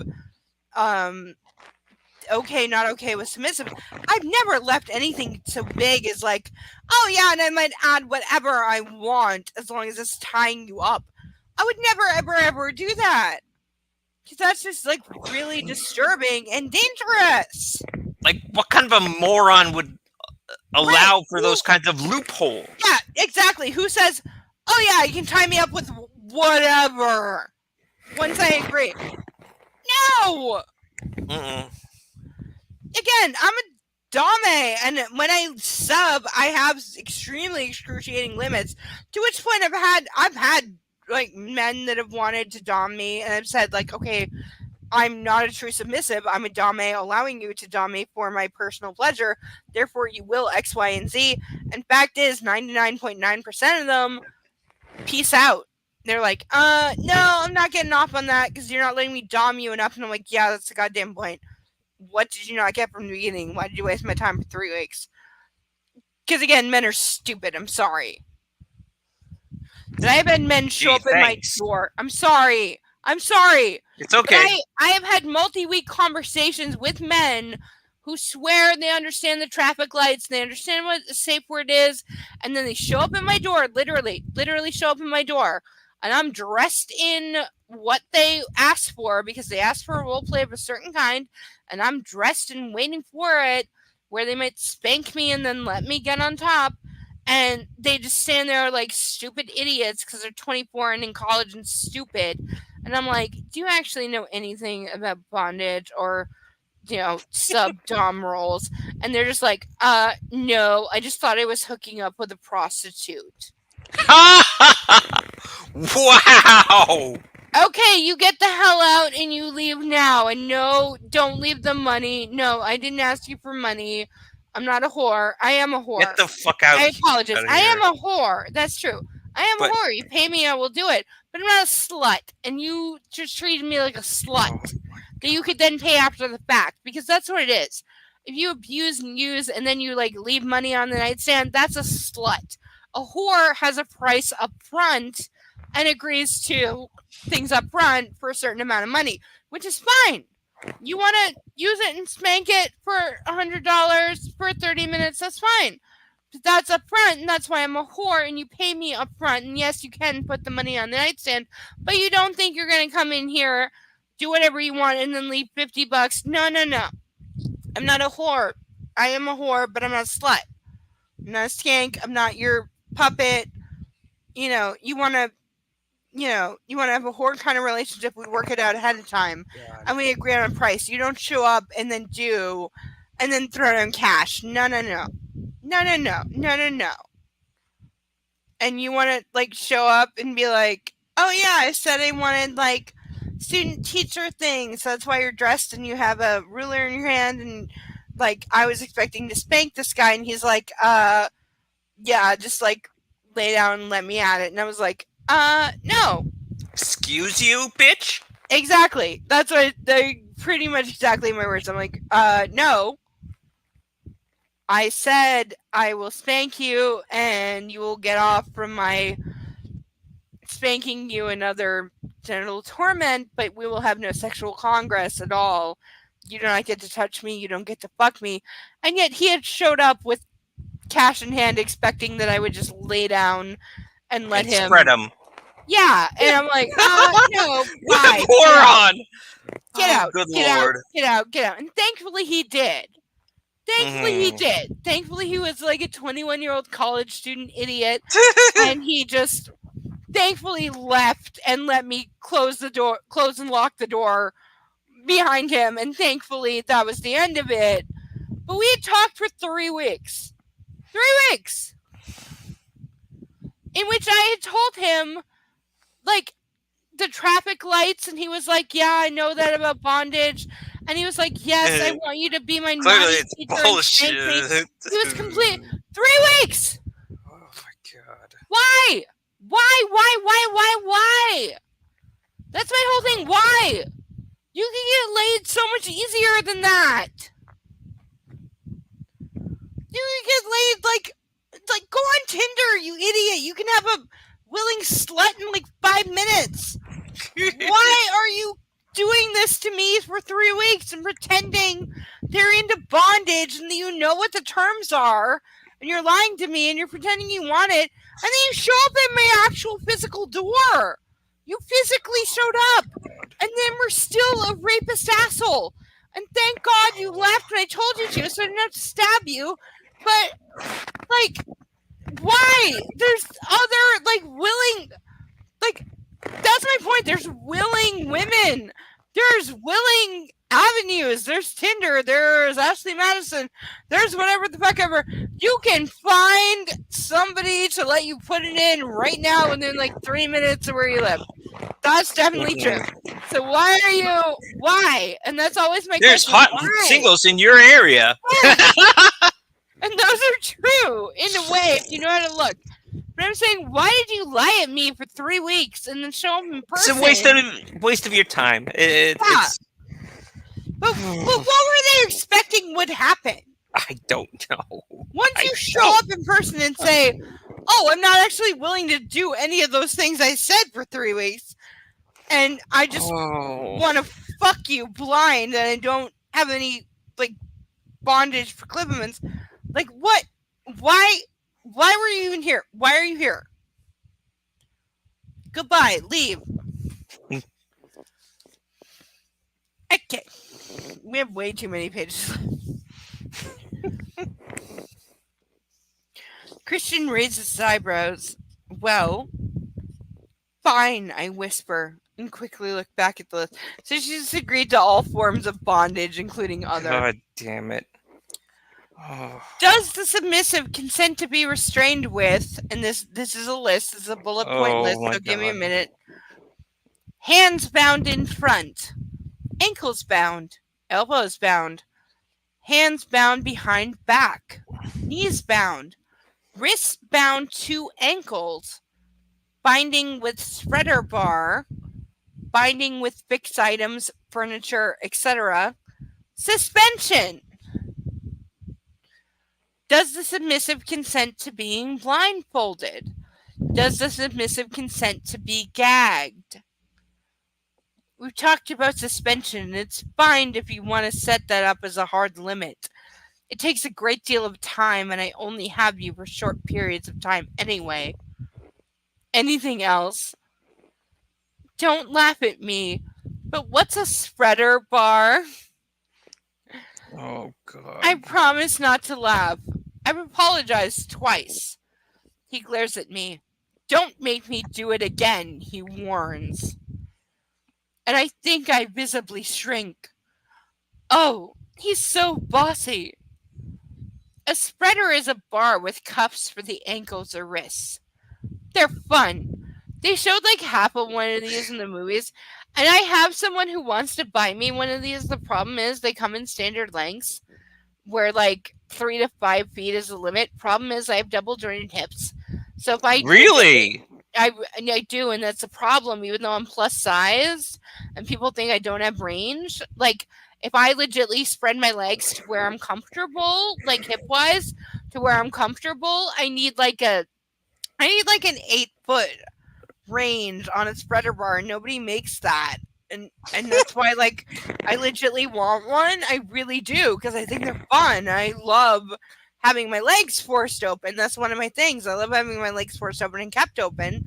But because I am double jointed and most spreader bars are only 3 to 5 feet, that's like nothing. It's not even open enough. I need something that is like 8 to 12 feet before I can God dang. have any use of it or feel comfortable or significantly spread. Because the point is to be pushed beyond the limit with consent, of course, which I'm for, but they don't make the thing. And then when you get into custom bondage gear, which I've done like 3 or 4 times, it's so expensive. Like, you have no idea. Like a bar like that would be like $2,000 to $3,000. Like, Jesus. and it shouldn't be. No, if you're like legitly somebody who knows like engineering or has access to things, you probably like raw materials. You could probably build it for under $200. I'm not kidding. It's I'm just the not saying it wouldn't fucking be markup. Yeah, yes, absolutely. I'm not saying it wouldn't be a project to do it, but I'm saying if you just looked at the raw materials of a spreader bar and the cuffs, etc., to make let's say like 10 feet, let's say like adjustable, because once you put holes in it, you can adjust it to like, so it's not a big thing. So like, let's say it goes from like 6 to 12 feet overall. You could make that product for probably about $300. But if I wanted to custom order that would cost me at least like probably $6,000. And yes, I've looked into God it. damn. Like, yeah, it's one of those things. And again, I'm a person who is allergic to latex, so even though I only have like 3 or 4, Shit. yeah, exactly. So most sex toys are latex, and that makes a massive problem. So the standard like $1 12-inch massive thick dildo that everyone can buy, this is made out of latex, it cost me $100 to buy it out of Playtex. And yeah, so I only have like 3 or 4 dildos, and they cost me collectively like close An to arm and a fucking $1,000. leg. Yeah, they cost me collectively over $1,000, and I don't have a lot of option because again, allergic to latex. So I have to be really, really careful. Also, condoms, which even if you're using toys, wow. sometimes you have to, use condoms. Mm-hmm. So, well, I can get like 100 latex condoms for like a penny each. Non-latex condoms, those cost about $3 each. God damn. And even now, in Canada, there's only one brand. There's only one brand of non-latex condoms that passes, I guess, customs, and they're about $9 a condom. God.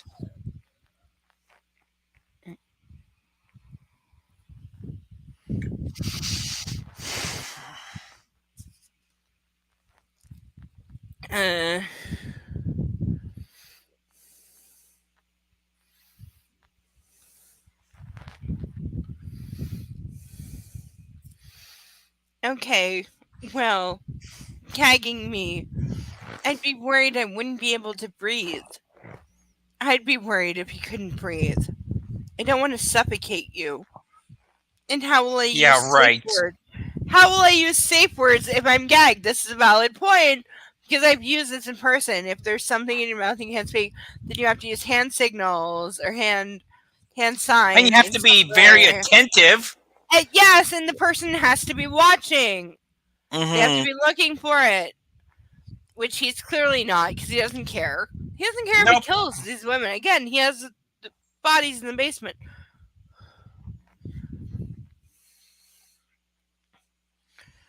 And he pauses. So clearly he's never thought about this. He's never thought about this. First of all, I hope you never have to use them. But if you're gagged, we'll use hand signals, he says simply, without saying what those are or that he's ever done it before. I blink up at him. But if I'm trussed up, how's that going to work? My brain is beginning to fog. Alcohol. Because he's poured like 3 glasses of champagne. Yeah. Down her fucking throat. Yeah, exactly. So whatever her objections are, he's not. I'm nervous about the gagging. Okay, I'll take note. I stare up at him, realization dawning. Do you like tying your submissive up so they can't touch you? He gazes at me, his eyes widening. That's one of the reasons, he says quietly. He has an extreme, like, don't touch me thing. Is that why you tied my hands? Yes. You don't like talking about that, I murmur. No, I don't. Would you like another drink? It's making you brave, but I need to know how you feel about pain. So he admits he's getting her drunk. God damn it. No, again, in both book series, it's blatantly true that the male gets the female drunk so she won't resist. It's true. Oh my god. It just gets more blatant in the second one, which I'm realizing now, like, again, I hadn't read these in 15 years before reading the other two. And I'm realizing how much, like I said when I was reading the Mister, I said it's all through 50 Shades book, just copied and condensed and just so much more brutal and without the, like, any kind of subtlety and rapey all the more and drunken and roofied. But, like, literally it's copy pasted so much more than I knew. Like, really, oh my god. Like, they need to teach law classes on, like, consent. They need to teach, like, high school health classes on consent with pages from this book saying, like, this is not consent. Mm-hmm.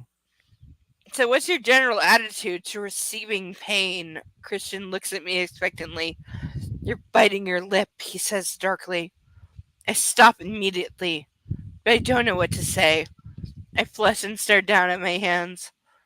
Were you physically punished as a child? No. Oh, God. So you have no sphere of reference at all? No. It's not as bad as you think. Your imagination is this season. No, Oh like, my! no, it won't be as bad as you think when it beat the fuck out of you. It's not as bad as you think. Just let me do it. Yeah. Which amounts to the entire first movie, by the way. Do you have to do it? Yes. Why? Goes with the territory, Anastasia. Goes with the fucking. Oh my! It's what I do. I can see your Yeah. Let's go through methods. He shows me the list. My subconscious Oh my runs God. screaming and hides behind the couch. Yeah, mine was fucking 2. These are the bullet points that he wants to discuss. Spanking, whipping, biting, genital clamps, hot wax, paddling, caning, nipple clamps, ice, other types / methods of pain. Good God. Well, you said no to genital clamps. That's fine. It's caning that hurts the most. I blanched. That's not true, by the way. That's not true, and I'm gonna fucking show it. Nobody's given $1. I'm doing this for free. Nobody's given a goddamn $1 to my doing this, but my PayPal link is still up there. You know what hurts the most is these things. It's these because they're super painful because they have no tension spring. So if you put them on, they will cut off circulation immediately. And I'm putting this. Holy fuck. No, I'm serious. I'm dead serious. Like, yeah. Yeah. So I can see that. okay, if I put this down my shirt where no one can see, but if I put this as they're intended, because these are nipple clamps, and even I have said previously, I can't have more than 30 seconds, and I'm not kidding. There's the top of it right there. Ow! Mm-hmm. Take it off! Take it off! Butt out! Ah! Yeah, motherfucker. Okay, ow, up. But yeah, that's not even the worst because there are worse places I could apply that, which I'm not going to. But No. saying, it's not the worst. Don't fucking play. Ow, my tit still fucking hurts. Jeez. And also, I'm doing this all for free. Nobody has donated to the PayPal link above at all, so much as $1. So I'm doing this all for free, and my tit is gonna be hurting for like the next 3 days. Cause ow! And yes, it still physically hurts right now. It still feel pain. Yeah, I don't. Right now, fucking, I do still feel pain. I don't. I'm not playing. Jesus. But I want you to know I'm not some pretend kind of bitch. No. God damn.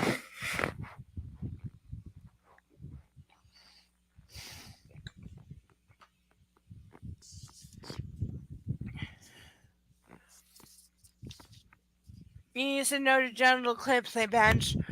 We can work up to that. Or not at all, I whisper. This is part of the deal, baby. But we'll work up to all of this, Anastasia. I won't push you too far. This is a recurring thing that when she says no, hardcore no, he's just like, we'll get there. We'll get there. You'll get there later. We'll leave it for now, but you'll get there later. That's his recurring goddamn thing. Holy shit. This punishment thing, it worries me the most. My voice is very small. Well, I'm glad you've told me. We'll keep caning off the list for now. And as you get more comfortable with everything else, we'll increase intensity. We'll take it slow. This is the point. Like, yeah, he's saying, like, I know you're not ready for that, but we'll just do it tomorrow instead of today. That's his line. He's going to beat the fuck out of her, whether because he doesn't have any respect for limits or anything else. Nope. Very, very, very, very goddamn clearly. I swallow, and he leans forward and kisses me on the lips. There, that wasn't so bad, was it? I shrug. My heart is in my mouth. Look, I want to talk about one more thing. Then I'm taking you to bed. So he's already... Okay, so he says, I'm taking you around. Bed? I blink rapidly, and my blood pounds through my body, warming places I didn't know existed until very recently. Come on, Anastasia. Talking through all this, I want to fuck you into next week. Right now. Holy! It must be Christ. having some effect on you, too. I squirm. My inner goddess is panting. See? Besides, there's something I want to try. Something painful? No. Stop seeing pain everywhere. It's mainly pleasure. Have I hurt you yet? Yes! Yes, he has! Yes, he has! Holy! Physically hurt her multiple times. That's a majority of what he's done. It's caused her pain, especially when he's literally said, I'm going to fuck you hard, and then drove his penis uninvited into her virgin vagina and literally slammed what we're told is like 12 inches of hardcore dick into her with no warning, and then proceeded to violently keep pounding her for like several minutes. That was her first time, supposedly.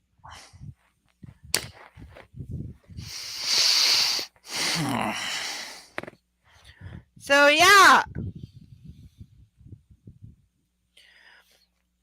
I flush. No. Well then, look, earlier today, you were talking about wanting more. He halts, uncertain all of a sudden. Oh my, where is this going? Ah! He clasps my hand. Outside of the time you're my sub, perhaps we could try. I don't know if it will work. I don't know about separating everything. It may not work, but I'm willing to try. Maybe one night a week. I don't know. So he's saying like, yeah, maybe I'll try to pretend we have a date or that you exist as a person other than when I fuck you as a mindless sex doll. Maybe because it's what you want so much and I want you so much. Like maybe I could do this. Holy cow, my mouth drops open. My subconscious is in shock. Christian Grey is up for more? He's willing to try? Like, seriously, I'm serious. I'm serious. I'm fucking serious. I'm fucking serious. I'm not playing. Look at the exclamation marks. Like, that's Wow. a goddamn triumph that this ass clown, billionaire, clueless, fucking playboy idiot, serial rapist, like who's the guy? Who's the Max Factor makeup guy? The Max Factor guy. I think his name is actually Max. Who got convicted of like 400 rapes? The Max Jesus! Factor guy. Do you know who I mean? Do you know who I mean? No, I don't. No, he fled to Mexico and he was brought back by, no joke, reality TV star Dog the Bounty Hunter. I'm not kidding. They overlap. But he was the because I remember as a woman, I grew up with like Max Cosmetics as a teenager, but then they disappeared, and it was because the guy that inherited the Max Factor heir was convicted of like over 400 rapes because he would drug women unconscious and then film himself raping them violently. And I swear Christian Grey had like influence from that when it happened. The timing like matches up. Oh my god. But I swear that's the thing, and I don't remember the name of the actual guy, but the makeup line was called Max Factor, and yeah, they got. You know, that kind of actually sounds familiar. Yeah, I don't remember. Holy shit! His name. I don't remember the name of the guy, but he's like in jail forever. And, yeah, like, good. Yeah, no, but he was convicted of raping like over 400 women. And he had videoed all of it because he used his money and his privilege, and he would drug them unconscious and rape them and film it, and so they didn't even know.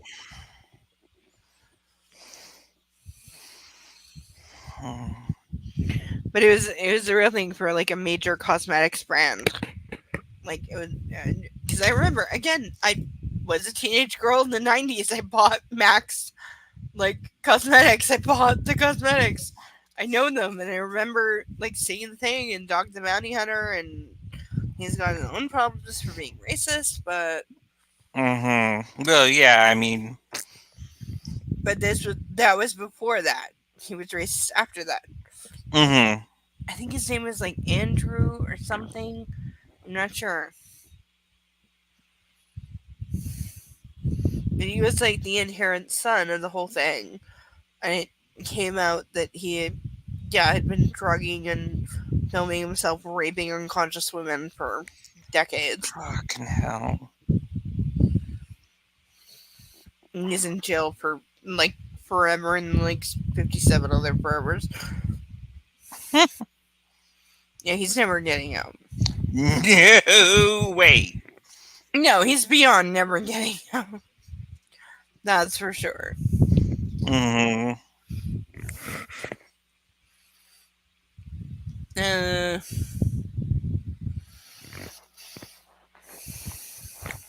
Christian Grey is up for more.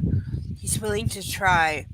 My subconscious looks out from behind the couch, still registering shock on her harpy face. I have one condition. He looks warily at my stunned expression. What? I breathe. Anything. I'll give you anything. Never ever do this, bitch. Oh, You wow. graciously accept my graduation present to you. Oh, and deep down I know what it is. Dread spawns in my gut. He's staring down at me, gauging my reaction. Come, he murmurs, and rises, dragging me up. Taking his jacket off, he drapes it over my shoulders and heads for the front door. Parked outside is a red hatchback car, a two-door compact Audi. It's for you. Happy graduation, he murmurs, pulling me into his arms and kissing my hair. He bought me a damned car. Brand new by the looks of it. Jeez. Trouble with the books. I stare at it blankly, trying to desperately Oh my determine how I feel god. about this. I'm appalled on one level, grateful on another, shocked to have actually done it. But the overriding emotion is anger. Yes, I'm angry. Especially after everything I told him about the books. But then he's already bought this. Taking my hand, he leads me down a path towards a new acquisition. Anastasia, that beazle of yours was old and quite frankly dangerous. I would never forgive myself if something happened to you.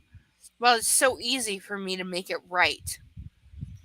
Oh my god. His eyes turn on me, and at the moment I cannot bring myself to look at him. So she literally cannot look at him. God damn it.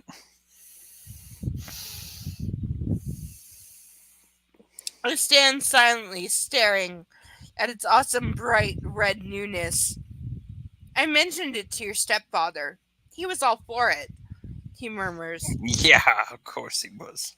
turning a glare at him. Fuck. My open mouth horror.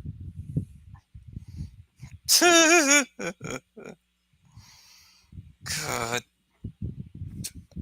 Ugh. I can barely spit out the words.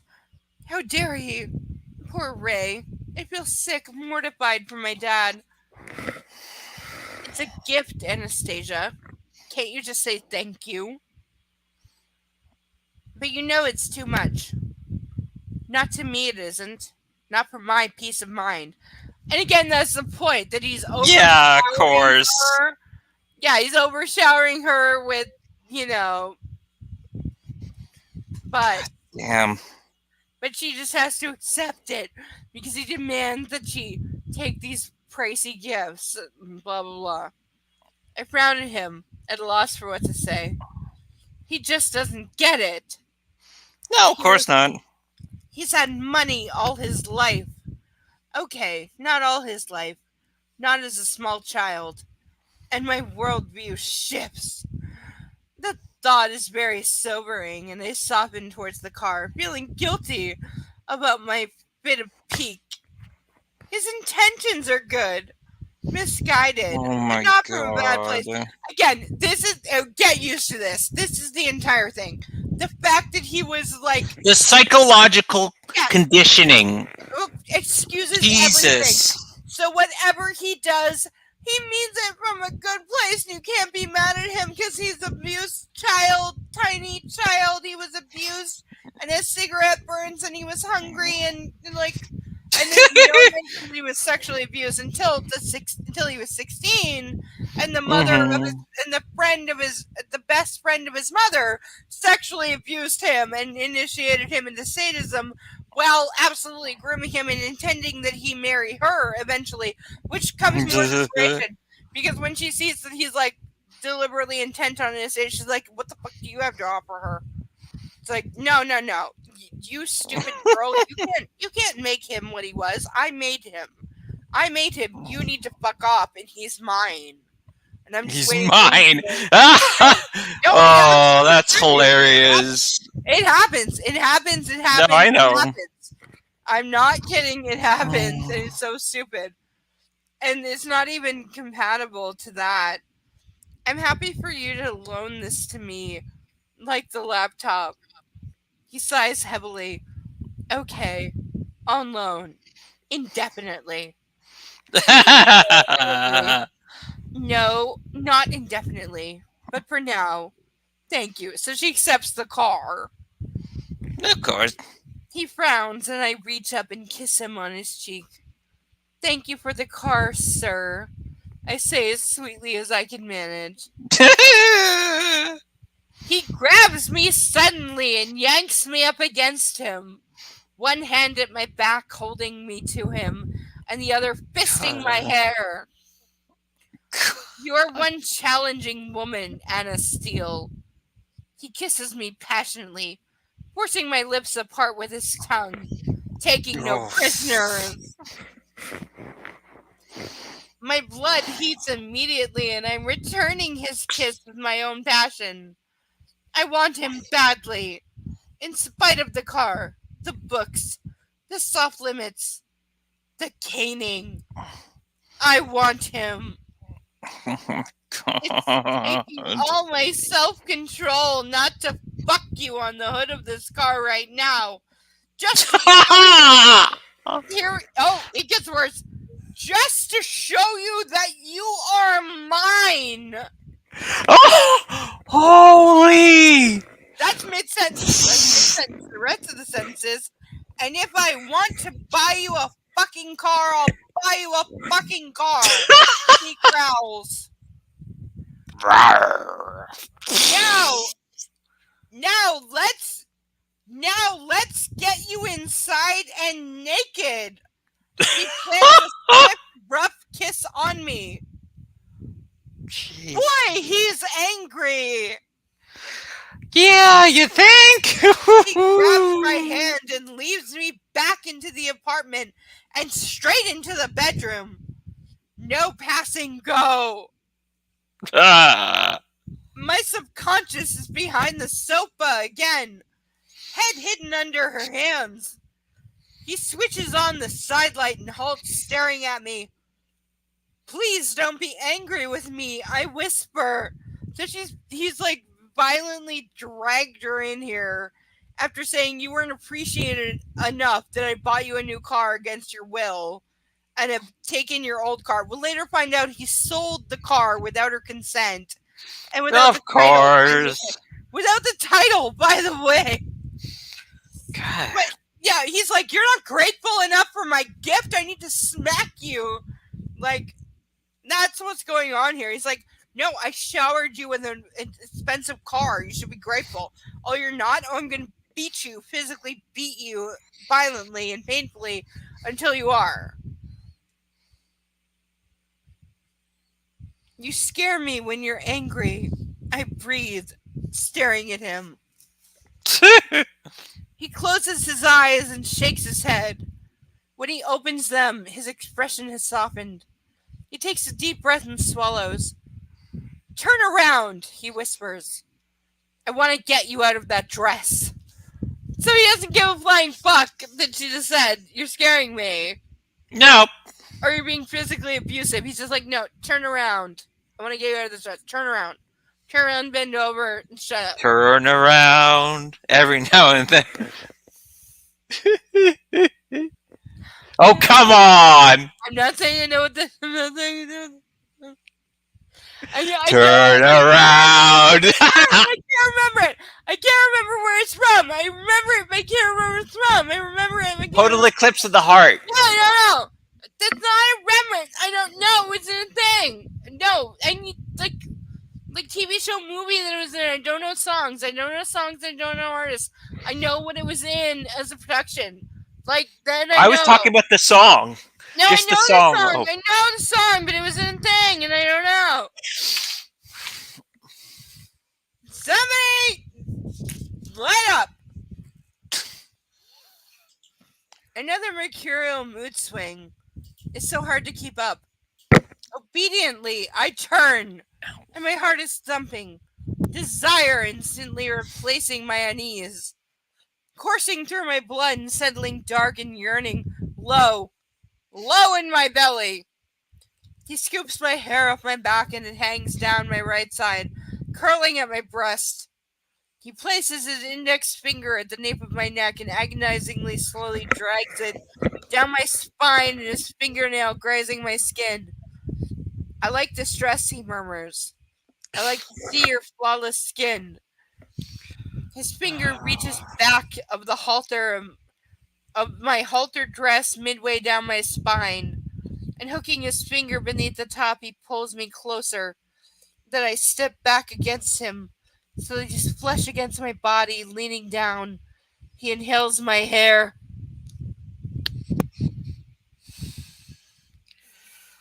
Oh, boy. You smell so good, Anastasia, so sweet. His nose skims past my ear, down my neck, and he trails soft, feather-light kisses along my shoulder. My breathing changes, becoming shallow, rushed, full of expectation.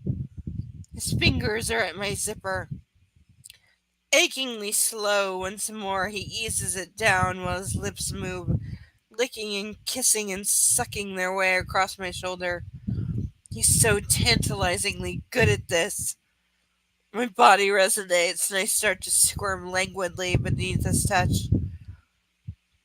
You are going to have to learn to keep still, he whispers, kissing around my nape. I was not making that up. Okay, that was all goddamn. There was a period. Yep, Every I see word. that. I was not. God. Thank you. Lift your arms and put them around my head, he murmurs against my neck. I obediently obey. My breasts rise and push into his Wait, what? hands. Wait. Oh, okay. It almost makes it sound like he has No, breasts, right? No, it's stupid. No, it's bad. It's really bad. It's really, really, really, really bad. My breasts rise and push into the hands, my nipples hardening further. My fingers weave into his hair, and I gently tug his soft, sexy hair. I roll my head to one side and give him easier access to my neck. I murmur into that space behind my ear as he starts to extend my nipples with his long fingers, mirroring my hands in his hair. And groan as the sensation registers sharp and clear in my groin. Shall I make you come this way? He whispers. I arch my back and force my breast into his expert hands. You like this, don't you, Miss Steele? Tell me, he continues the slow, sensuous torture, pulling gently. Yes. Yes, what? Yes, sir. Good girl. You've hit it. I'm gonna puke.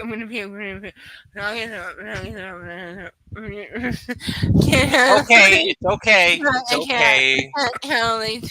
I can't. I didn't see that. Didn't see that. Didn't see what? I didn't see anything. I didn't see anything either.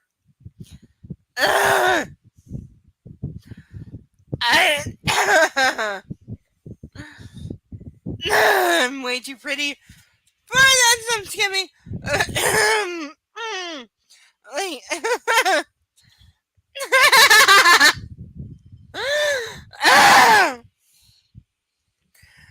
I don't think you're ready to come yet. And bites my earlobe and tugs on it. Besides, you have to squeeze me.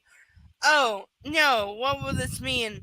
My brain registers thought the fog needed desire as a groan. So perhaps I won't let you come after all. Again, she's spelling come wrong. She's spelling it C-O-M-E, not Yeah. C-U-M. No, she's Yeah. spelling it wrong entirely.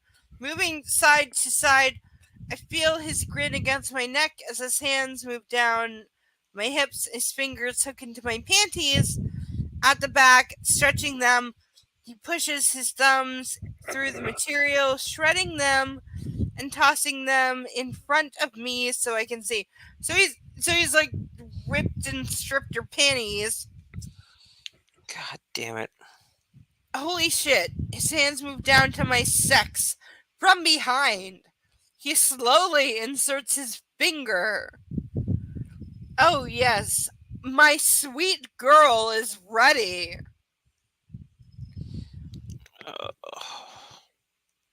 He breathes as he whirls me around so I'm facing him. My breathing has quickened. He puts his finger to his mouth. You taste so fine, Miss Steele. He sighs. Holy shit. His finger tastes salty? From me? Undress me, he commands quietly, staring down at me, eyes hooded. All I'm wearing are my shoes. Well, Kate's high-heeled pumps. I'm taken aback. I've never undressed a man. You can no shit. Yeah, no. You can do it. He cajoles softly. I blink rapidly. Where do I start? I reach for his t-shirt and he grabs my hands, smiling shyly at me. Oh no. He shakes his head, grinning. Not the t-shirt. You may need to touch me for what I have planned. His eyes are alive with excitement.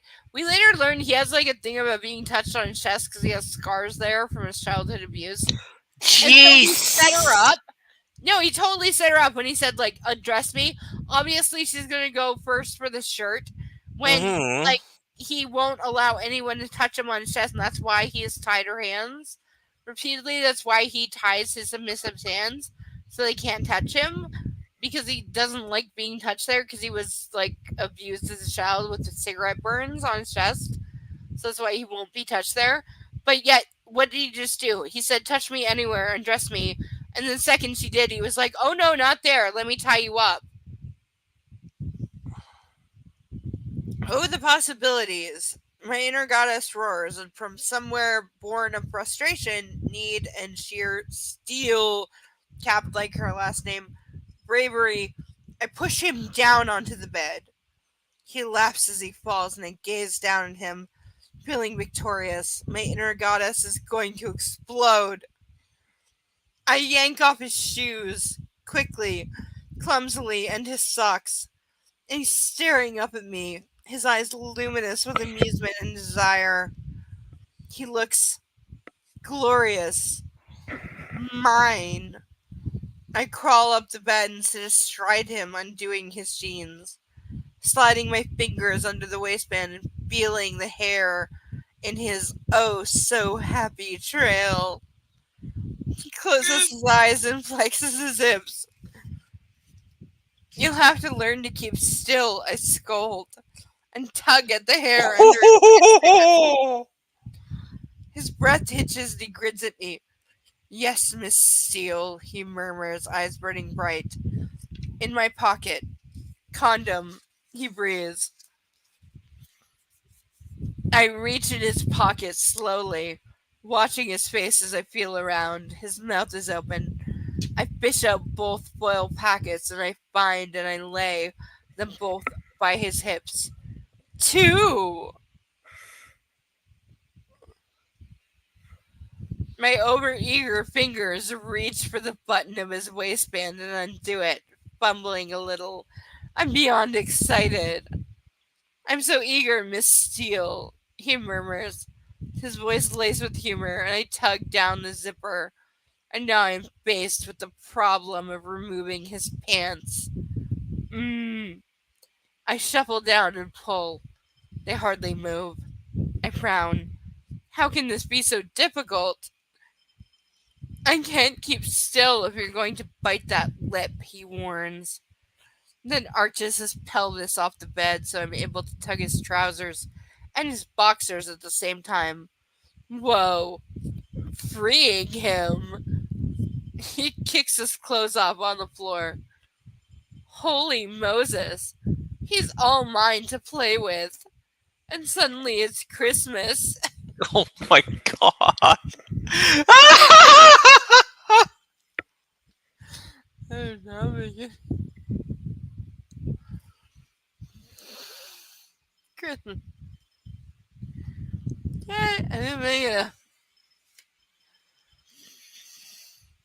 Now what are you going to do? He breathes. All trace of humor is gone. I reach up and touch him, watching his expression as I do. His mouth shapes like the letter O as he takes a sharp breath. His skin is so smooth and velvety. And hard. What a delicious combination. I lean forward, my hair falling around me. And he's in my mouth. I suck hard. He closes his eyes, his hips jerking beneath me. Jesus, Anna, steady, he groans. I feel so powerful. It's such an exhilarating feeling, teasing and testing him. With my mouth and tongue, he tenses beneath me as I run my mouth up and down him, pushing him to the back of my throat, my lips tight, again and again. Stop, Anna, stop. I don't want to come. I sit up, blinking at him, and I'm panting like him, but confused. I thought I was in charge. My inner goddess looks like someone snatched her ice cream. Your innocence and enthusiasm is very disarming. He gasps. You, on top. That's what we need to do. Oh, here, put this on. He hands me a foil packet. Holy crap, how? I rip the packet open and the rubbery condom is all tacky in my fingers. That means it's old. Pinch the top and roll it down. I don't want any air in the end of that sucker. He pants. And very slowly, concentrating hard, I do as I'm told. Didn't he just he just did this, there's a repeat. They just put two, why, he definitely just put two on at the same, like, and he wants her, but he was also already fucking her, but now he's pulling off to have her, like, this makes no sense. This makes negative sense. Like, if you act You're right. this out, it's not a thing. You weren't paying attention, because I heard you pick the thing up. You weren't paying attention. Don't even play. You weren't paying attention. You didn't hear it. But no, he definitely, like, played out putting on a condom twice, and he was fucking her, and then suddenly wasn't, and then second condom, and then, like, no, it's not, and you weren't paying any attention, so don't even play.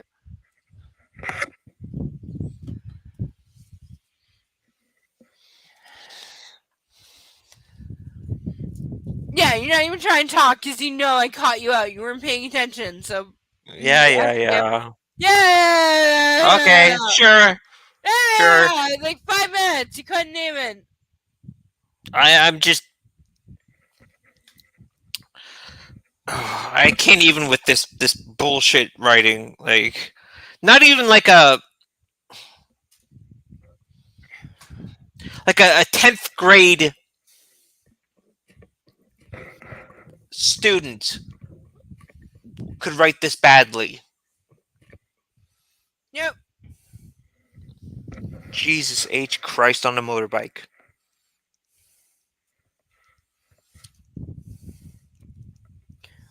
Okay, seriously, there's way too many pages left in this chapter. I reserve the right to bail at any time and call it a night. Oh, I don't blame you at all. Thank you. It has been almost 5 hours. I genuinely reserve the right, because seriously? Yep. Seriously, there's If you over want 20 to, I don't mind. There's like 11 pages left. Let me find a good Oh my stop God. spot. Yeah, There's no over problem. 11 pages left. Let me find a good. Mhm. Oh, okay. No, I'm wrong. I'm sorry. No. There's only like half a page left in this chapter. I was. Oh. missing. Okay, so we're almost done. We're legitimately almost done, and we're within time. Hey, thank you. We're within time. Thank you so much for being here. You're fully welcome next week because you are just all of the fun, but you need to talk more. You want to be here next week? You need to speak up more. You need to shout over me. You need to be just a blatant Vocal. bitch. More. Yes. All the more. All the then some. Yes. What? Yes. What? You need to yes. Spank it like you own it. Yes. Entirely. Yes. No, do you want me to? Because I can break up the things. And like, spank it till you own it because I will smack it. And I have things like don't fucking play. Like, do you think I do not? I just knocked down like 4 of them. Do you think I do not? Like, look. And No, then, I don't doubt. Like, do you want to see me do this? Wow. I can do this. That is cool. Isn't it awesome? This is my most awesome thing. This is genuinely my most awesome thing. Holy. I'm not kidding. This hurts. I'm doing it for real. It hurts. I'm definitely bleeding. And I'm doing it for real. But this is a real thing. You know, honestly, I wish I could do that to Christian Grey. Don't you? Yes. Yeah. My dungeon alive, and that's the difference.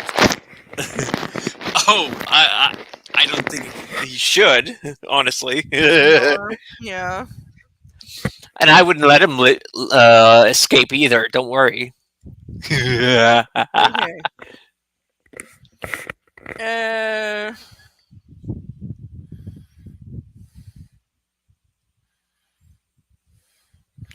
Now I want to be buried inside you, he murmurs.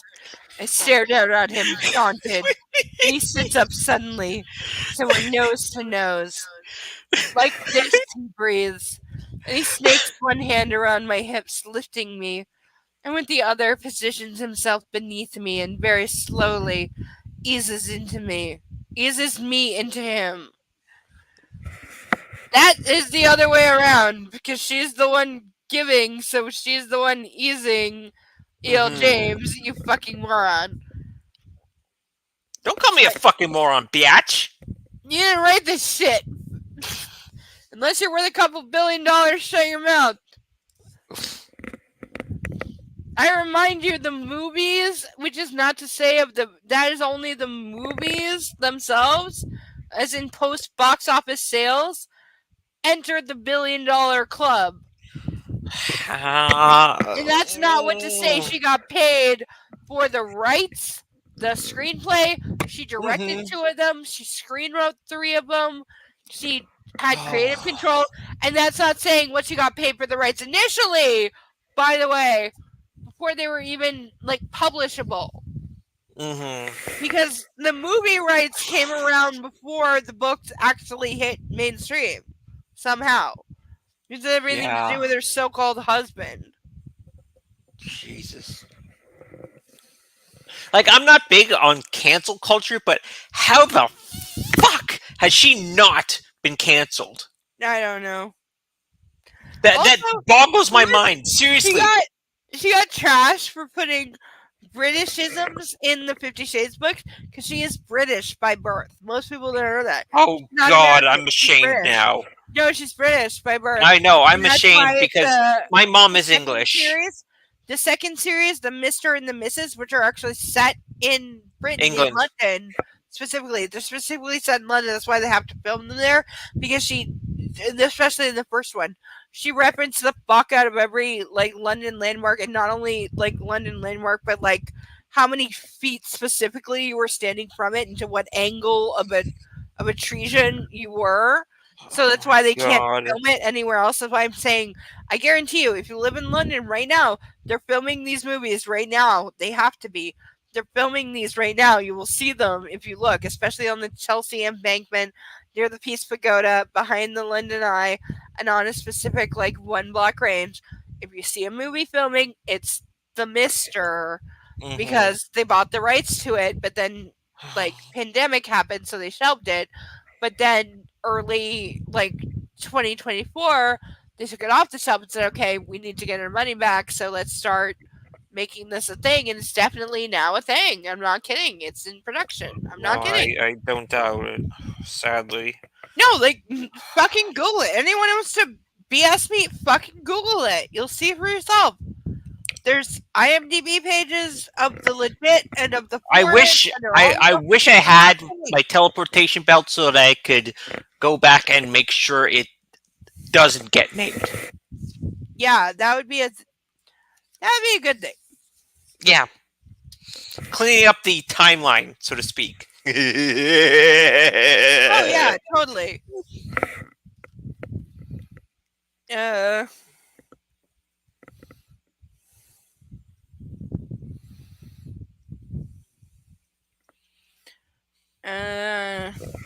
Suddenly he sits up so we're nose to nose like this. He breathes and snakes one hand around my hips, lifting me. With the other, he positions himself beneath me and very slowly eases me into him. I groan as he stretches me, filling me, my mouth hanging open in surprise at the sweet, sublime, agonizing, overfull feeling. Oh, please. Just shoot me now. This is his words. That's Mhm. right, baby. Feel me. Oh my god. All of me. He growls and briefly closes his eyes. And he's inside me, sheathed to the hilt. And he holds me in place for seconds, minutes. I have no idea. Staring intently into my eyes. It's deep this way, he murmurs. He flexes and swivels his hips in the same motion, and I groan. Oh my god. Oh my! A sensation radiates through my belly. Everywhere. Fuck! Again I whisper. He grins, a lazy grin, and obliges. Moaning, I throw my head back and my hair tumbling down my back, and very slowly he sinks down into the bed. You move, Anastasia. Up and down, how you want. Take my hands, he breathes, his voice hoarse and low and oh so sexy. I clasp his hands, holding on for life. Gently I push him and back and down. His eyes are burning with wild anticipation, his breathing ragged, matching mine. And he lifts his pelvis as I come down, bouncing me back up. We pick up the rhythm. Up, down, over and over, and it feels so good. Between my panting breaths and deep down, brimming fullness, the vehement sensation pulsing through me that's building quickly. I watch him, our eyes lock, and I see wonder there. Wonder at me. I am fucking him. I am in charge. I am in charge. He's mine, and I'm his. The thought pushes me, weighted with concrete, over the edge, and I climax around him. Shouting incoherently, he grabs my hips, and closing his eyes, tipping his head back, his jaw strained, he comes quietly. Ah! I collapse onto his chest, overwhelmed, somewhere between fantasy and reality, a place where there is no hard or soft limits. End of chapter! That's where it stops! God damn! Oh That's my where I'm not playing. That's where Oh. goddamn. I'm not kidding. That's where goddamn fucking stops. Is he just like? I'm sorry, but when did he even start to? I think I'm too drunk. When did he start to fuck her? When did he lay her down? I don't even know. Open legs, but he's just whamming, and this is not even sex. This is like he gave her mushroom tea, and this is a fucking drug fueled. This is not real sex because I've been there, and no, this is so not because like, honey, no. If you want to say like you're laughing at me. Talk more. No. I'm laughing at the absolute unbridled absurdity of this bullshit. Yeah. No, I'm saying, okay, Like- I've done my 2 chapters, so book club is over. But I'm saying this: like, if somebody want to tie me up and you put me back, and I'm laying, and you ask me to spread and say I do, which is not a guaranteed. But let's say I like you enough that I do, that I spread it and I let you drive it in. I'm not gonna be like, oh my God, you're so good. I'm going, oh my God, oh my God, That's not how women work. No. So fuck you. No, and I feel like there was violation of that code. Because what the hell? Oh, I guarantee you there was. No, there was. No, because again, like, he is a rapist. This is not a. No, like I said, when he found out she's a virgin, he takes her, he ties her up, and he touches her nipples and lower belly. She comes like twice. Then he violently, brutally, sexually assaults and rapes her in an incredibly violent passion that would put any woman off sex for the history of ever, because he does it so violently and brutally. Even after she's dead, she'd be like, nope. Yeah. And then she's like, oh my God, that's what sex is like. Well, I guess. No, you dumb bitch. No! No, and that's the thing. That's why she's like, he's the only one who can make me feel that way.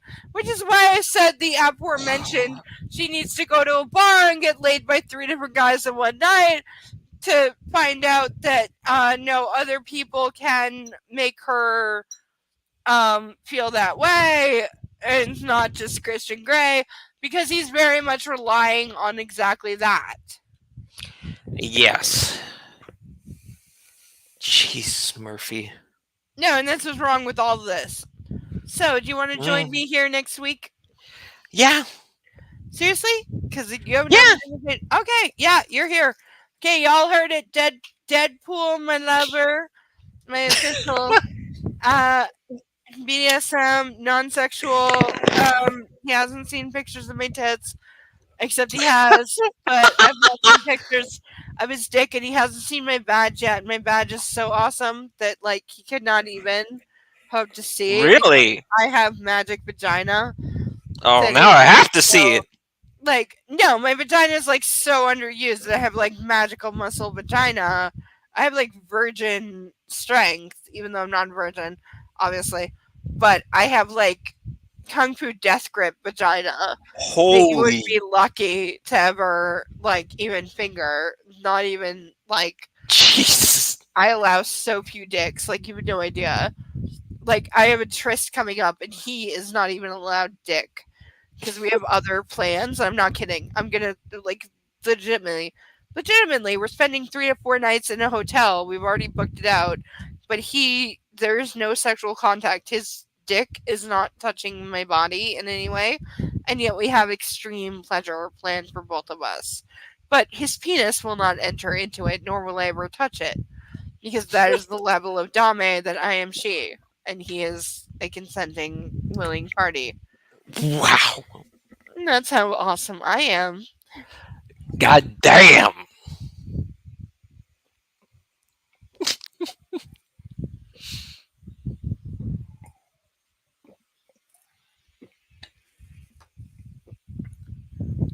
I'm not making any of that up, by the way. I swear I don't doubt you for a second. I would never doubt you. I promise. Yeah, arrangements are still being made in the next 2 to 3 weeks of exact dates, but Not a problem. Oh, I sent you a really funny meme did on you? Discord. Yes. Like you specifically? Yes. Oh, the Yoda? Yes. Like, okay, but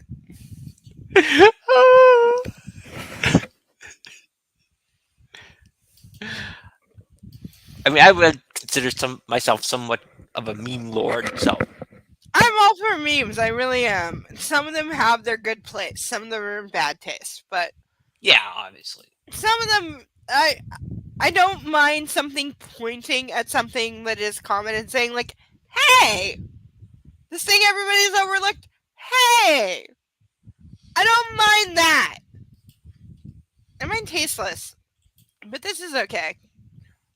But it is 1:00 in the morning where I am, so I do need to call it a night. And thank you everyone for being here. Deadpool, I will hold And you thank to you, your insane lane, not Lynn. Lane, sorry. My bad. Thank you.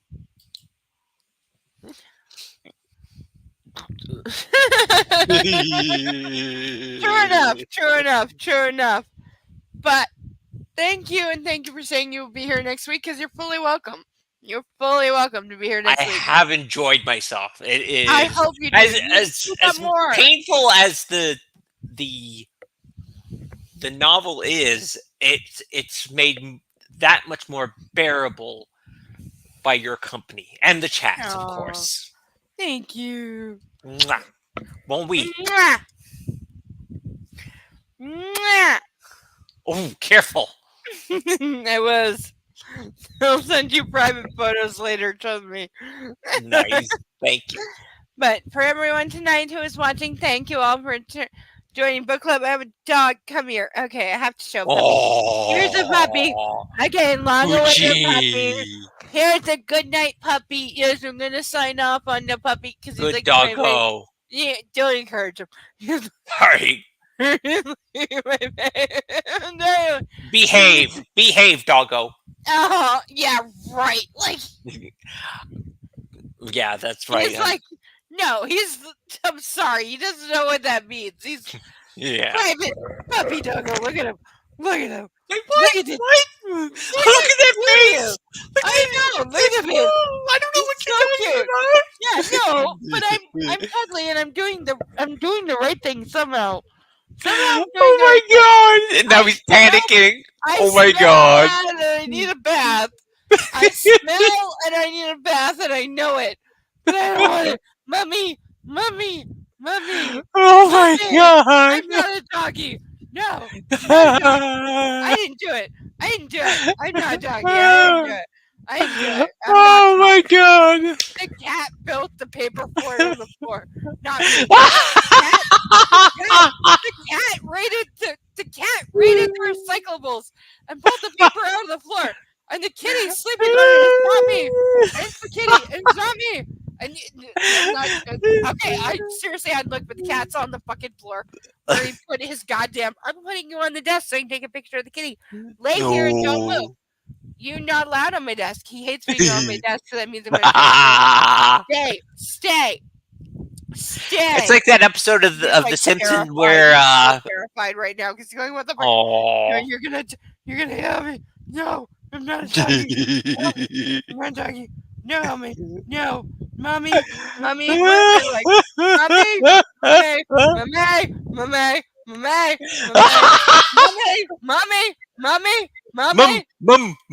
Mum. Hi. Okay. Oh, it's like that episode where Bart got famous because of that one line. I didn't do it. And he's just like miserable. I remember. Yes, I know. I know exactly what you mean. I know exactly what you mean. Are you in my Discord in general? You can see, right? Let's I know you are. Like, 'cause you remember, obviously.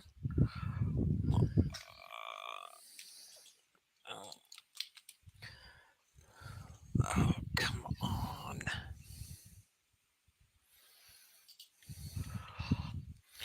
Okay, so this is the current state of both my pads. Ah, got it. Yes, oh my god. No. Yeah, there you go. Aren't they cute? Aren't they cute? Aren't they so cute? Yeah. And you got put on my desk and he got scared. But also, the kitty, no joke, the kitty pulled paper bags out of the recycling like 4 days ago and parked them in the corner and said, okay, I refuse to lay on the floor because I'm a kitty. And there are rules. And there are rules Of course. that no cat shall ever touch the floor. The floor is lava.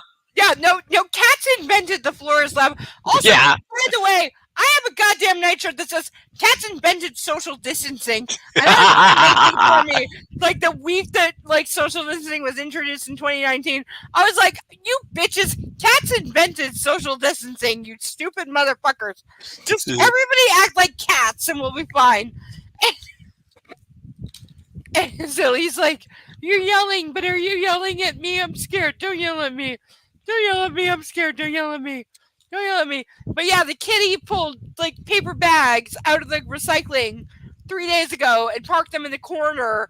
And now he's got a way of, I'm laying on the floor where it's cool, but I'm not laying on the actual floor because I'm a kitty and there are rules. So I'm laying on paper because I have a box, even though there's no sides. I have a box that I'm laying in because I'm a kitty. And I'm laying on the floor and nobody touched me and you can step over me 47 times a day.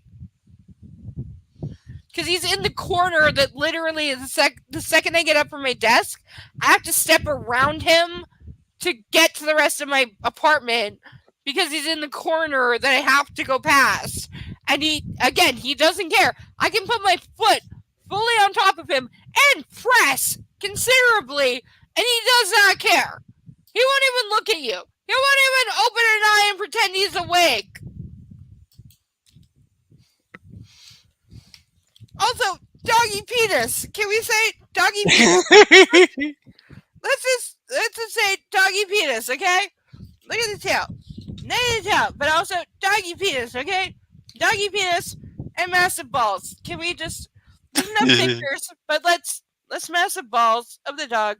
There's balls. Yeah, there we go. There we go. Doggy balls. Because somehow his balls are jet black as opposed to the rest of his belly, which didn't have fur for like 8 months. And I thought he was never going to get belly fur. And I made multiple sweaters because I was afraid that he's cold. Aw. And he does. No, he has. No. I just sent you something really funny.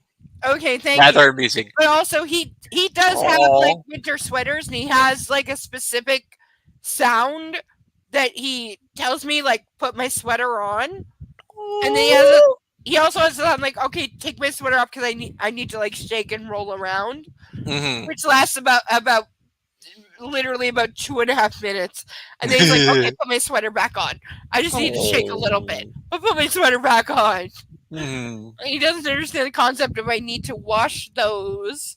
He's like, what? No, but I don't need a bath, even though I literally. What are you talking about? I don't need a bath. Because he rolled on his back and then peed on himself. Oh, God. I know he did a cool down thing where he rolled on his back and peed on himself to cool down. Even though he's the dog that wants to be 350 degrees at all times, I could make him live in the oven and he'd be happy.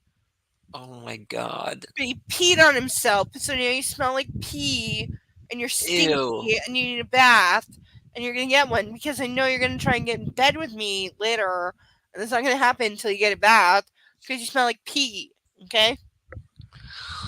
Oh, God. Yeah, so he's on his way to the bathtub.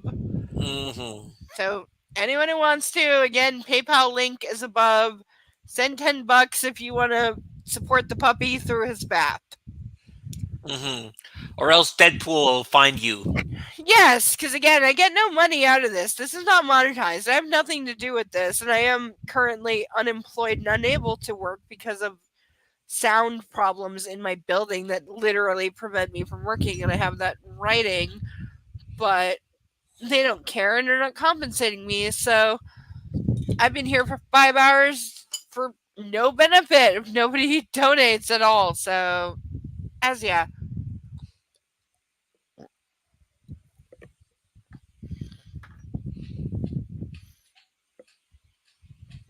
But thank you for saying you will be here next week. I will certainly welcome you.